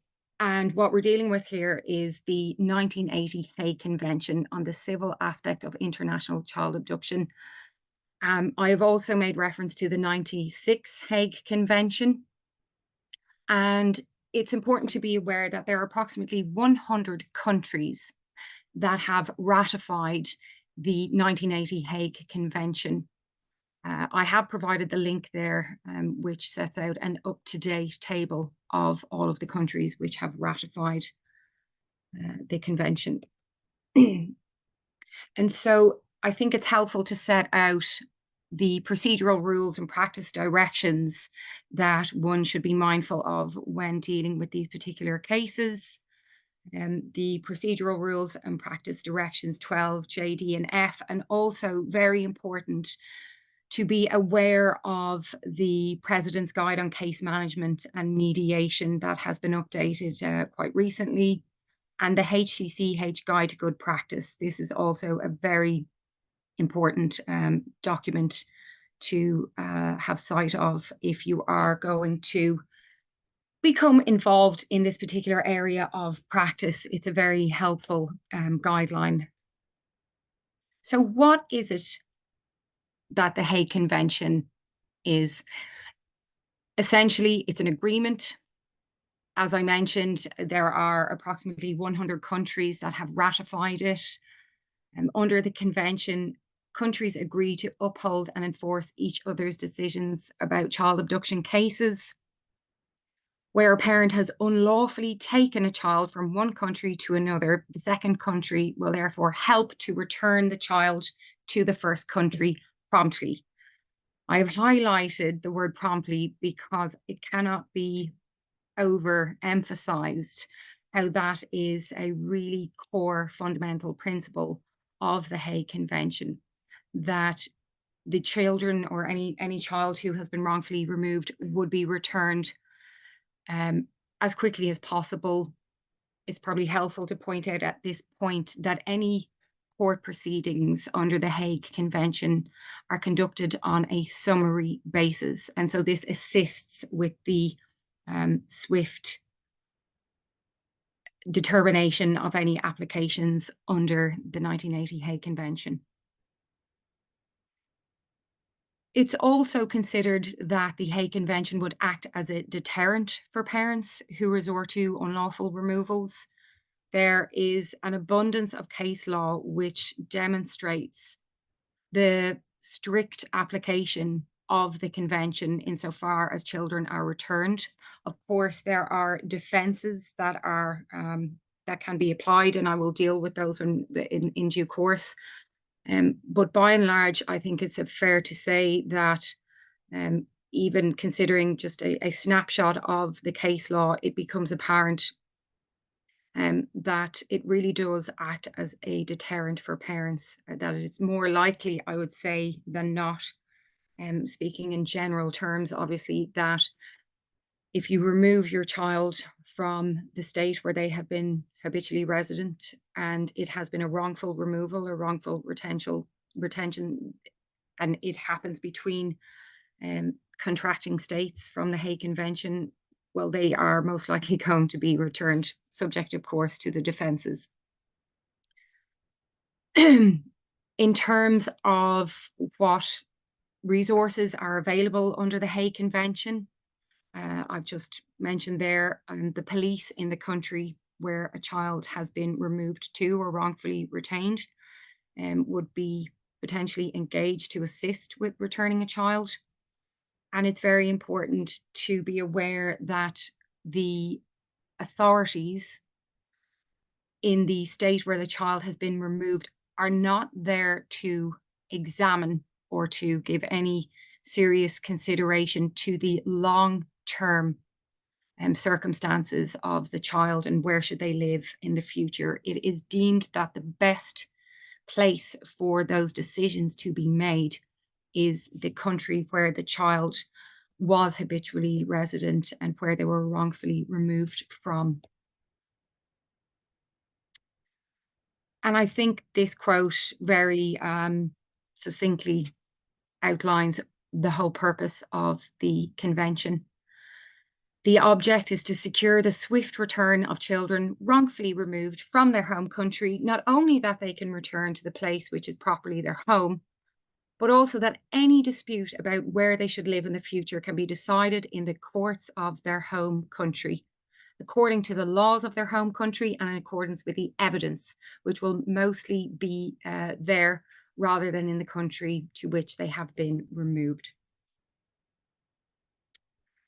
It's also important to be aware of the distinction between incoming and outgoing, cases. And what I'm referring to there is quite simply whether a child is abducted, so removed from England out to another country, outgoing, or if the child has been removed from another country and brought into the jurisdiction of England and Wales. There is a provision made within the convention for each of the contracting states to have what is known as a central authority. And the central authority in this jurisdiction is the International Child Abduction and Contact Unit, which is referred to as ICACU. And provision is made within the convention itself of what these central authorities are supposed to do. And essentially, they are supposed to take all appropriate measures to provide such administrative arrangements that are necessary and appropriate for the safe return of a child. So when it comes to outgoing cases, from a practical perspective, what you would be doing generally would be completing an application form that would be submitted to ICACU as the central authority, and they would then set the wheels in motion for any lawyers, or sorry, to contact or access or provide you access and the contact details of lawyers within the foreign Hague state that you would then engage with, and they would then represent you in proceedings within the courts in that particular state. I have just provided a snapshot here of the steps to be considered when it comes to child abduction into the country and then from the country. So they're quite similar, these tables. I would just flag at this point something else that I haven't included on the presentation, but it is something important nevertheless that I would like to touch upon, and that is the notion of obtaining declaratory relief in addition to making an application under the Hague Convention. This is a step that is quite often commonly taken on behalf of a party. For example, you have a child that has been removed from England. They have been taken by a parent to another contracting state. And it will often be the case that you could simultaneously with your application that will have been processed through ICACU, also make an application to the High Court seeking a declaration whereby the High Court would have fundamentally state that a child has been wrongfully removed within the meaning of Article 3 of the Convention. The purpose of this would be just to really underpin that application. From a practical perspective, it would carry weight where you have a declaration from the High Court of England having already made that declaration that a child was habitually resident within the jurisdiction of England and Wales, that they were wrongfully removed, the date from when they were wrongfully removed, and effectively that they ought to be returned. That is relief that could be sought if you were pursuing an application, whether through the Hague Convention or not. This is something that I will now turn to. Obviously, I've mentioned that there are approximately 100 countries which have ratified the Hague Convention. What do you do in a situation if a child has been wrongfully removed to a country that hasn't ratified the convention? The first step would be to consider whether or not there are any treaties in place. And I've given the example there of the UK-Pakistan protocol. And this is something that can be relied upon in the instance that a child has been removed to that particular country. And again, if you had that declaratory relief stating from the High Court of England and Wales that the child was in fact habitually resident immediately prior to their removal or wrongful retention, it would again just underpin your application that you would be making to that non-Hague Convention state.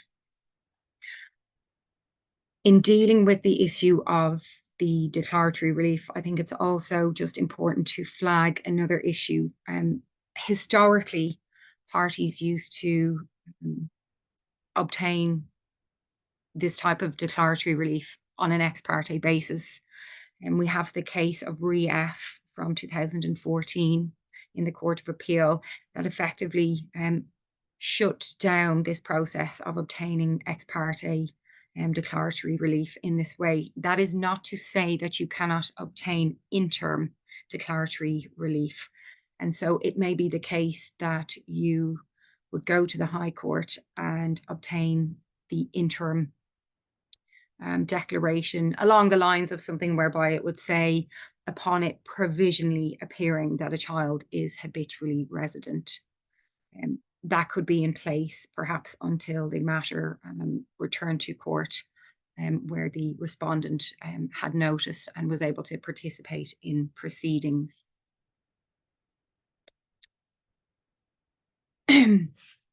So, who does the Hague Convention apply to, or what age range are we dealing with in terms of applications under the convention?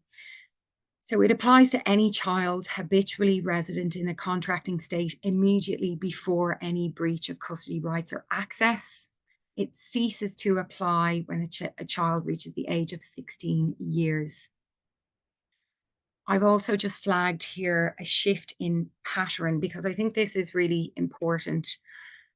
Historically, the majority of abductors were, for the most part, the parent who was not providing the day-to-day care of the child, and it tended to be fathers. But there has been a real shift in this now, and it is more often than not the cases that are coming before the court are where a mother, who has been for the most part the primary carer of the child, has effectively fled or claims to have fled, and relies on the particular defence that is provided under Article 13(1)(b) of the Convention, which essentially deals with the grave risk of harm. And a lot of the cases that come before the courts nowadays in dealing with this particular defence relate very closely to the issue of domestic abuse. And so I will deal with this as we go on. But just to flag for you that change in the landscape of these proceedings. In terms of habitual residence, obviously I have highlighted that it applies to children who have been habitually resident in a contracting state immediately prior to their removal. So what are we talking about when we refer to habitual residence? There is no definition of habitual residence within the Hague Convention itself. However, there has been a litany of case law that has dealt with the particular topic. And I have flagged this particular case because it very helpfully sets out a number of criteria that are considered when contemplating the issue of habitual residence. Now, I should apologise. I think on the slides that were provided within the presentation, the numbering has gone awry, but the presentation that I have now here in front of me, hopefully it is correct.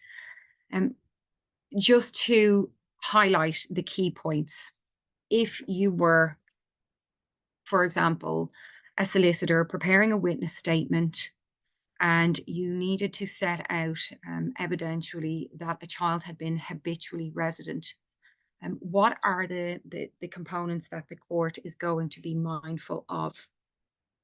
And so firstly, I would say it's very important to appreciate that it is a factual test, and it is about the child, not the parent who has removed the child. What you need to be able to demonstrate when evidencing habitual residence is a degree of integration by the child in a social and family environment. So practically speaking, from an evidential perspective, you would perhaps be flagging child's attendance at nursery or school, whatever age appropriate stage they're at in their life and what they're doing, their friendships, their closeness with any relatives, all of these types of things that demonstrate the integration of a child from a social and family environment. Again, maintaining that the focus is on the child as opposed to the parent who has removed the child. I think some of the other key points there to just highlight that the younger a child is, the more likely they will establish a new habitual residence at a quicker pace than an older child. Practically speaking, if you have an older child who is removed, where they have been removed from, it is likely that they will have been more socially integrated, as I touched upon, engaging in things such as school, having a friendship circle, all those things that you would expect of a child of an older age. A younger child isn't going to have established those roots necessarily. And so by default, it just is the case that they are more likely to establish a new habitual residence in faster than an older child. It's very important also to be aware that what the court will also consider when evaluating the issue of habitual residence is the stability of the child's residence as opposed to its permanence. And so it isn't based on a mere measurement of time. I've mentioned there at point number 11, the requisite degree of integration can develop quickly in some cases, as I've touched upon. And I've referenced a case there where it was held that habitual residence had in fact been established in a single day. Now that would seem rather unusual, but nonetheless, it has been the case. So it's the stability of the residence that's important, and not whether or not it's permanent. Parent doesn't have to demonstrate that they intend to permanently reside or indeed to remain in a place for an indefinite period of time. So those are just the key points that one ought to be mindful of when establishing habitual residence, and what the court is going to be considering when determining that particular issue. Another important point is the urgency of proceedings. And in particular, this is dealt with under Article 11 of the Convention, and the need for judicial expediency. If a decision is not reached within 6 weeks from the commencement of proceedings, the requesting state may ask for a statement of reasons. At this point, it's probably also helpful to highlight that any applications for the return of a child ought to be made within 12 months. And that is effectively seen as the cutoff point, and that is 12 months from when the child was removed or wrongfully retained from the country in which they were habitually resident. It's very important, however, to balance that and to be mindful of the fact that whilst expeditious proceedings are crucial, the integrity of proceedings ought not to be sacrificed for expedience. And this particular case, Clensurus v. Clensurus 2007, I think is a very good example of what we're talking about here. This was a case where a father had filed an application on the 31st of January 2007. A directions hearing was held on the 22nd of February. And it was listed for a trial date on the 3rd and 4th of April. Now, there were some minor delays insofar as a CAFCAS report being filed a couple of days late, but it didn't impact the trial date that was listed.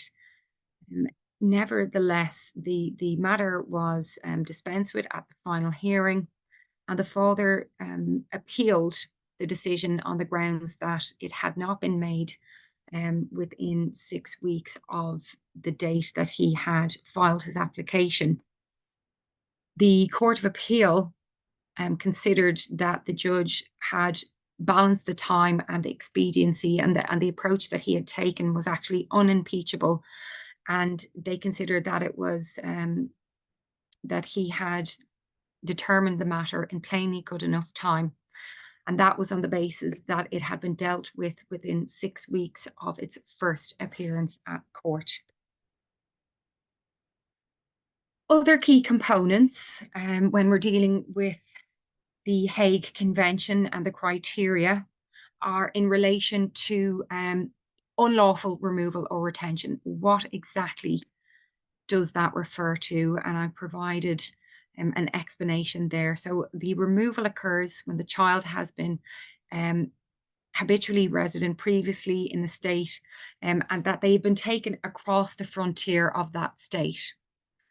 So that is what we're talking about in respect of removal. And the retention then is when they are, as it says, retained in a state beyond the expiration of a period which they were permitted to stay there for.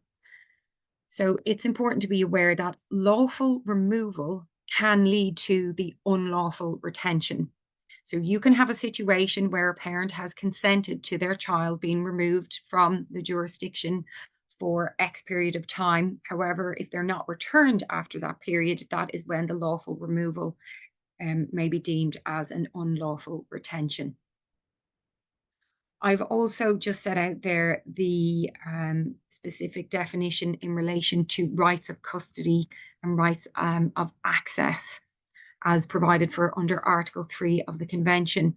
And because again, when dealing with these applications, who is it that can make the application? Well, the removal or retention will be considered wrongful where it's in breach of the rights of custody attributed to a person or institution or any other body, either jointly or alone, under the law of the state to which the child was habitually resident immediately before the removal or retention. And at the time of removal or retention, those rights were actually exercised. So this is very important. This is fundamentally the test. It is incredibly important to understand that this is the test, and it is not the test on the usual test that you would be familiar with when dealing with matters concerning children, which is the welfare test, as set out in Section 1 of the Children Act 1989. So that is a very, very important difference. Now, moving on to the issue of defences. And this is what a lot of focus I wanted to put on today, because it deals with the updating case law, and it deals with the, it focuses on the issues that are really coming before the courts when it comes to these applications on a regular basis. So the defences for wrongful removal or retention, I have just highlighted them there.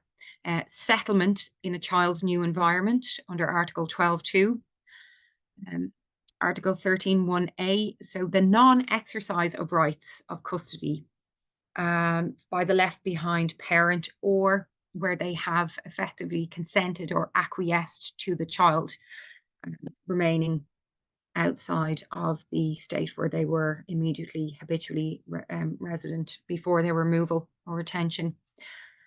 Article 13.1b, the grave risk of physical harm, psychological harm, or other intolerable situation. This is probably the most litigated defence, and so I will be putting particular focus on this defence.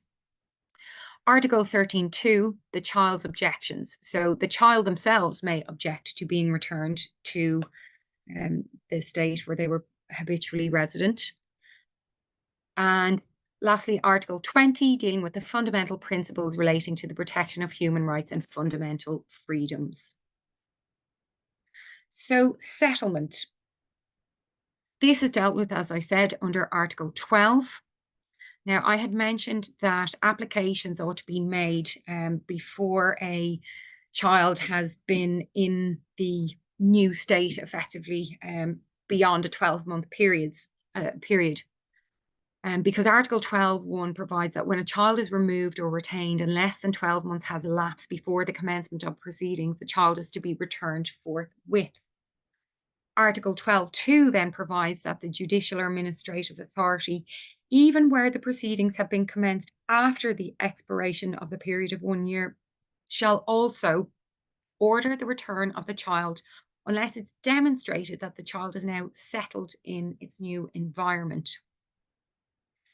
And it's important to bear in mind that the parent who has, the taking parent, or the parent who has removed the child, the burden is on them to prove that the child is settled in the new state. Now, I have referred here to the case of Rio Children 2011 to highlight the point about this particular defence and the fact that it comes down to an exercise of court discretion.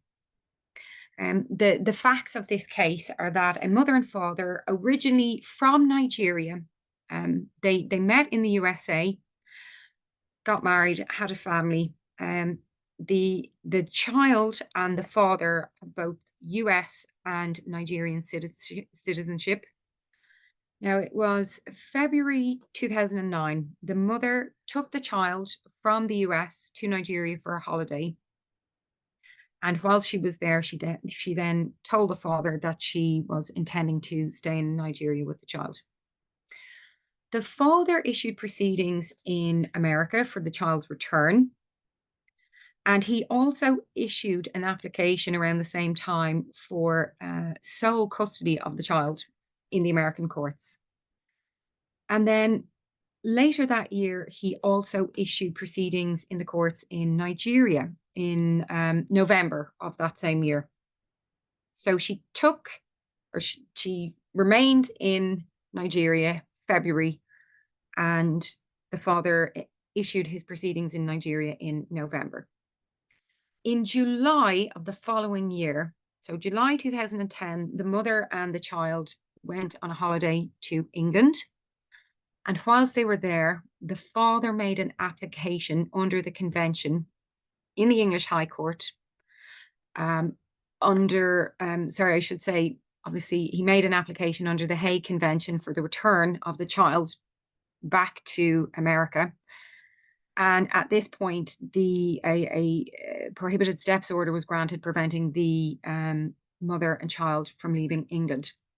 Now, the mother relied on the defences of Article 12, Article 13A and 13(1)B.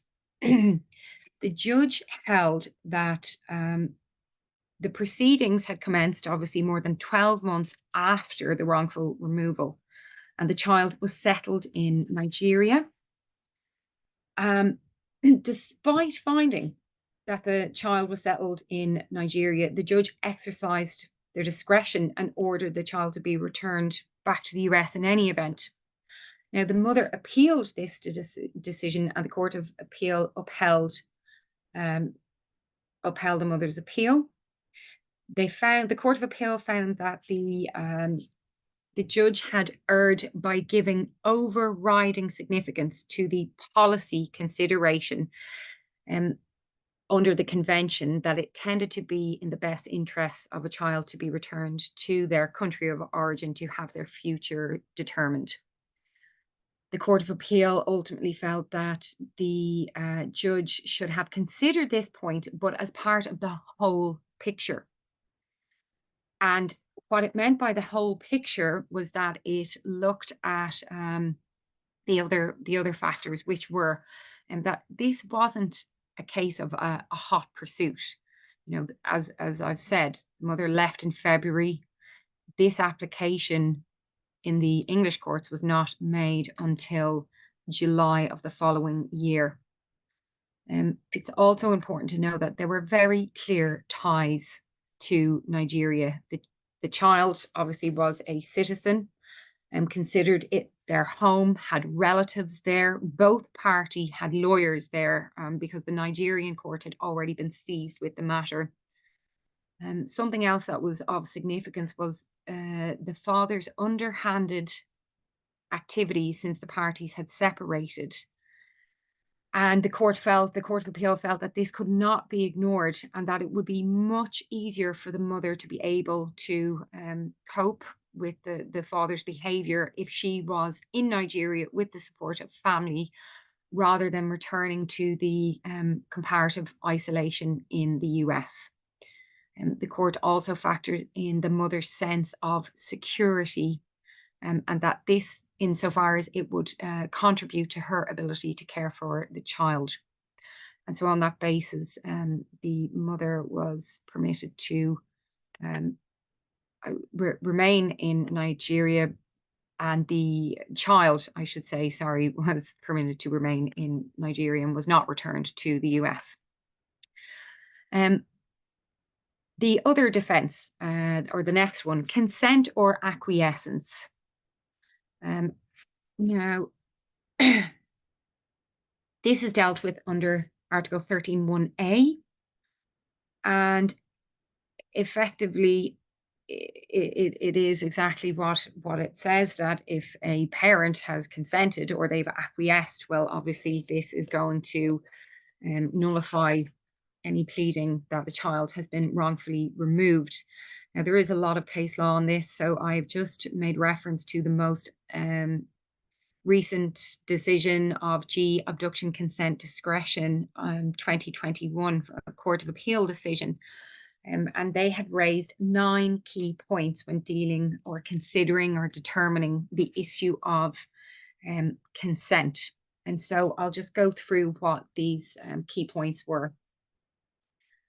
Firstly, that the removing parent has the burden to prove that the other party consented, and that consent has to be clear and unequivocal.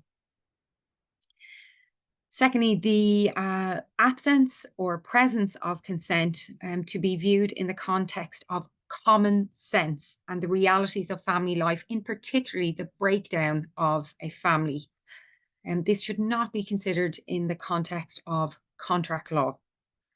The courts are likely to focus on the remaining parents' words and actions. So from an evidential perspective, you know, how did the parent who was left behind, how did they behave? How did they react? What was the build-up, if there was any, before the children were removed? These would be the kinds of issues that the court would be considering when having to determine an issue of whether or not a parent, the left behind parent, had consented. Equally, the words and actions of the parent who has removed a child, you know, have they been acting in a way so as to be secretive, not being out in the open in their preparation for the removal? Because that would obviously go hand in hand with consideration of whether or not there was consent. If a parent has been acting in a, you know, in a way that amounts to skullduggery, or has been secretive, the court, you know, could quite rightfully adduce, well, why? Was it because you knew that the other parent didn't consent to you removing the child? It's important to be aware that consent does not have to be in writing. It can be inferred from conduct. So again, from an evidential perspective, this is where you want to be considering the actions of the parties and their behavior in the lead up to a child being removed. Any consent that is based on a material misrepresentation or deception will not be valid. Consent must be given before the removal. So it's important to know that a parent could give their consent sometime in advance of a child being removed, but that consent must still be operative and still be in place at the actual time that the child is removed. Because consent can be withdrawn right up to the actual time before removal. And lastly, if the remaining parent is going to withdraw their consent, this will have to be communicated to the other parent. The other parent cannot be held to have known that the parents left behind had removed their consent if it hasn't been communicated to them. So obviously, common sense, if you feel as though you no longer agree, then you ought to communicate that and make it clear to the parent who's removing the child that that is your position. So those were the points in respect of acquiescence or consent. Now, dealing with grave risk of harm. This is, as I said, probably the most hotly litigated defence, and it goes hand in hand with the issue of domestic violence and abuse. There is an abundance again of case law in respect of this particular defence, and the interpretation of the courts on how this defence is to be upheld, and how it is to be interpreted in line with the issue of domestic abuse. I've made reference there to the HCCH Guide to Good Practice, and I've also made reference to the case law of Re D. Baroness Hale, 2006 case, where she had stated that the English courts may have set the bar too high when considering the matter of intolerable, and that when you're applying consideration of what is deemed intolerable, it must be bearing in mind a particular child and their particular circumstances, and so there is that subjective element to it. Probably one of the most important cases when it comes to this particular defence is the case of Re E. Children 2011. And this case, I have just highlighted, this case, as I said, it is one of the key decisions from the Supreme Court that is still very much the law today as it stands. I will start by providing the general summary of the facts of the case and then be able to delve into it a bit deeper. So the facts of this case relate to an English mother and a Norwegian father. They met in Spain back in 2001, and then they moved to Norway. They lived there. The father had older children from a previous relationship, and the mother had one older daughter also from previous relationship. The parties had their first child in 2004 and their second in 2007. In 2010, the mother's eldest daughter, that is the child who was not of the marriage of the father in this case, and the eldest child, Tyler was her name, she left Norway to move to England, and shortly after, within a couple of weeks, the mother followed suit with the children, in the subject children.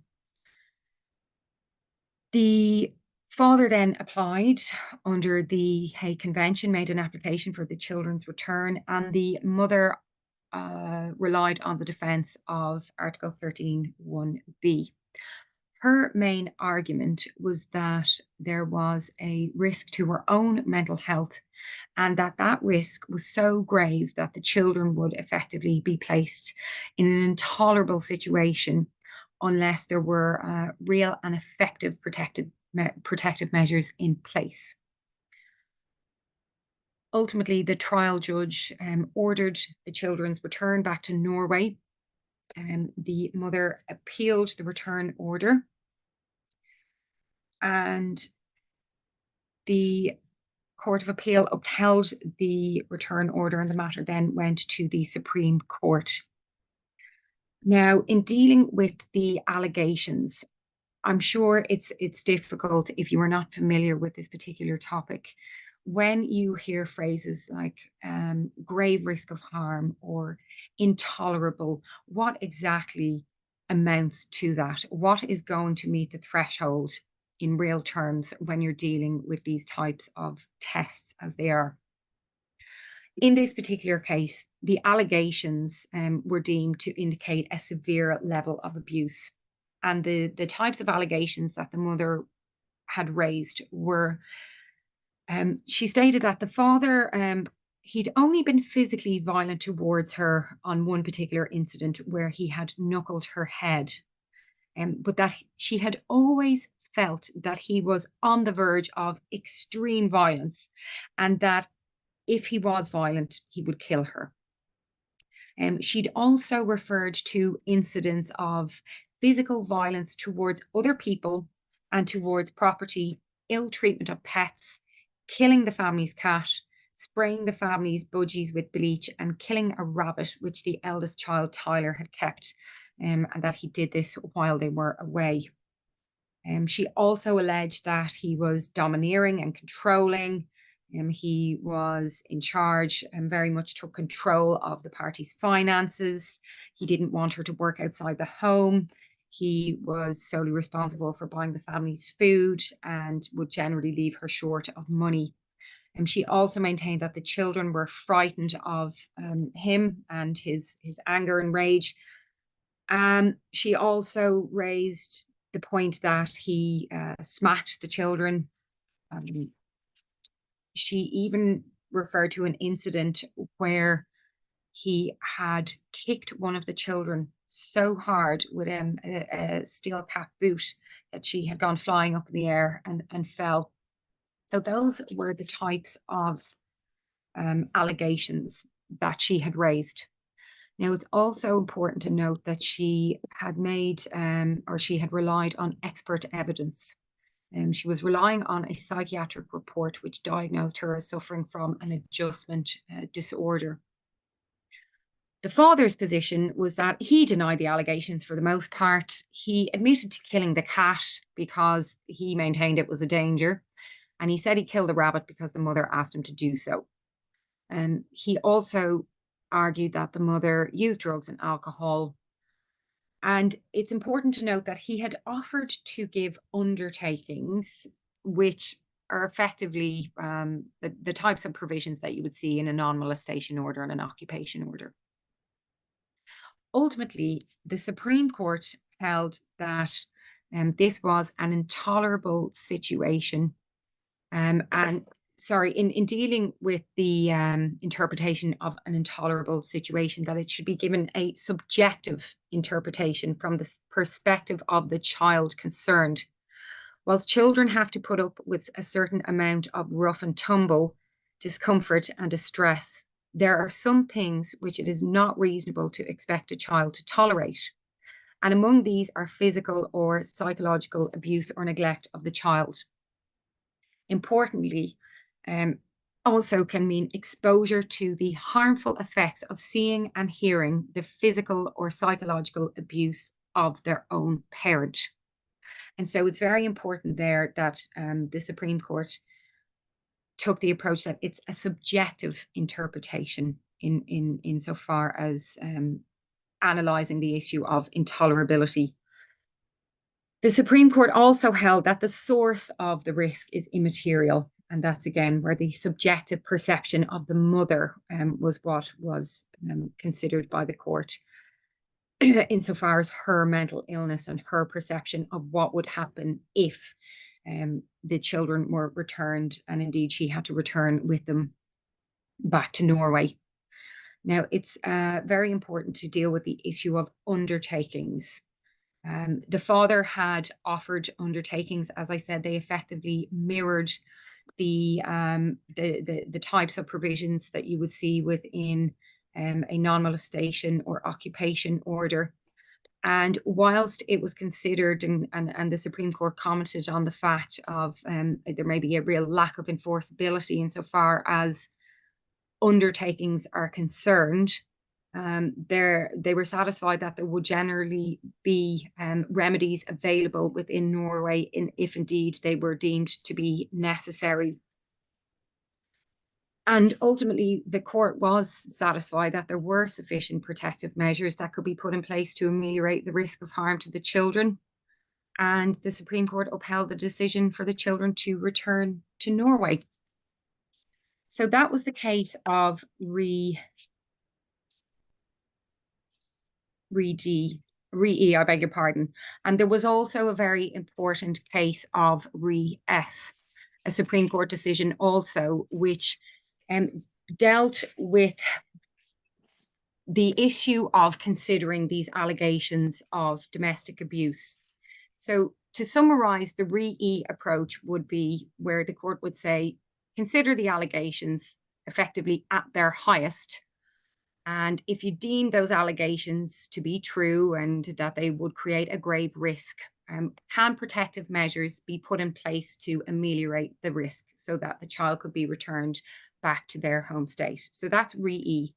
Re-S was a decision whereby the trial judge took a more in-depth analysis of the allegations of domestic abuse. And in doing so, that obviously creates a real conflict with the summary nature of these proceedings, because the court is having to grapple with the notion of effectively dealing with the matter on the papers, whether there be expert evidence before them or witness statements. But fundamentally, you're not going to have cases where the parties are going to be cross-examined and giving evidence. And so there has to be a balance of being able to determine any allegations of domestic abuse and determine if there are, if they are true, what, if any, protective measures can be put in place to ensure the safe return of a child to their home state. I have mentioned there on the slides the case of Re-K, which simply said that if a court was confident that they could effectively discount the risk insofar as the allegations of domestic abuse are not set out, then they don't need to go any further insofar as the steps 1 and 2 as per Re-E. And so Re-A was a more recent decision, a decision in 2021, which tried to reestablish and to an attempt to clarify the positions, the different positions between Re-E and Re-S. But effectively, we also now have the good practice guidance, and that provides, or that deals with a more practical level, that you have to set out your allegations in sufficient detail and substance when you are trying to establish what constitutes a grave risk. And so, as I touched upon, the types of evidence that the courts would consider when you're trying to establish the defence under 13(1)(b, you're looking for perhaps expert evidence by way of medical reports, expert reports, and in as I'd mentioned, the case of Re-F, oral evidence. This is only going to be allowed sparingly. These are summary proceedings, and the court simply cannot engage in lengthy cross-examination and consideration of evidence in the way that it would when considering the welfare of a child under other proceedings and under the Children Act. I wonder if you could draw the threads together and consider perhaps the impact of availability in the country to which you're trying to return the child of a system of domestic abuse protection and how our court looks at it. Well, sometimes you can always go, if the children are at risk in Oslo, you can always rush off to the Oslo court. Now, how does our court deal with that? Insofar as protective measures are concerned. Yep. And then let's draw the threads together. Okay, well, as I was just about to come on to the protective measures. Of course. So what are we talking about when we look at protective measures? We're talking about what we identify, or what we know as in this country as the likes of a non-molestation order, an occupation order, a prohibited steps order. They're going to be called different things in different countries, but effectively the same type of protection is likely to exist within other convention countries, where the courts may be more concerned or wary would be in cases dealing with non-convention countries, because you would have potentially very different legal systems, and so their approach to issues such as domestic abuse may not be as well developed as they are in our jurisdiction, or indeed other jurisdictions that have signed up to the Hague Convention. as I was just going to come on also to the very recent case of Riti, I think this is very helpful, and hopefully, Michael, it will assist in tying everything together. Absolutely. This is a Court of Appeal decision, as I said, very recent, that deals with a plethora of issues that really highlight and pinpoint the importance of ensuring that protective measures are identified from the earliest outset, ensuring that you have the relevant experts engaged within proceedings, not only just in terms of evidencing we'll say, for example, a mother's psychological condition, but also in dealing with the issues of protective measures. You may need an expert who can come to the courts here in England and satisfy the courts that there are appropriate protective measures in the country where the child is going to be returned to. Other issues that are dealt with in this case, I will go through them, but I'll start from the top and just setting out the Could you take it quite shortly, perhaps? I think we're almost at tea break time. Sorry, I do appreciate that. It was just because I didn't get started until that's true. That's minutes after I was. We are in extra time, but it's fascinating stuff. Okay, I will be as brief as I can in dealing with Riti, but ultimately you had English mother, American father, and they lived in America. The child was born in America and had dual citizenship. The mother returned back to England in February 2023 with the child on the premise it was a holiday, and ultimately she didn't return. When she got to England, she told father the marriage was over and she wanted to stay in England with the child. Obviously, the father wasn't happy. He went to the American courts and he sought he obtained a temporary court order from the Texan courts, which provided a number of measures which were very, very concerning from the mother's perspective, because what they included was that the father had temporary sole custody of the child. The child had to be returned back to America within a number of weeks. The mother had to vacate the family home. She had to pay maintenance to the husband, and a number of her assets were frozen. And fundamentally, she was only allowed to have supervised contact with the child. So the child's overall care arrangements were going to be drastically changed as a result of this order from the Texan courts.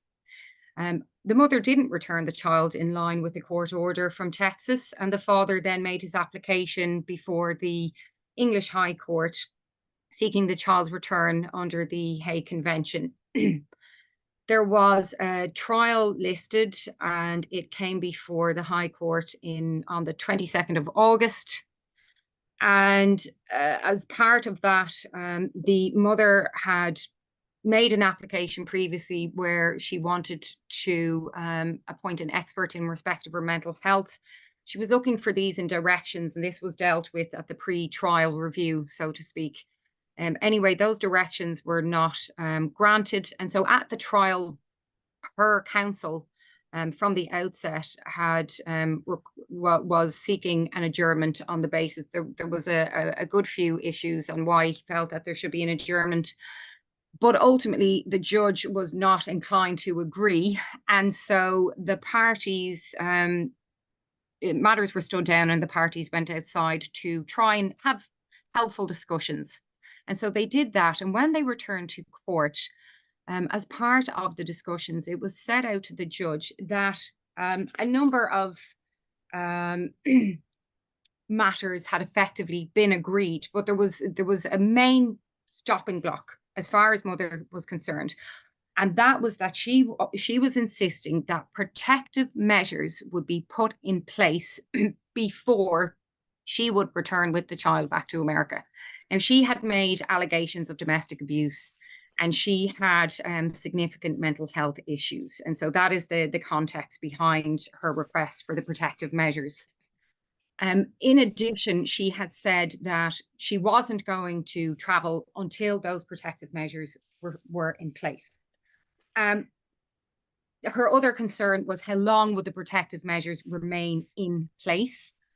And she was concerned about when she would go back to America with the child. Obviously, there were the live proceedings already before the Texan courts, which were going to have very severe implications for her. So there was a back and forth in respect of undertakings. The father was saying that he was going to provide undertakings to the court to satisfy the mother's concerns. But the fact of the matter was, he didn't actually provide those undertakings. And there was some discussion about the appropriateness of undertakings and would they be recognized and would they actually be enforced within the Texan courts, or would it be a case that you would provide a mirror order? And fundamentally, the judge said, well, I don't have the expert evidence before me. I don't have anyone from who was an expert in Texan law. And so it's rather difficult to be able to make a determination in respect of that point. But nevertheless, the judge felt the parties had, by and large, reached agreement, encouraged them to go away and draft an order along the lines of the father having provided these undertakings. And so that's effectively what happened. The matter was adjourned and counsel went off to try and draft the order. But this is when it became apparent that there was not agreement in place. And so the matter ended up returning back to court 2 days later before the same judge. But in the intervening period, the mother had filed an application seeking to appoint an expert witness in respect of her mental health. And she maintained that she now was fundamentally not going to return to the US, regardless of whether or not the court made a return order. The judge dismissed her application to appoint the expert and powered ahead effectively, gave a short judgment and considered that agreement had been reached so far as essential terms were considered. They were all present. And so a consent order was drawn up, dated from 2 days previously. The court had felt that no, this mother had indeed agreed that she would return. And so it was on this basis how the matter then ended up on the Court of Appeal. The mother appealed. Tell us very succinctly what the Court of Appeal did, because we are now approaching the end of time. Tell us succinctly. And give us one more part. I have One said more it. topic. I have Sorry? said. I have said. Right. Okay. Did you want to deal with soft landings very quickly? I think it seems that you were very keen for this to finish up. So I'm. No, we've got another speaker, and we did overrun a little. I just wondered whether soft landings is an interesting It's just topic. important. Cover it very. Point us to the heads there. The issues insofar as the Court of Appeal were concerned was that it's very, very important for parties to be mindful of, as I said, ensuring that an expert is identified at the earliest point, ensuring that protective measures, if they are going to be offered, that they are going to be effective. Also understanding the difference between protective measures and soft landing measures. In this case, the protective measures formed a fundamental part of the essential terms of an agreement. However, soft landing provisions such as who's going to pay the flights, where the father's going to live when they get there, these kind of issues are deemed not necessarily to form the essential terms of an agreement. And so if it was a case that there was only soft landing provisions that hadn't been agreed between the parties, it was entirely possible that the parties could have concluded their consent order and the judge could have made a brief determination in respect of the soft landing issues. I would advise parties to read this particular judgment because it is incredibly helpful and highlights, even just from the very practical point of view, the dangers in leaving court without an agreement in writing and the trouble that can cause. Just from a very basic principle, we're all used to going to court and dealing with very complex issues. But it's important to get the basics right, and you can leave yourself wide open for a decision such as this one if you don't get the basics right. And so those are some of the issues. Unfortunately, I don't have time to delve into it any further, but I would just, as I've said, it is a very recent decision that highlights a number of the issues. The matter was remitted back to court in the, sorry, I was just going through there. It was subsequently remitted to court. I've referred to that decision in there also, and that deals with the mother's defence or reliance on the defence insofar as a grave risk of harm. But the information is there. I had also hoped on dealing with the child's objections. This is straightforward for all intents and purposes, and hopefully I have addressed it sufficiently. Yeah. Okay. That was terrific. There was a lot of detail, beautifully gone through. I'm sorry I harassed you towards the end. It's particularly helpful to give us a recent case and to remind us how important it is to get the nuts and bolts right. Because when things go wrong, they go very wrong, don't they? They do indeed. And that was extraordinarily helpful. Thank you very much indeed. Let's break for 10 minutes, and then we will finish off with that elusive and fascinating topic of parental alienation. What is it? How do you spot it? How do you deal with it? So see everybody in 10 minutes. And thank you very much again. Welcome back, everybody. And here we are with our last, but I hope you will agree, well worth waiting for last topic, that elusive, maddeningly elusive, but terribly important question of parental alienation. It's a battleground, isn't it, Gemma, for false allegations? Absolutely. And the protection implications are so important. So we had a very good session, with ever so slightly overrun. Don't feel yourself pushed, but let's get straight into it. You're a colleague of our last speaker. Yes. You have a fascinatingly varied practice involving Rwanda as well as English criminal law. Yes. Just the sort of multifaceted way of looking at this cat in a dark room. Absolutely. That's a very good way of putting it. So I'm going to share my screen. I think I might not be able to do the sharing the video and this PowerPoint, but let's see where I get to. Let's try.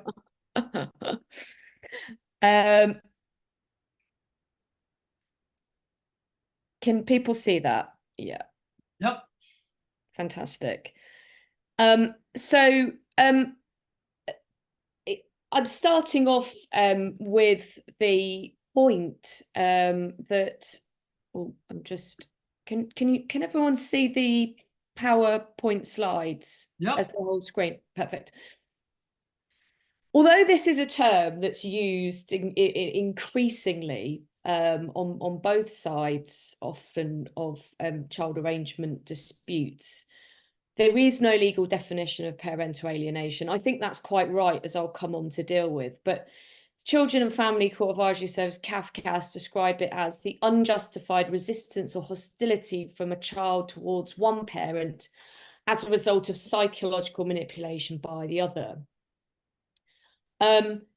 This is obviously a feature in some cases. However, there are critics on both sides of the fence.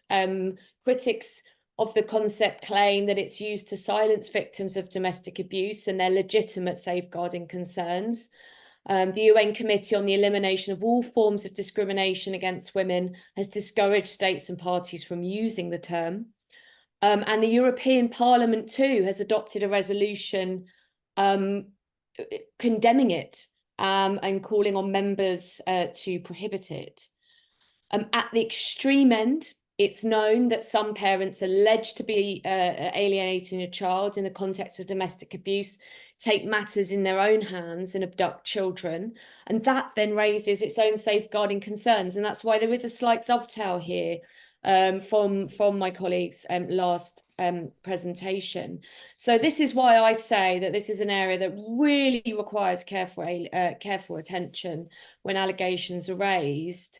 And when I come at the end to look at where we go as practitioners, also to genuinely inquire of clients as to whether or not it really is a feature in the case at hand.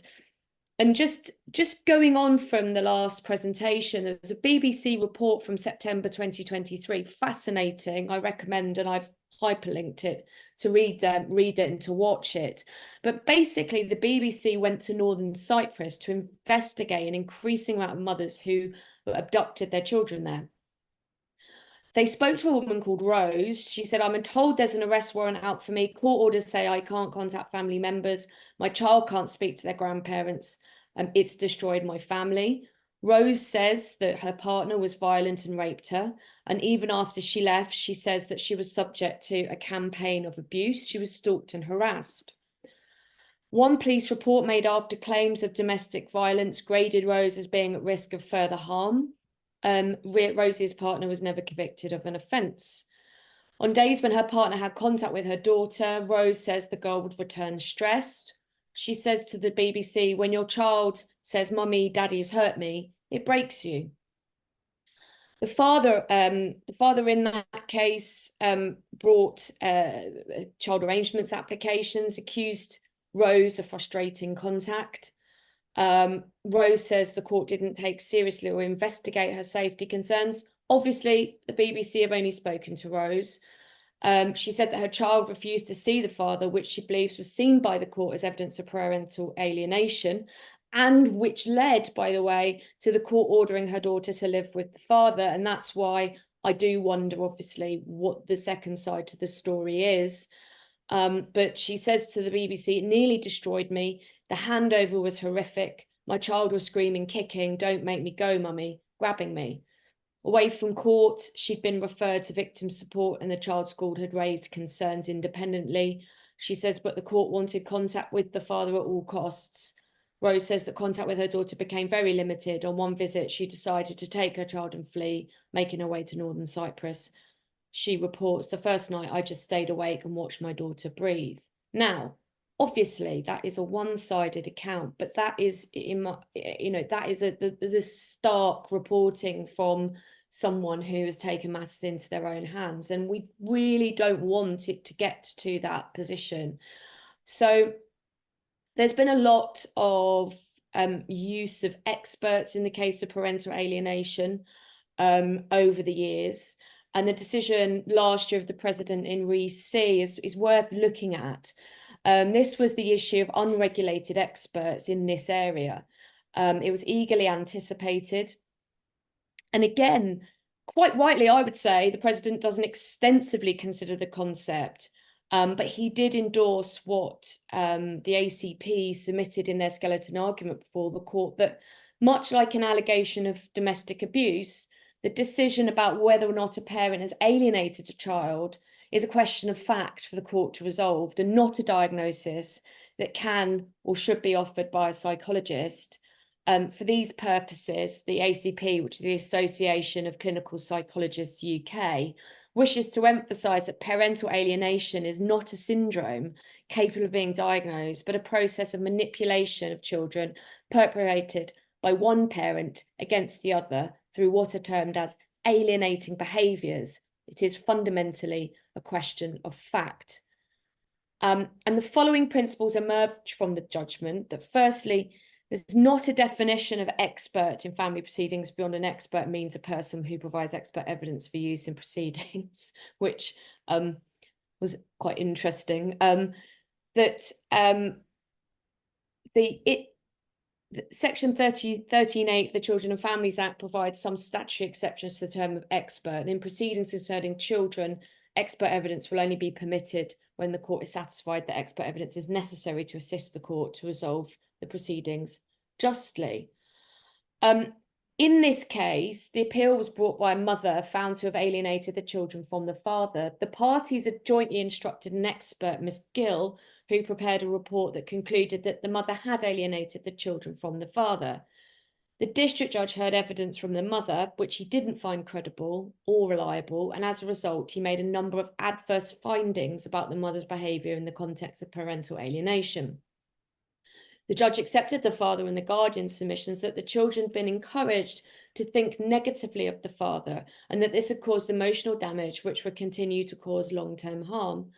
The mother applied for permission on the basis that the expert did not meet the Part 25 criteria for instructing an expert. Her application was refused on the basis it had no merit. She applied to reopen the findings and to instruct an expert, Professor Chang of ACP UK.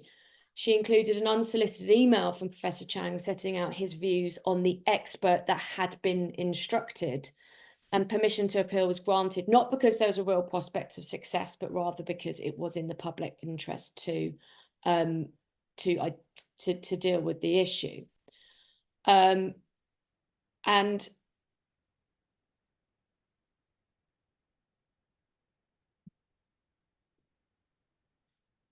what was considered, obviously, was the issue of expert opinion and the instruction and role of experts, which I've just discussed.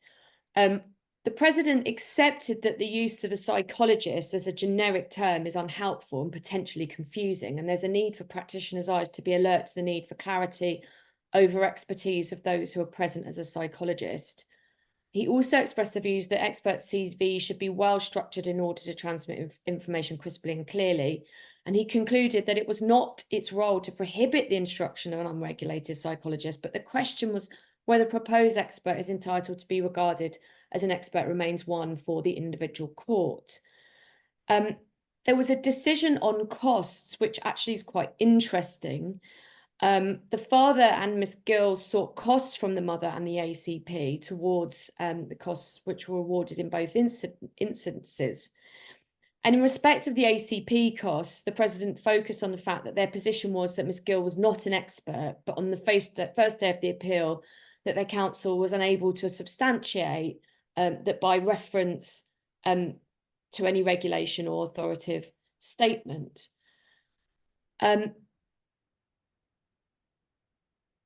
The president considered that what made matters worse was that rather than stepping back and considering there wasn't any bright line answer to the court's questions, on the second day of the appeal, in a second document, there was a further specific critique of Miss Gill, and the president said that where a non-party has been given permission to intervene and becomes an intervener by reason of special interest and or knowledge, it has a responsibility to assist the court in respect to the issues before it.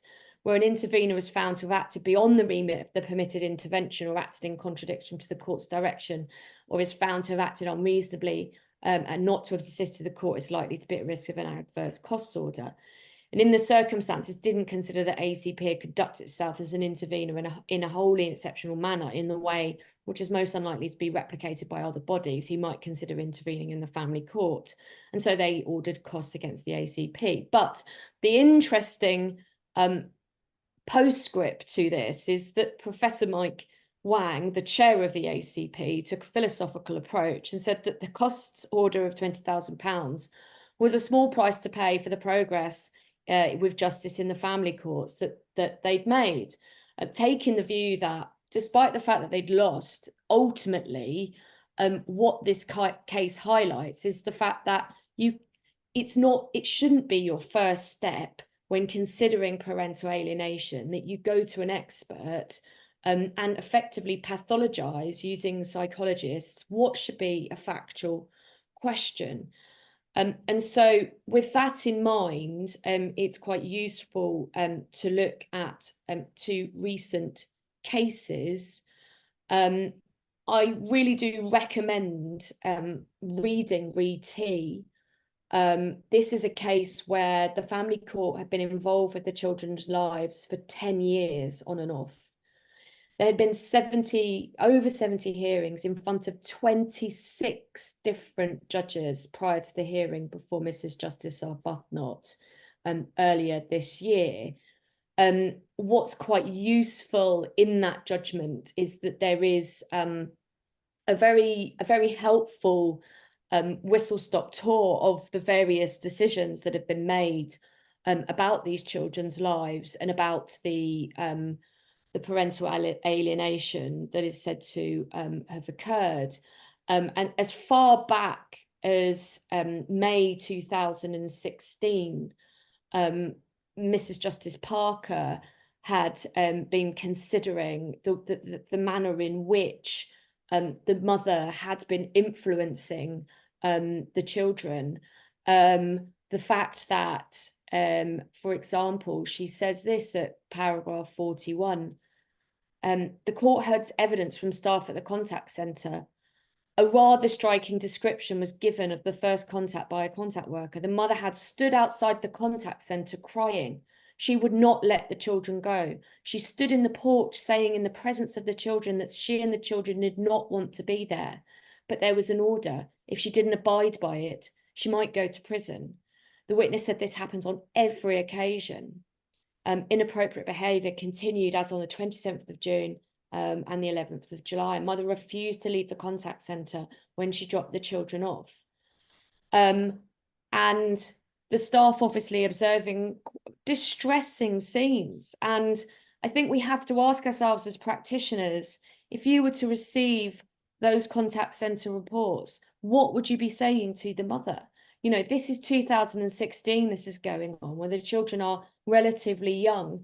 By the time it gets to RET into 2024, we've got a 15-year-old and a soon-to-be 18-year-old who have barely no relationship with their father. What would you be saying? And I'll come on to deal with that in a moment. But in this case, there had been findings against the father, but they were very limited. More findings were made against the mother, who'd convinced the children that the father was a violent and abusive man and that she was the victim of his abuse. And as is observed by Mrs. Justice Arbuthnot, that multiple judges in different sets of proceedings at different points in the child's childhood had found the mother to be dishonest and her conduct had been found to amount to emotional abuse. In this case, there was a clinical psychologist report obtained again in 2016, which found that the mother had a narcissistic personality disorder, which explained her emotional abuse of the children and pathological behaviours towards the father and the court. And despite undertaking various courses, the mother had not changed. Now, pausing there, I'm going to say that this is a very different case to the decision on experts before the president last year. In this case, the behaviour of the mother was so extraordinary and sustained that there would be grounds to have a psychological examination of the mother to understand her behaviour, but not to diagnose, you know, is she alienating the children per se? That is firmly a decision for the judge. But in 2016, as I say, there was this decision, the expert report, which showed that she had these personality disorders. But at the final hearing before Mrs. Justice Arbuthnot, the mother argued that that no order should be made for the younger child who was still in proceedings to have contact with the father because he didn't want to see the father. The father contended that in this case, it was one of the exceptional cases where it was in T's best interest for contact to continue until he was 18. And in fact, a decision of a circuit judge was in fact exactly that there should be an order for contact, to recognise that there should be such a relationship with the father. However, in this case, the children's guardian's recommendation, following the children's guardian's recommendation, Mrs. Justice Arbuthnot ordered that contact should continue only until T was 16, acknowledging the case was exceptional, but looking at the case, looking at T's views, an order beyond the age of 16 couldn't be made to work. What Mrs. Justice Arbuthnot did in this case was that she not only published her judgment, but said that she would write a letter to the children explaining the court's findings about the mother. And this is, I think, such a stark decision. And when you look at the rationale and the observations and findings made, we have, for example, paragraph 89, the dysfunctionality of the relationship and obsessiveness of the mother's attitude to father. I find was shown in the hearing by the following. She was asked for the name and the place of the rowing club to enable the father to drop tea off there. She refused to give the name of the club. This was not a woman who was supporting contact and encouraging her children. This was a mother who'd been described by Mrs. Justice Parker as motivated by anger and resentment and a wish to beleaguer and hurt. And this is really, you know, the level that the parental alienation can reach. But to be as a complete juxtaposition to that case, and I think, you know, it's important to understand that just as we have justifiable allegations made of parental alienation, there are, by the same token, allegations made to effectively further abuse a victim of domestic abuse. And there's a very recent case of re-GB parental alienation factual findings. In this case, the court were concerned with a girl aged 12 and a boy aged 9. The mother had applied for a lived with order and had filed a C1A with her application alleging emotional and financial abuse from the father. The facts of this case is there had been an application for an occupation order very early on in proceedings, and the father had managed to persuade the court that that what should really happen is that there should be no occupation order, and it would be possible for the parties to live under the same roof with an occupation order or an order effectively regulating the way in which the parties lived in the home. He had made allegations of parental alienation and accused the mother of making false accusations to the court. This case is quite astonishing in the level, in the way that there doesn't seem to be a comprehensive review of the allegations that are made by the mother.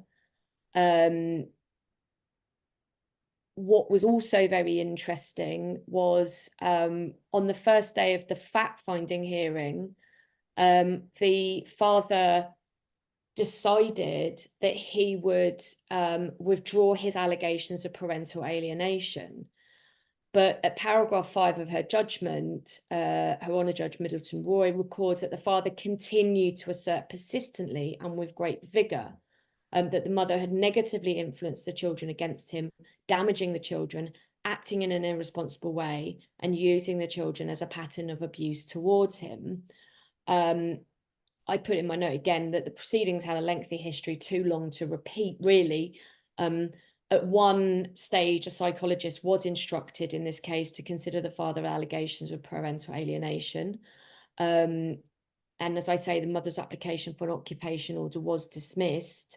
And the parties remained in the family home. But in January 2022, the local authority, MASH, prepared a report following concerns that the father was very rough and forceful with the children. He grabs, pushes and forces them in and out of rooms to get them to do them what he wants. There were several occasions when one of the children had been bruised by this. He calls the other daughter a witch and an actor. He started sticking notes around the house for the children. The children found them distressing as they tore them down. He wrote a poem for the boy that describes how terrible it is that the mum lies and how he condemns her. He talks abusively to her in front of the children. He wants her to leave the house for his time with the children, but she doesn't have anywhere to go sometimes, so she sits in the car for hours. The mother is clearly very distressed and trying hard to provide stability for her children. She fears they're not safe with their father due to his physical and emotional abuse of them. The mother reported to the police that the father was very controlling, especially financially. She was concerned that he'd set up some cameras in the house. The local authority obviously was concerned that the father was being rough with the children, and alleged emotional abuse of the daughters was very worrying. And what was noted by the local authority, what didn't make it easier, is the couple is still living together despite an acrimonious separation and a previous non-molestation order. And at that stage, the local authority had significant concerns for the safety and welfare and well-being of the children and the mother. A couple of months later, there's a further risk assessment raised from amber to red, and it was noted the father was controlling not just of the mother, but of the children. And that's so crucial. A local authority child and family assessment was completed 2 months later in May 22, and the girl reported being scared of her father. She didn't want to talk to him again, saying he won't change, and he was asked to change before, but he doesn't listen. The boy reported that dad shouted at him and bossed him around. There was an interim child arrangements order. The mother decided to stop that. The CAFCAS report was prepared, recommended that direct time with the father cease with immediate effect. The children were made party to proceedings. The guardian applied for global psychological assessment of the family and of the competing allegations. The mother successfully appealed that. And what ultimately happened in this case is summarised at paragraphs 167 and 68 of the judgment. This court, and I should say that one of the astonishingly striking features of this case was that the father was wearing a body-worn camera and had been setting up various tablets around the house to record what was going on and to record his children. And the police had been called on a couple of occasions where not only was there recordings from the police, but his own body-worn footage from even before the police were called. And what was viewed by the court was him being very provocative and emotionally abusive, calling the children names and also being physically abusive to them. So is it any wonder that in this case, the children do not want to see him? He says he was advised to wear a body worn. I would hope that no family practitioner would be suggesting to a father who's living with a mother in a very difficult, fraught situation that they should be wearing a body worn camera. The conclusions of the court were the court undertaking an impartial objective consideration of all relevant evidence must conclude that there's no evidence of the mother undermining the children's relationship with their father. On the contrary, there's clear evidence of the mother trying to promote the children spending time with their father. Further, there's clear evidence of the mother attempting to engage positively with the paternal grandmother, inviting her into the home, involving her with updates regarding the children. She received no response from paternal grandmother to those communication. There's no reliable evidence of the mother engaging in alienating behaviours. On the contrary, looking now at the whole picture, the evidence before the court leads to the clear conclusion that the father has sought consistently, systematically and falsely to manipulate the mother, the children, professionals in the court into believing that he is the victim of domestic abuse perpetrated by the mother. His pernicious actions alone have resulted in both children rejecting him. Both children are now refusing a relationship with him for reasons that are justifiable. The children have both aligned themselves fully with their mother, with whom they're living, by way of normal and justifiable response to the father's negative attitudes, communications and beliefs that have sought to denigrate, demean, vilify, malign, ridicule and dismiss the mother, persistently seeking to convey false beliefs about her. It appears to this court that the children have quite understandably adapted their own behaviours and feelings towards their mother and against their father. The court is satisfied the children have made clear their own feelings and needs based largely upon the effects that they were bound to feel from their father's actions. This court finds that the mother has been no more than properly supportive. This is not a case where the mother has been emotionally abusive. On the contrary, the father has sought wholly incorrectly to reframe the mother as a liar who emotionally abuses the children. incredibly powerful words. And what is stark in this case, and again, really do commend it just as a way in which, you know, the submissions are put and decisions are made, but costs were ordered. The father had to pay the mother's costs, and in her judgment, Her Honour Judge Middleton Roy said, in this case, the court is compelled to conclude that the conduct of the father has been reprehensible and unreasonable. The father making false claims and false denials to the court over a prolonged period. The court must conclude that it was not reasonable for the father to raise or pursue his allegations against the mother, nor to contest the mother's allegations. The father sought unreasonably to pursue a case that laid blame on the mother entirely. This is a case which is of fundamental importance to the mother and the children. So where do we go with all of this? Because ultimately, we have very different ways in which parental alienation is being used by on different sides of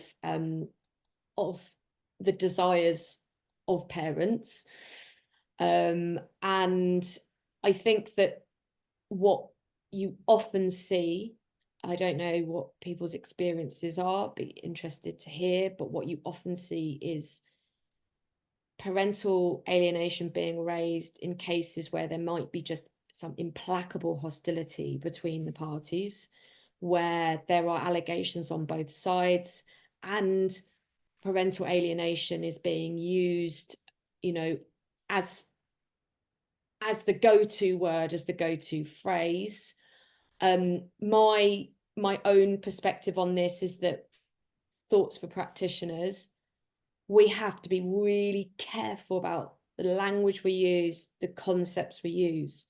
Now, in the case before Mrs. Justice Arbuthnot, you know, 10 years, 70 hearings, 26 judges, various findings, a psychological assessment of mother that she has got these pathological predispositions towards this behaviour.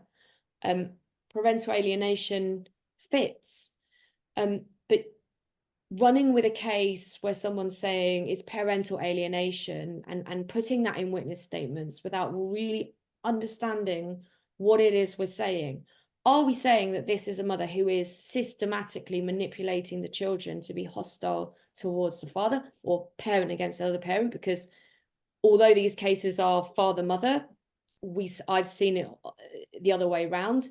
You know, or are we really at a point where sometimes children say what they think one parent might want to hear, particularly if it's the parent that they live with, or there might just be an aligning of what one party wants and the wishes and feelings of the children. And you know, I had a recent case where the parties were so close, and because the son had said something which was aligning with what the mother had wanted, and it was literally just a configuration of what summer holiday would look like. Would it be 2-2-1-1 or 3-3 weeks?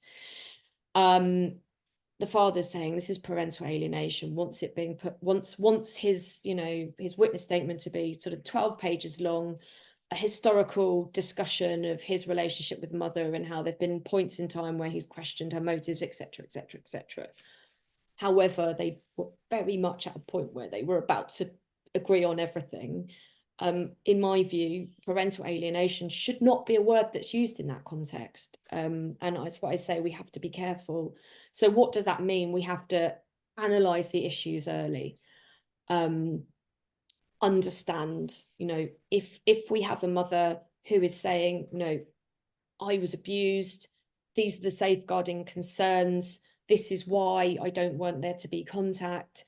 I think it's also responsible to say, is it possible for, and I know Practice Direction 12J tells us that unless there's a safeguarding letter and all safeguarding letters, all safeguarding concerns are considered by CAFCAS, but sometimes we see things where there are low-level safeguarding concerns to at least open the door in a parent's mind that there might be that there is some safe contact that can take place. Because with the terrible delays and as Michael was saying, in relation to arbitration, why people are going more to arbitration, the terrible delays in the family system. If it's not unheard of that you wait 9 months for a FHIDRA, and if in that time you've got a mother that's been or father that's closed down to the idea of any kind of time spent with, then it can very easily, become the status quo, the mindset, the thing to protect.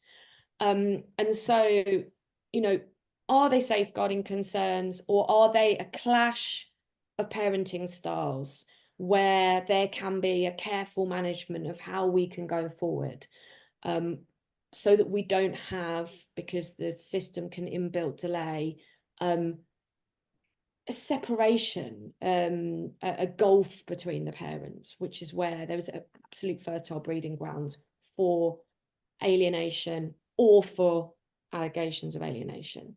What is the need, if any, for experts? I think one thing that's often not explored enough is family therapy, systemic family therapy. That's something that is incredibly expert, is something that, there are obviously special practitioners who can come in and look at the family's needs. What are the behaviours? Can we fix this outside of the court arena? Do we need experts anytime someone says this is parental alienation? No. What are the facts? As the president says, what are the facts? Is this a factual dispute?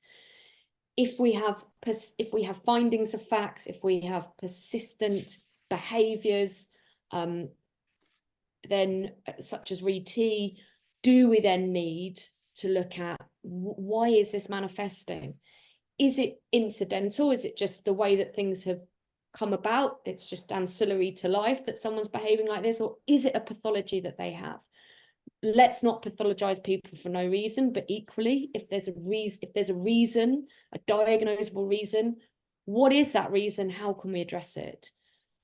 So again, looking at this, when your client raises parental alienation, is it child focused? Is it really alienation, or is there somewhere that we can, get through this? Is the conduct of your case child focused in looking at this incredibly difficult area and not just acting on instructions blindly? And unusually, I put at the end, what place ADR? Now, when you look at these extreme cases and you look at the allegations of abuse concerned, I'm not suggesting for 1 second that the father and the mother in the case where he's wearing body worn and is found to be physically abusing the children should be in the ADR setting. But I do have these real concerns at the litigation mindset, as I sort of call it, that we have people who come through the door, delay ensues. We've all heard, I'm not going to offer any contact because I want to see what the court says. With the new changes, obviously, to the family procedure rules, where there's got to be a plan for ADR, hopefully we'll see a shift in mindset. Fingers crossed. Having just qualified as an arbitrator, I'm passionate about it. But I think that ADR has a very real place in preventing these implacable hostility cases, the gulf between the parents, because undoubtedly there will be some cases where there are absolutely no safeguarding concerns, but as delay takes place, as alongside the children cases, we have finances coming into play. How is the house going to be divided? What are the finances going to look like? We say that children are finance, and neither the twain shall meet. Is that reality? Are there ways in which people are using allegations of safeguarding in order to, obtain a benefit? Again, if they alienate the children, are they obtaining a benefit? Likewise, are we having, you know, abusive people who are claiming parental alienation when it's justified? So it's just, if we have cases where there aren't really safeguarding concerns at the outset, and there is a thread of agreement that, you know, mediation, arbitrating the issues between them rather than throwing them out into the court arena where people learn to use tactics.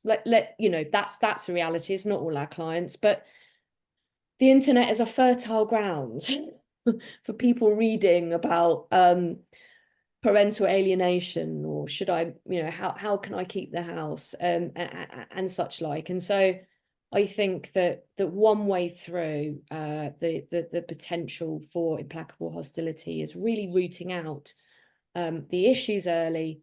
Can we take the heat out of this and place it in ADR so that the court has the time and the resources to be dealing with cases where there is, you know, the genuine need for fact finding because there's allegations of domestic abuse or parental alienation. And so that's a whistle-stop tour of parental alienation. It's undoubtedly going to be a feature of our cases for a long time to come. But I think we really need to get behind the concept of it and really understand and see what's going on. That's that. I just wondered if anyone had any questions or comments of their experiences. Okay. Gemma, that was a cracking ending to a really good day. Thank you. You remind me of one case, I think in front of President Munby, and I've never forgotten the line, I think it's Re D, about 20 years ago. A good man has run out of my court crying, I could do nothing to help him. I've never forgotten that as a line from a very humane and sympathetic judge. Yeah. If one of these horror show cases was offered to an arbitrator, my own instinct is the arbitrator should say no, it needs the authority of a judge. But paradoxically, maybe if the parties are willing to consent to mediation, that might be promising. Mediation might be a solution. I don't know. Yeah, I mean, obviously, if there's safeguarding issues, we can't touch it as an arbitrator. No. But sometimes I feel like safeguarding issues develop because the party, sometimes, you know, the parties get in their minds an idea about the way that things really are. And we find ourselves where, you know, there's safeguarding concerns being raised where there weren't any.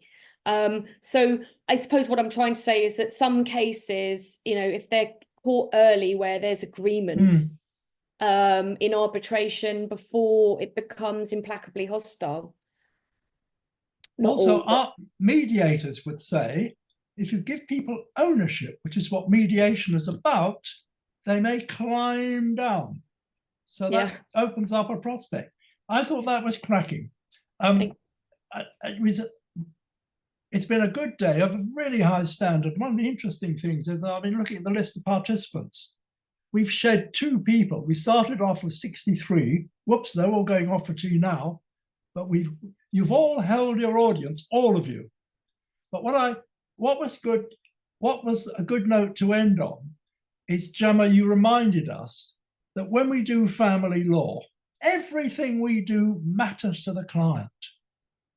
And what we're involved in isn't just abstract. Does the garage get £10,000 or £15,000? In the end, most commercial litigation is who cares? It's fun to do, but it really doesn't matter. Family law matters at every single level, from people starting off and coming to these lectures to old lags like me and young lags like you. And you've put your finger on the responsibility we have to conduct our cases in a civilized way. Thank you very much indeed. And thank you to all of you who've attended, and thank you very, very much to the speakers and to Aspen, who've been crisp, faultless, and easy to follow, and if I may say so, a very well-organized conference. Thank you all.